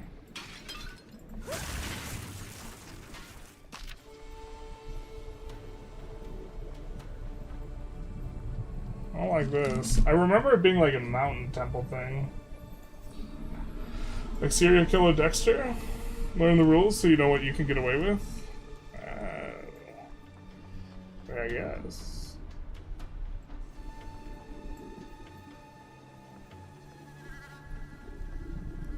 Shiny Immortal Bastard confirmed. You heard it here first. I mean, maybe.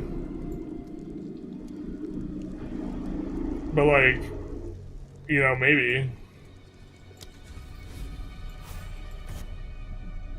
I like to think that that's not the case, but maybe I'm like full of shit.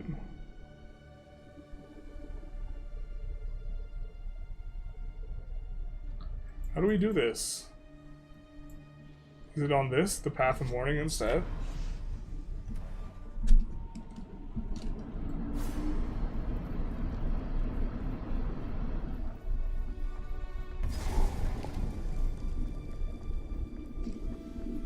My opinion is something goes up when they can admit they're wrong without having to be overly emotional about it.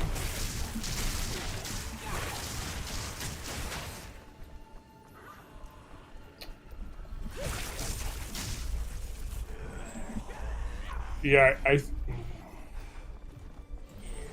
that's good then. I think the norm is when someone shows themselves to like get it wrong, they generally look silly to most people. I think that is the norm.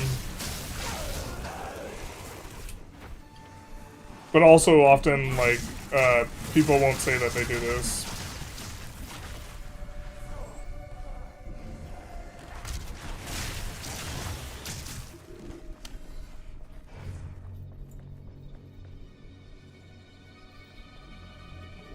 But, like, what you actually have to do in order to, like, form a good worldview is, like, rethink a lot of your opinions. Because you just, like, don't get it right the first time. So the faster you can rethink yourself up, like, and just rethinking is not, like, alone good, because sometimes you, like, rethink your perspective and you do it in a way where you get further from the mark. But rethinking your way, like, up the ladder to better and better perspectives, it's like a velocity game. You have to think more.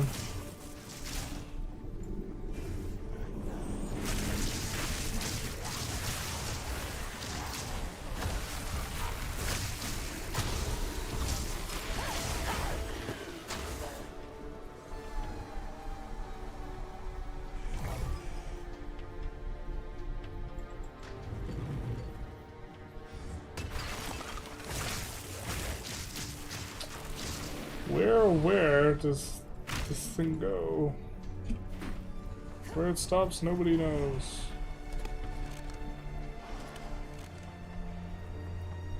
Oh, I feel like this is like a skill point or something important.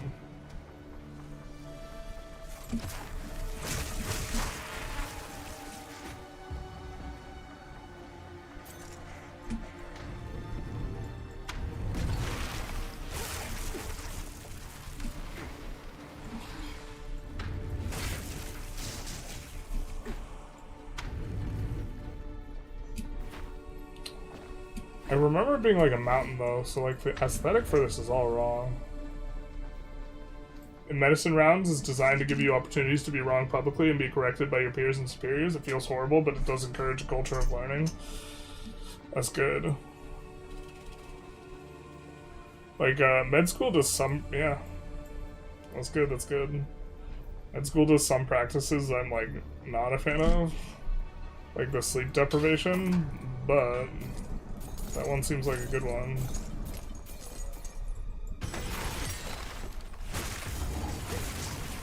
I think we maybe don't even need more uncut support gems.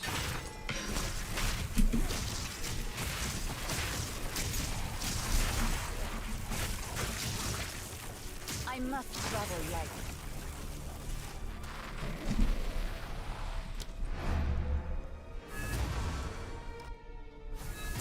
Hey, the Red Alpha. How's it going? How you be? Beyond you when you were. Thank you. Hello? All right, of course. Here, have this useless gold. Here, have this useless gold. Don't mind if I do. So this I think we thought was better than what we have.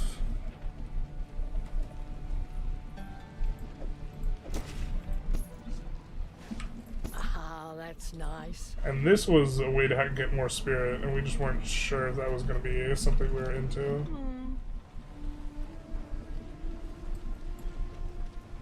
How's the PoE doing? Pretty good. Trying to finish Act 2, just going back through for stuff that we missed. Okay, I do think there's like a skill point thing that we missed. We have these 2 quest items and we have to turn them in somewhere.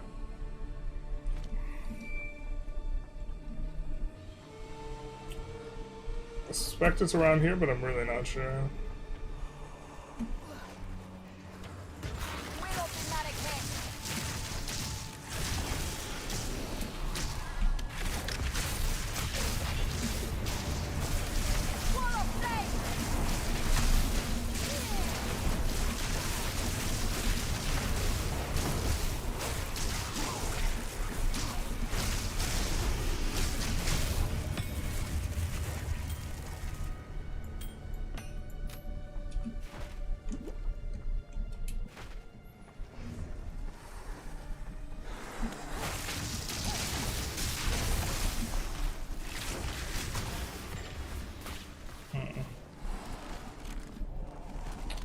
I suppose getting a little bit of extra leveling here as well.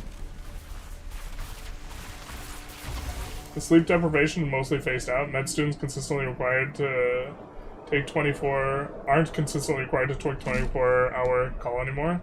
Is this recent? Because my brother went to med school like a decade ago. And our restrictions have improved a lot even if they aren't always enforced. Yeah, I mean it's just like it seemed to me like that was a really good way to get bad medical outcomes for like the people they were seeing.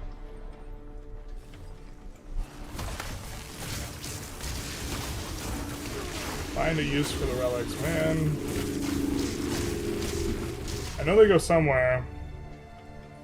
Also just clogging up the inventory.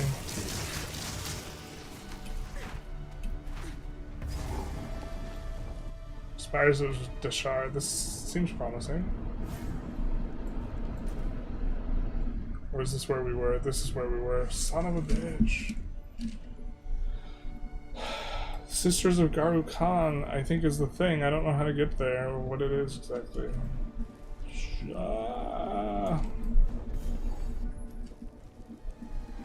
Playing PoE, love it. Do you know where we are supposed to go? Maybe we talk to someone in town.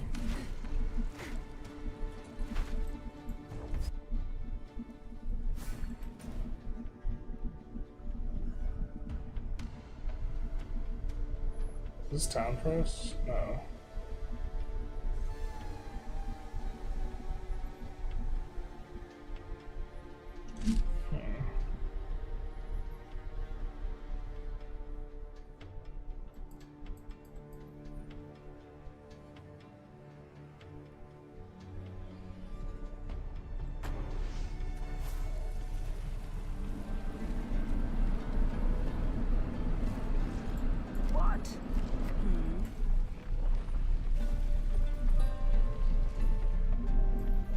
What is it?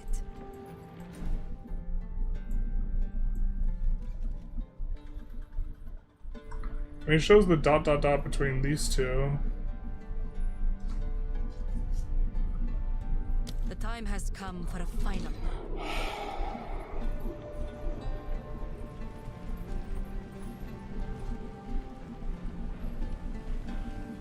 The other studies that came out that make drowsy decision-making was somewhat equivalent to inebriation. It took a while to trickle through the med schools, but it isn't like how it used to be.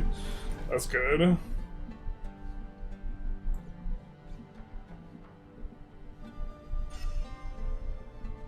The Spires of Deshara. Maybe it's in Deshara. God, maybe we should have used our brain.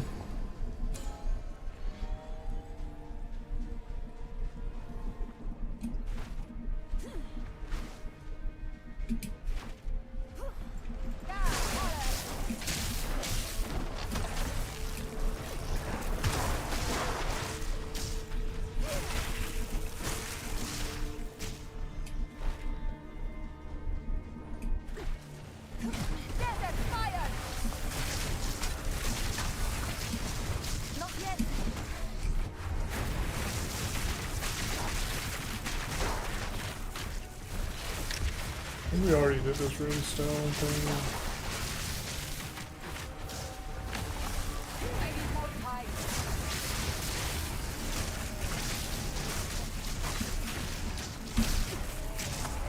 We're not super over leveled here. But we are over leveled.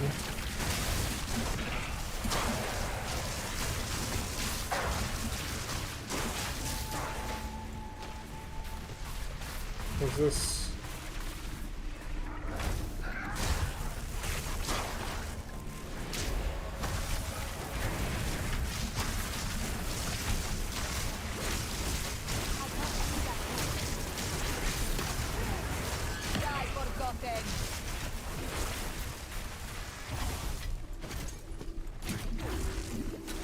Do another 3 lane.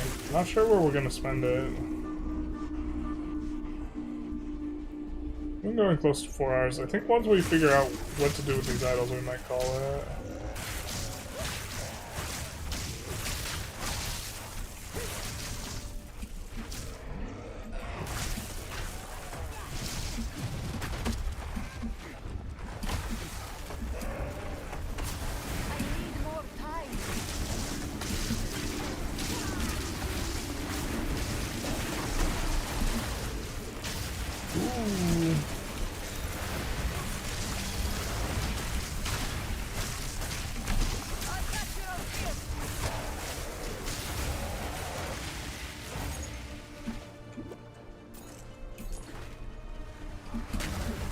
Don't want to trip.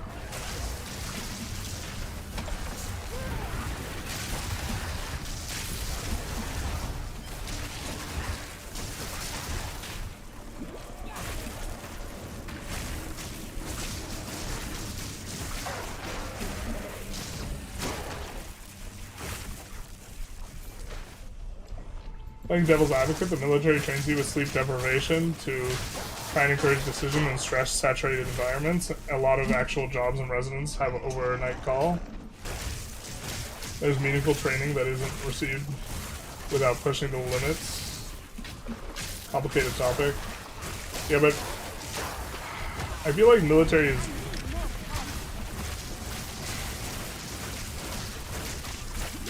I feel like generally, when practicing medicine, you are not using people who are like sleep deprived and stuff like this.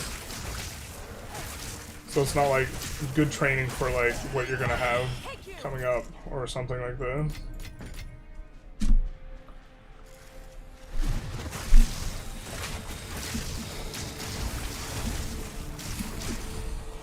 You know?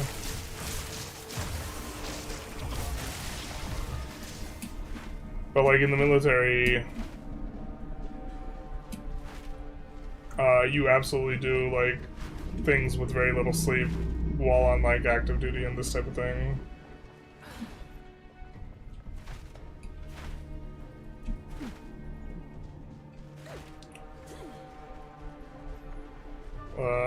I mean, there are obviously some people in medicine who are going to be like on call and like surgeons and like called to the ER or whatever at all times.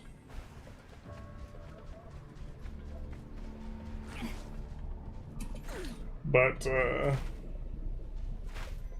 well, I don't know if it would be appropriate for like residency to have like specialization, like fatigue training, like residency. I don't think it like is necessarily useful for like universally.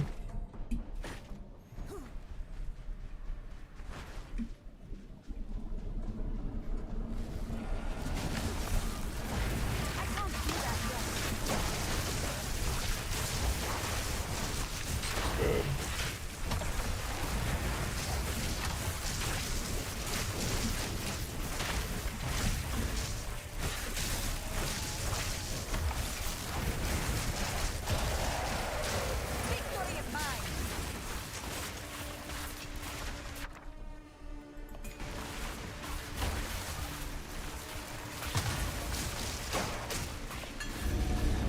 One thing that feels like when we played PoE2 before, it like feels way better to like slam currency for gear relative to PoE1. Let's try that results.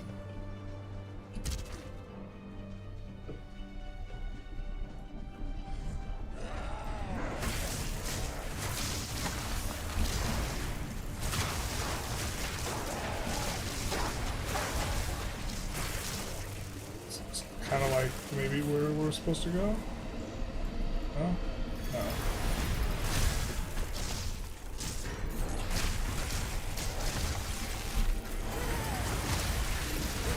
Being honest, most fields don't encounter high stress and fatigue daily, and few are far between.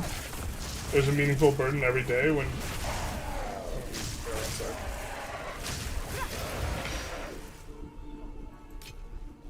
The fields that don't require high stress and fatigue daily are few and far between. There's meaningful burden when your day-to-day are matters of life and death.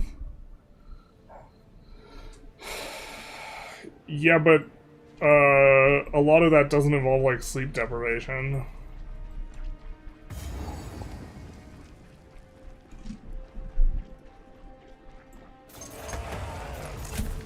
Okay, we didn't do this.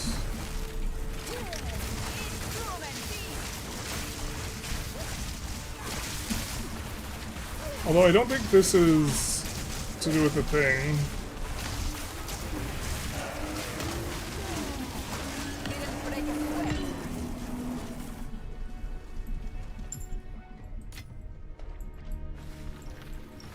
Or like, I feel like there's more productive ways to like induce or simulate stress than just like sleep depriving as like the only means, especially when you're actually interacting with real patients. You know? Where there's like actual stakes. I mean, I guess like to the extent that you might like hurt a patient, like, but you like you wouldn't want to hurt a patient just to get the experience of hurting a patient, right? Like,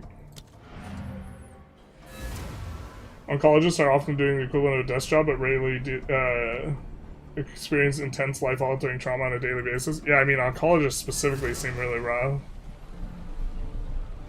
As well as any, like, to whatever degree you're dealing with like cancer in whatever like sphere you're doing stuff. Oh, right. Right, because ooh,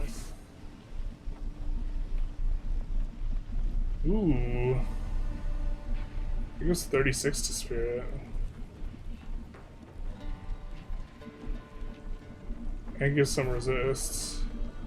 I don't know how much we value like the extra spirit right now.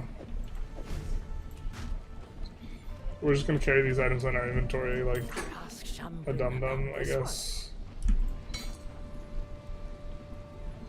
These are not a resist, but we're not gonna use any boots that don't give us run fast.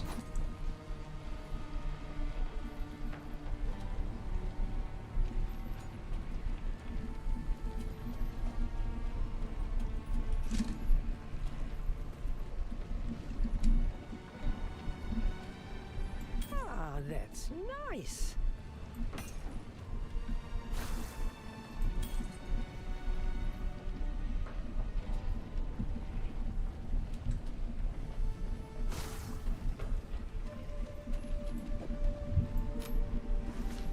I will tell your tale.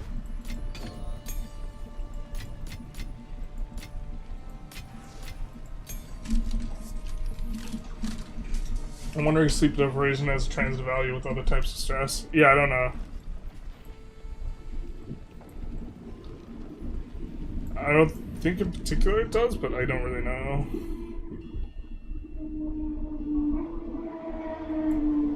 Where the third pack was forged, Medallion, Valley of the Titans.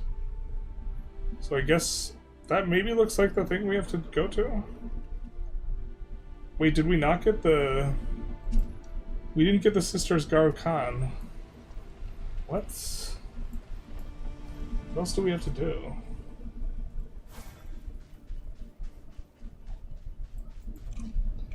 Oh.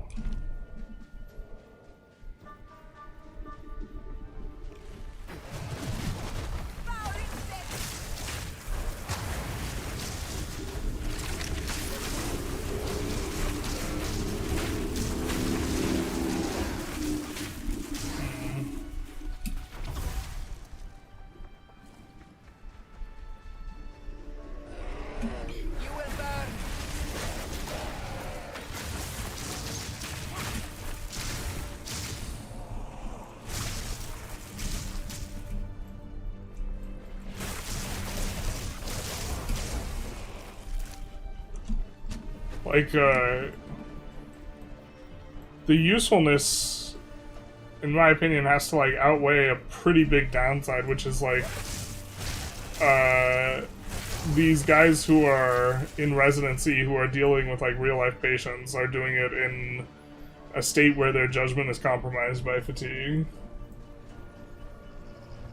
Yeah, there's probably better ways. Sleep deprivation has the fucked up benefit of making hospitals more money, which is notable compound. Yeah, or it's like, it's gonna make them want to pick the thing.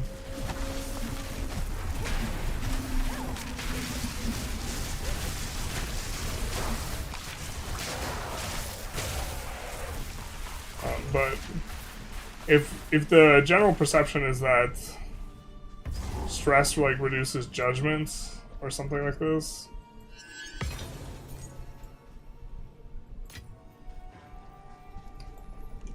and then you want to train that, that's like, I suppose ideally you would not do that in an environment where you're working with real patients. Because, like, the very premise is that if you don't know how to handle stress, you're going to kill more patients, or not necessarily kill, but, like, make bad judgment calls.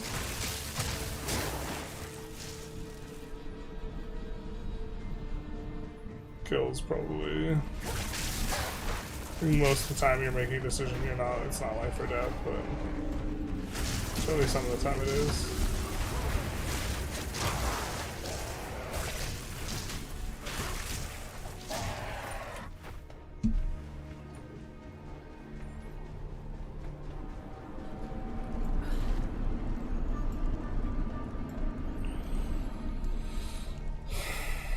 Felt like we looked up there. There wasn't anything, but that's like the only thing.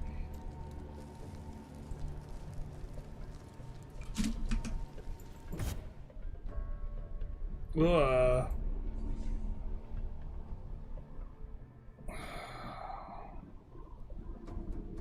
what am I missing here?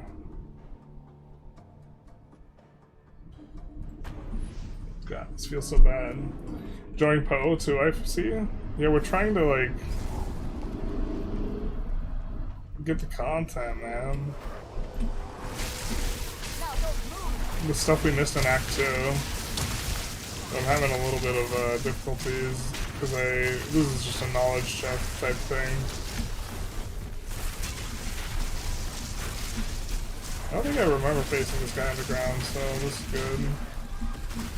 Oh, this is bad. Oh.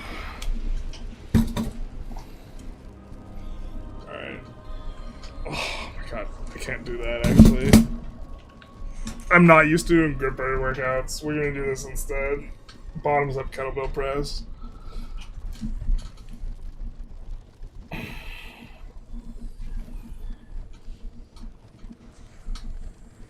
We cannot die again.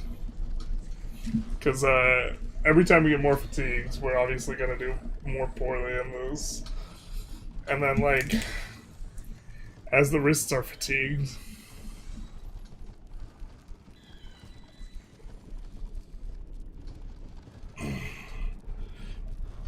we're gonna, like, click more poorly. Or, like, yeah, maybe, like, it'd be like a surgeon doing, like, forearm workouts before their surgery as practice for in case their, like, forearms, like, fail them. I think we're on the same page, reasonable hours for, and working conditions. Yeah, no, we're good. We are on the same page, I think. Murder sounds nicer? Yeah, that's right. Murder sounds nicer. Specifically sleep deprivation? Yeah, I'm not sure if you can, like, get better at being sleep deprived. I don't know if that's a thing. I'm not saying that it's not. I'm saying I have no idea if, like... I don't think I've seen any, like, literature on that. I know it's considered the equivalent of... Or, like, at a certain level of fatigue, it's the equivalent of, like, driving drunk or whatever. Oh, we wanted to transmute one of these. I don't think we'll aug that. I don't think that's worth doing for us. So we'll stay out of that. And we will not rip again. Mainly because...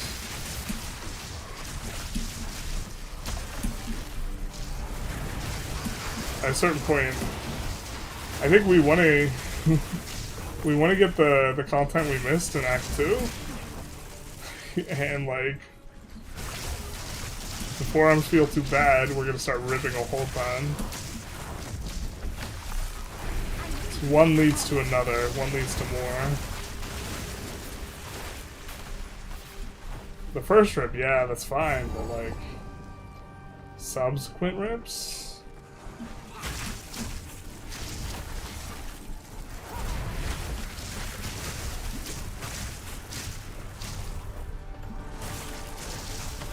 We could also just look it up what we're supposed to do with these two figurines.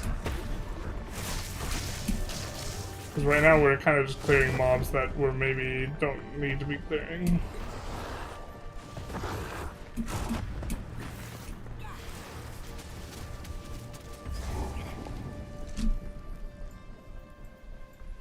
This is promising-ish. Guess maybe not.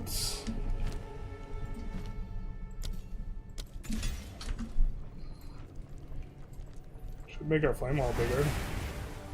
Doesn't seem that much bigger.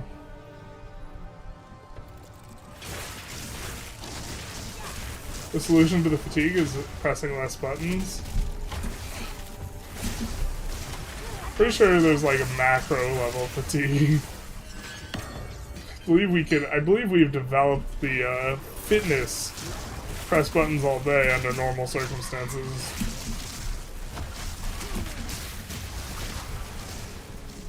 You call it gaming, I call it fitness.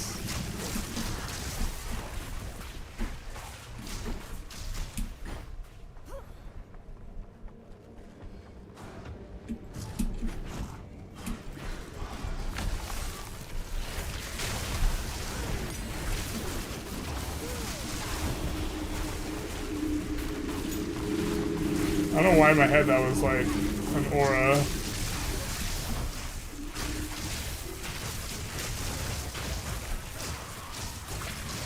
Yeah, but we have a three-way street here. Which is somewhat promising.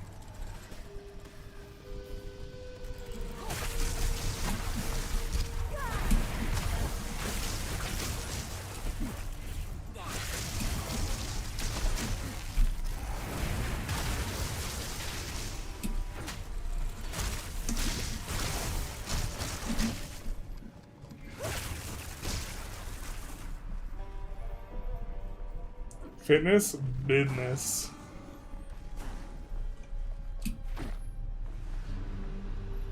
We stand on fitness. I feel like we didn't kill this guy, but maybe I just don't remember because he died so fast. We killed this guy already. You know why I am. Relent. What do you have to do, man?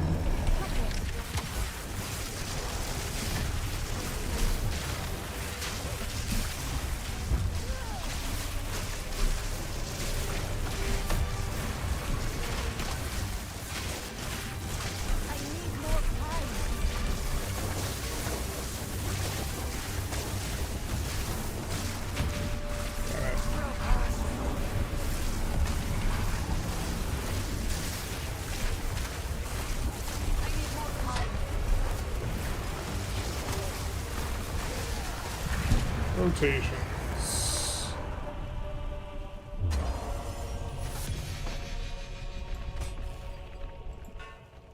I'm carrying enough already.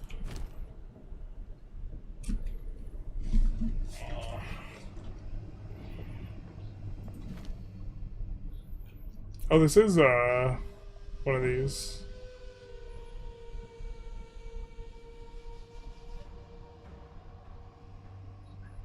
Spirit, siphon elements.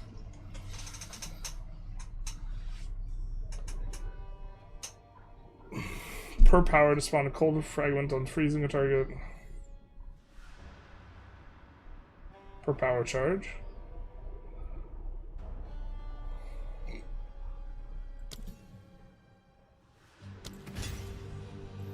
But this I think we're into, yeah?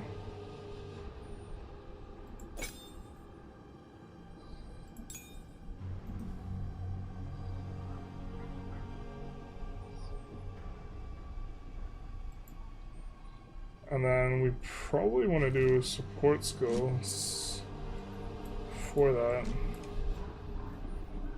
But there's nothing down here. Dagnabbit.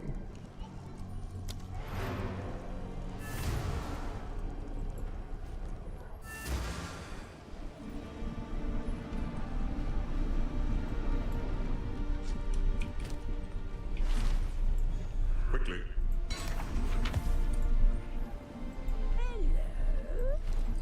I assume this is trash and we'd want to just disenchant it.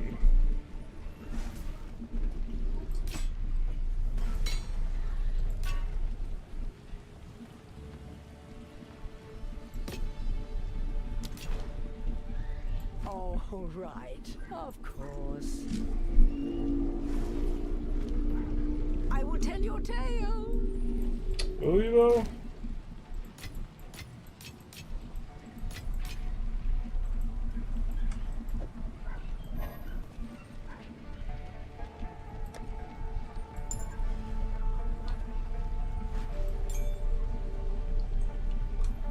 I feel like we're not getting any closer here.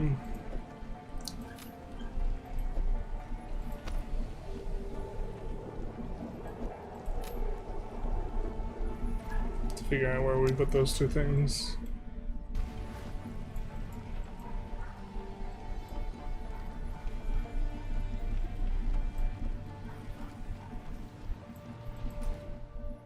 And also The Sisters of Garukan. I feel like we have to put him here, where the third pack was forged.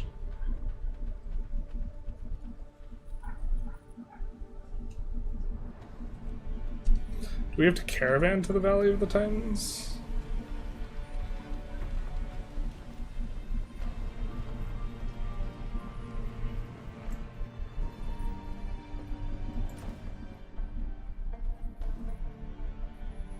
Oh, I guess.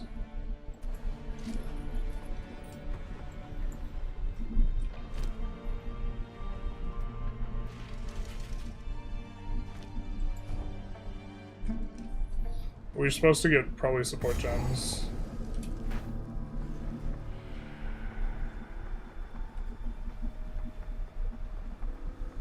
Yeah, this looks right.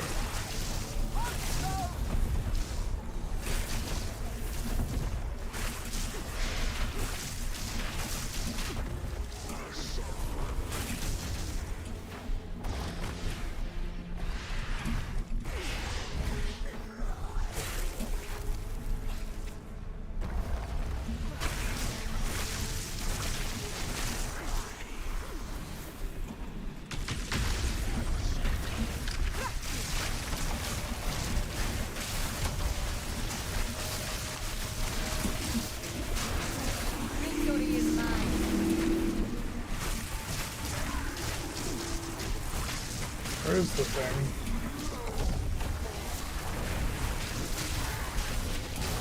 These are just minions.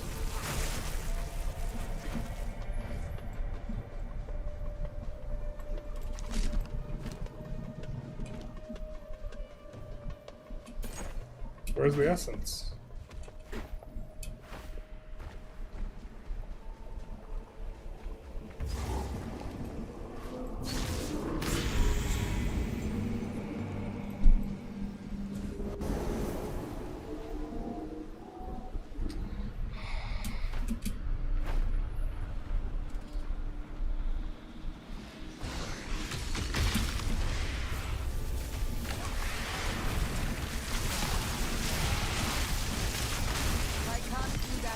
There it is.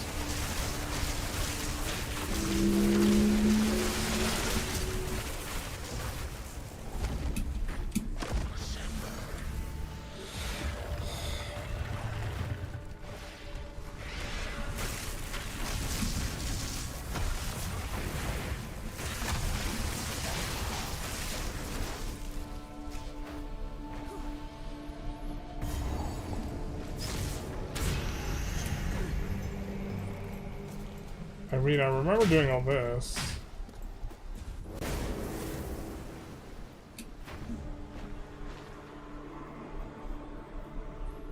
We're in the Valley of the Titans.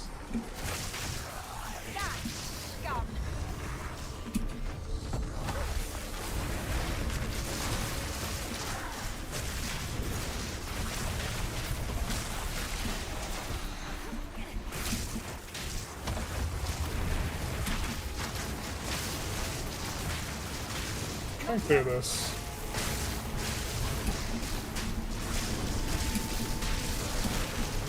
Whoa, whoa, whoa, whoa, whoa. Let's zip this around.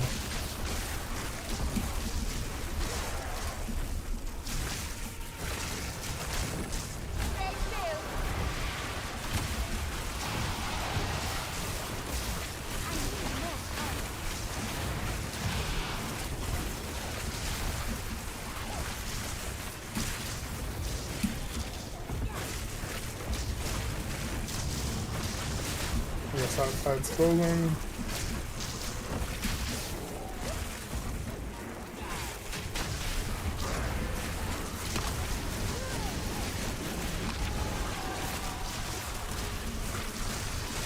I don't know exactly how this mechanic works.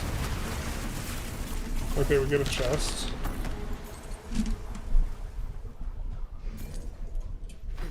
I can't tell if we're doing it poorly or bad, or well. Poorly or badly. Is this it? Yeah. Oh, no, it's not.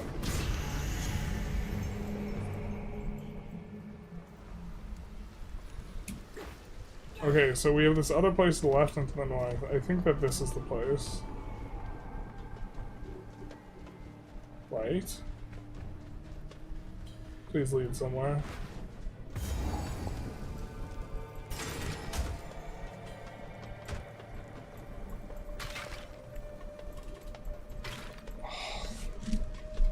Isn't there something we interact with? Okay, let's see if this thing down here goes to the left. It does. Promising, promising, promising.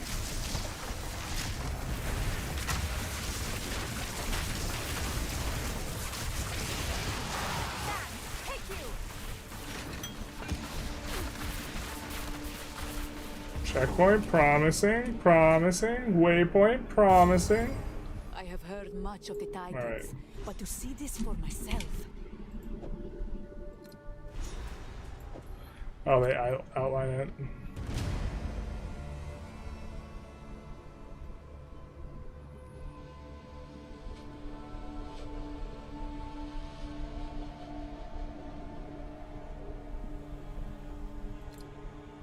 I don't know which one of these is better. Oh, can we change it?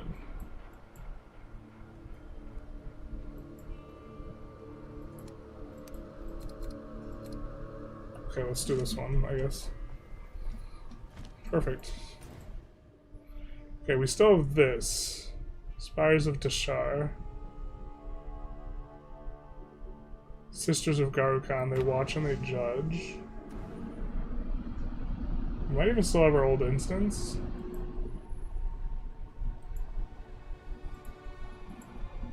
How you doing, Field Medic?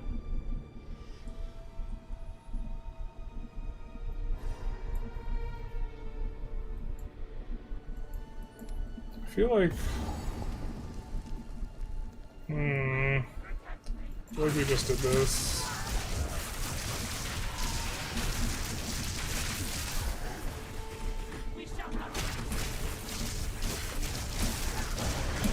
I feel like we just did this because we did just do this.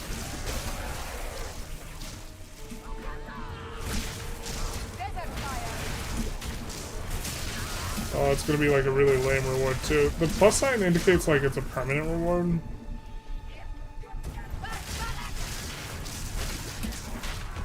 Or gives a perm bonus.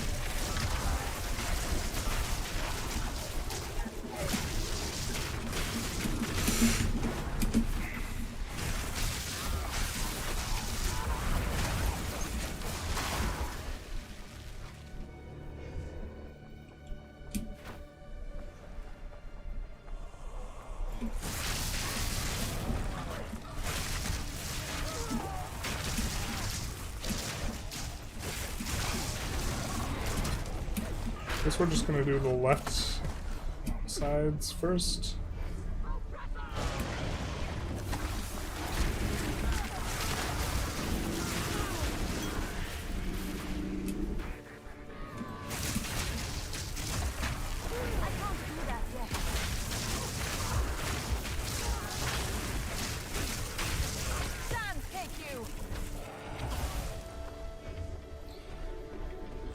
I don't really... We need stuff to like burn up our infusions for lightning and fire now. Because we're getting a bunch more infusions from our aura. But we don't have payouts. This is probably where we need to open the wiki and look up infusions in order to try and figure out what's what.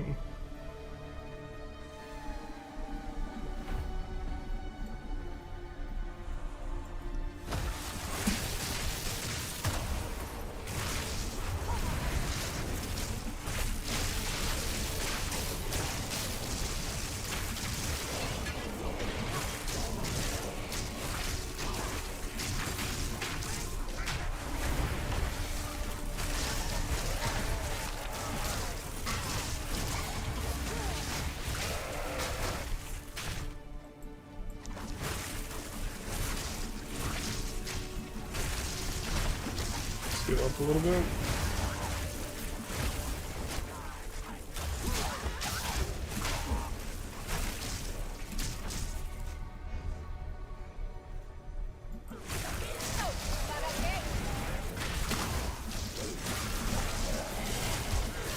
Is this what 1.3 beta looks like?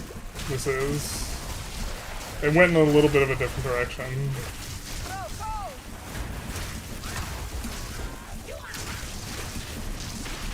The feedback had been no. Oh my god. My forearms are getting too fucked up for this.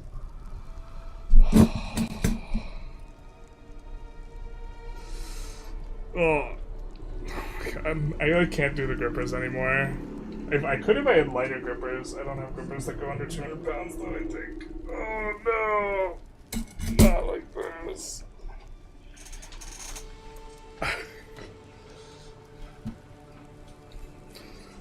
I'm losing strength on this too.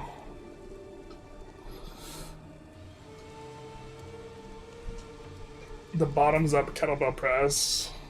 Holding the kettlebell upright requires that you grip it kind of fucking hard. Oh my god. One more. Left hand first, because we're not as good with it. Alright. It's not working very well. Bro got clapped by the Ottomans, not like this. Feedback has been no. I mean, where's the lie?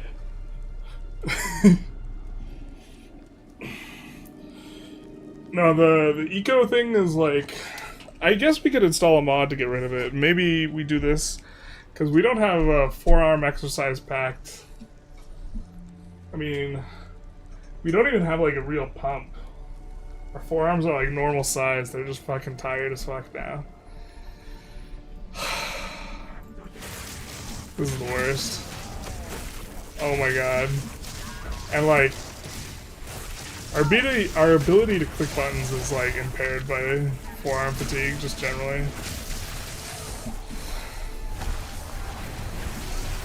This is terrible. We'll have to get a new implement if we die again. We're not trying to die again, but...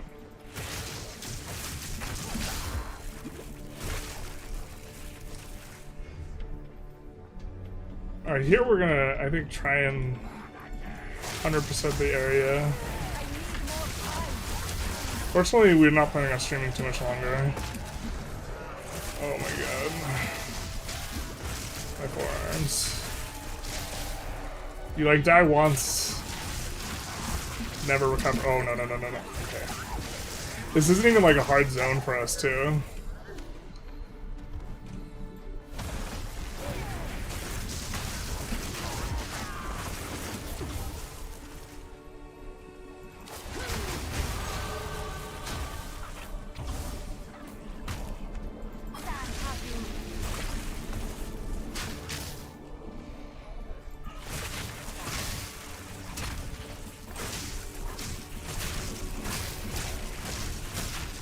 Oh, hey.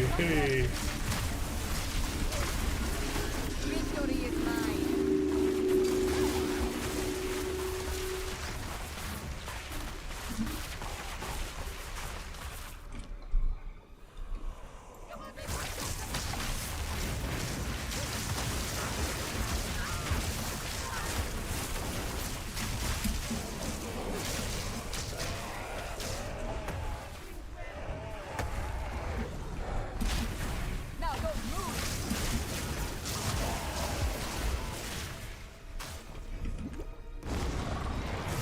Trying to stay topped off a little bit.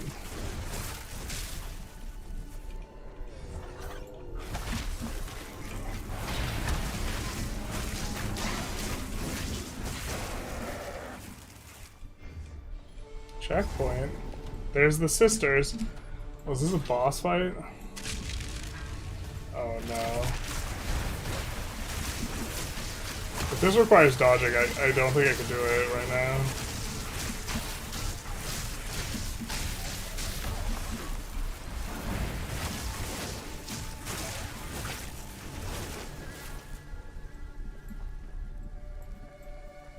Is that it? Feels really anticlimactic.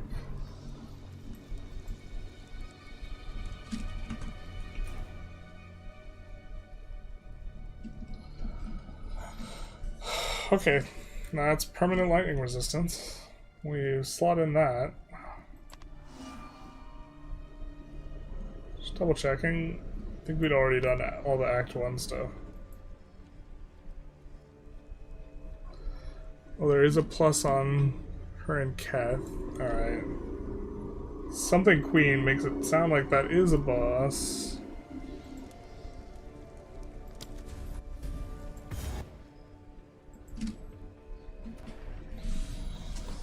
Forearms? Forearms? Yeah. You call those forearms? More like forearms. Plus 12 gold thing, the price of elasticity update.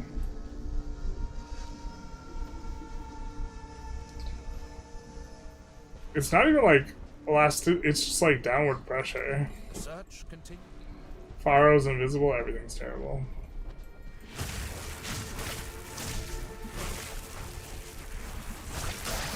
We should just keep a better eye out for, as we're going through the zones, like which ones of these have the permanent bonuses. Have we already collected this runestone? I guess.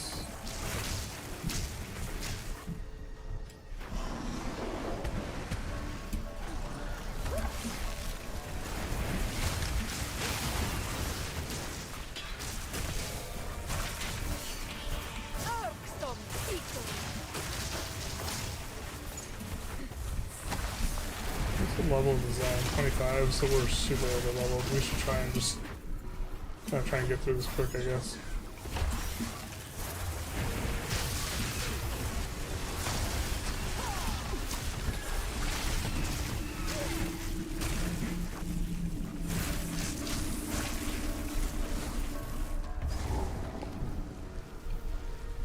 The Venom Pit, this is promising. I remember killing her.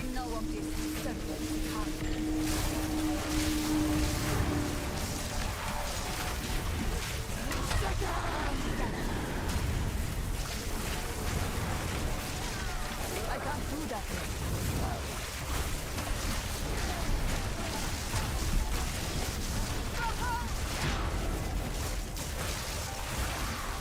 Alright. Whoa. My Akhara will not believe this. She won't.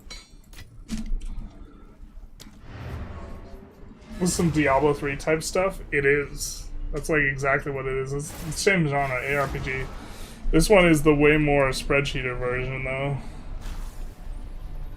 Bro, should have played a tankier build, for real. This is the skill tree.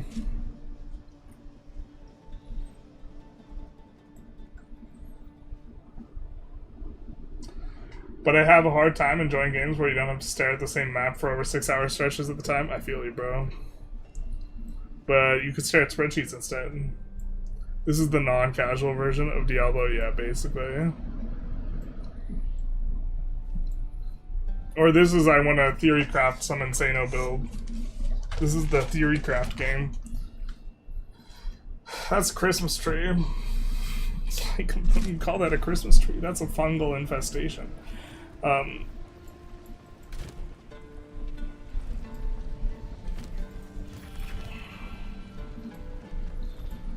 can I be of aid? Time is short. So I think we're gonna Here we are. kind of fix up our inventory and then call it.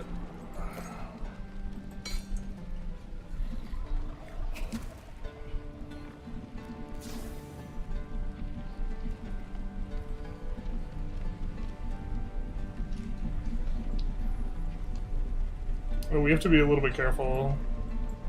This, yeah, makes it so we can't equip stuff.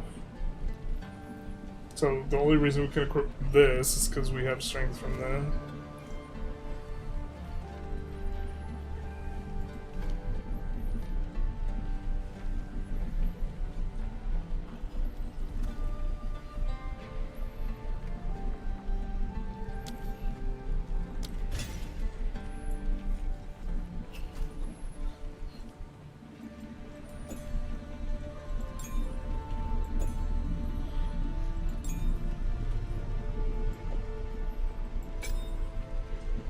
get elemental weakness in there. How many skills do you get in the game? I don't know what the maximum amount of skills is, but we can only support so many gems based on our attributes. And Path of Exile 1, you would kind of only use one skill, but this one you could like weave multiple skills and use more skills. Skill tree, that's a mycelium network. Exactly. So, I'm trying to play a more complicated build where we... I guess our camera might still just like not be in a very good place here. Because you can't see our skills. Yeah, it's probably not. But we're playing a build where we're trying to use several different things. So right now we have like 5 different buttons to press. So we want to get the cast speed up so that we can weave them, because we have, for them, kind of a lot of payouts from using multiple stuff. Like this is our primary skill that we're using, is Spark. And that fires a bunch of little electrical things. And these are boosts to that particular spell, but we have Flame Wall, which when projectiles pass through it, they do fire damage. Spark fires projectiles. We have Frost Bomb. Oh, and a big part of this is also this, Rising Tempest. More elemental damage for each type used recently. So we want to use a lightning skill, a fire skill, and a cold skill. So there's our lightning skill, there's our fire skill. This is a frost skill. And I think it's the only one we're using, and this creates elemental exposure, so it makes all elemental damage do more, so it helps us to amp up our damage off of our spark. Thunderstorm helps us to, with our electric and cold damage that we are doing, cause more freeze and shocks, which is like an ailment, like being asleep or whatever. Shock makes it so that we do more damage, and then freeze is like effectively CC, and then we have snap, which if something is frozen, shocked, or ignited, it will pop and do a whole lot of damage. And because we're using multiple different elements, it's easier for us to do all those different status ailments, which makes it easier for us to have a consistent snap. And this is making it that when we freeze, ignite, or shock something, we get these remnant things. And so there's some synergy here, but this is probably kind of just us shitting the bed. The build's probably just no good. They need to add casino-style microtransactions. That's one thing that's wild as hell about this game. So we open up the... or the entire genre is that the MTX is so ungodly and expensive. There's not been a game that I've seen more where you have like more expensive like skins.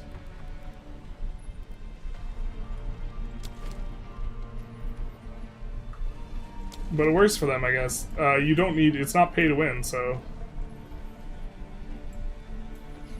I don't think I have any MTX. You do have to buy stash tabs, like that's the thing you have to buy, basically, is more storage. But it carries over from Path of Exile 1, so... I know the guy who designed the lighting system for this game, crazy smart guy. Nice. Oh, I was joking about the cash grab. Well, that's how they generate money. There's no...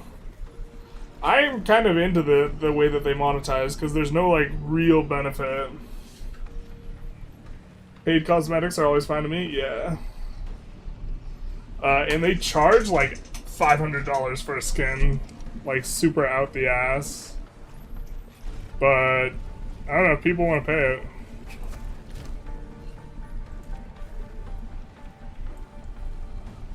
Look at all these people with MTX. Like, those flappy wings, that's not vanilla. This guy's only level 30. Not here, not now. It's basically the only way to make money, so it makes sense. Yeah. It's definitely a game that is supported by the whales. It's also MTX on your abilities and stuff too. But I think we're gonna call it here. Did manage to get the rest of the way through Act 2. We were like at the start of it, so we finished Act 2. We cleared out everything from Act 2 that is giving us a long-term bonus, I think. I don't think we missed anything. We got a little ways through Act 3. Got some stuff to do. Maybe we kill Silverfist so we don't forget. We can kill Silverfist later. Although, I don't know exactly if we're going to be streaming this too much more. I do like some Path of Exile. If we did, we'd probably need to construct a build, but probably going to be switching back to a little bit more EU5. Although, some people are coming out for Path of Exile. Maybe we could stream it. I think if I got the same viewership on PoE as I did on EU5, we might be streaming a little bit more of that. Although I am keen on trying some stuff out with EU5 once they get the eco stuff fixed, so. I remember putting 260 down for EU4 DLCs. That was all on sale, so I can't talk. Yeah, well, so, like, in principle, like, it's a similar thing where you're paying for, like, ongoing, you're supporting the ongoing development of the game by buying a product, right? And it is a, like, living game that receives ongoing development. In the case of EU4, like, everything's DLC oriented and stuff gets throttled behind DLC. And Paradox is trying to move away from throttling stuff behind DLC because it makes it so that you can't enter the game, basically, like 10 years down the line. And that was a huge issue for EU4, is like, the player base, like, growing the player base when it feels like you have to spend $500 to get in the game, like, sucks. And they had the subscription model, but, fundamentally, what Path of Exile is doing is, they do free content, but you need to pay for stash tabs. So, if you do really well and you're getting a bunch of items and you want to store them and sell them and this type of stuff, you're going to need more, and MTX. And, I think I like their monetization system better. But, like, if you're... It might be, like, for a lot of players, it might end up being, like, a $250, you know, over the course of, like, 5-6 years or something, which, like, to me seems, like, somewhat reasonable. I think, like, each one of these, I want to say is, like, $5, and each one of these was, like, $10. Or something like this, so I've probably spent a couple $100 Path of Exile, something. But I don't really mind. And then they have special stash tabs. This guy I kind of mind to some extent. The specialty stash tabs for each league, where it's like $10 to store that unique league currency, and when the league gets folded into being something that is evergreen, like in this case, essences. There was Essence League, and so this tab is specifically for storing essences. In some sense, they're charging in this way, but like you don't have to use this thing this way. It's less on sale. The stash tabs, yeah, I only get the currency on sale as well, and you can just buy it ahead of time, knowing. And, like, there's been a lot of times where, like, the League mechanic currency, I just, like, store in a different stash tab.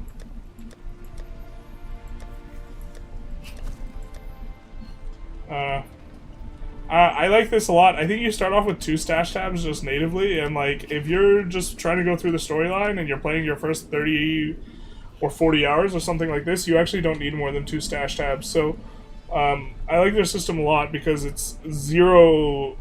barrier to entry. Unlike, EU4 is like the complete opposite. EU4 it like feels like you have to pay $500 to get into the game. So,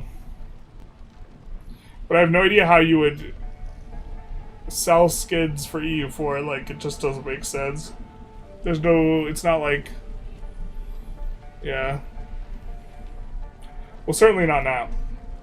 But anyways, thank you everyone for coming out. I think we're going to wrap it up. I hope you guys enjoyed. If you did, YouTube algorithm stuff and etc. Next week on Sunday, I think we're going to be on our other YouTube channel, Generalist Ideas, talking about morality and philosophy a little bit and this type of thing, instead of our normal gaming session. So if you are interested in that, you can follow that channel. The link should be in the description on the YouTube. For those of you who are on Twitch, I don't have a separate Twitch channel, so it would just be through the same Twitch channel. So nothing to do there. But yeah, other than that, have a good one, you guys. We'll say goodbye to the YouTubers, and we will say goodbye to the people from Twitch.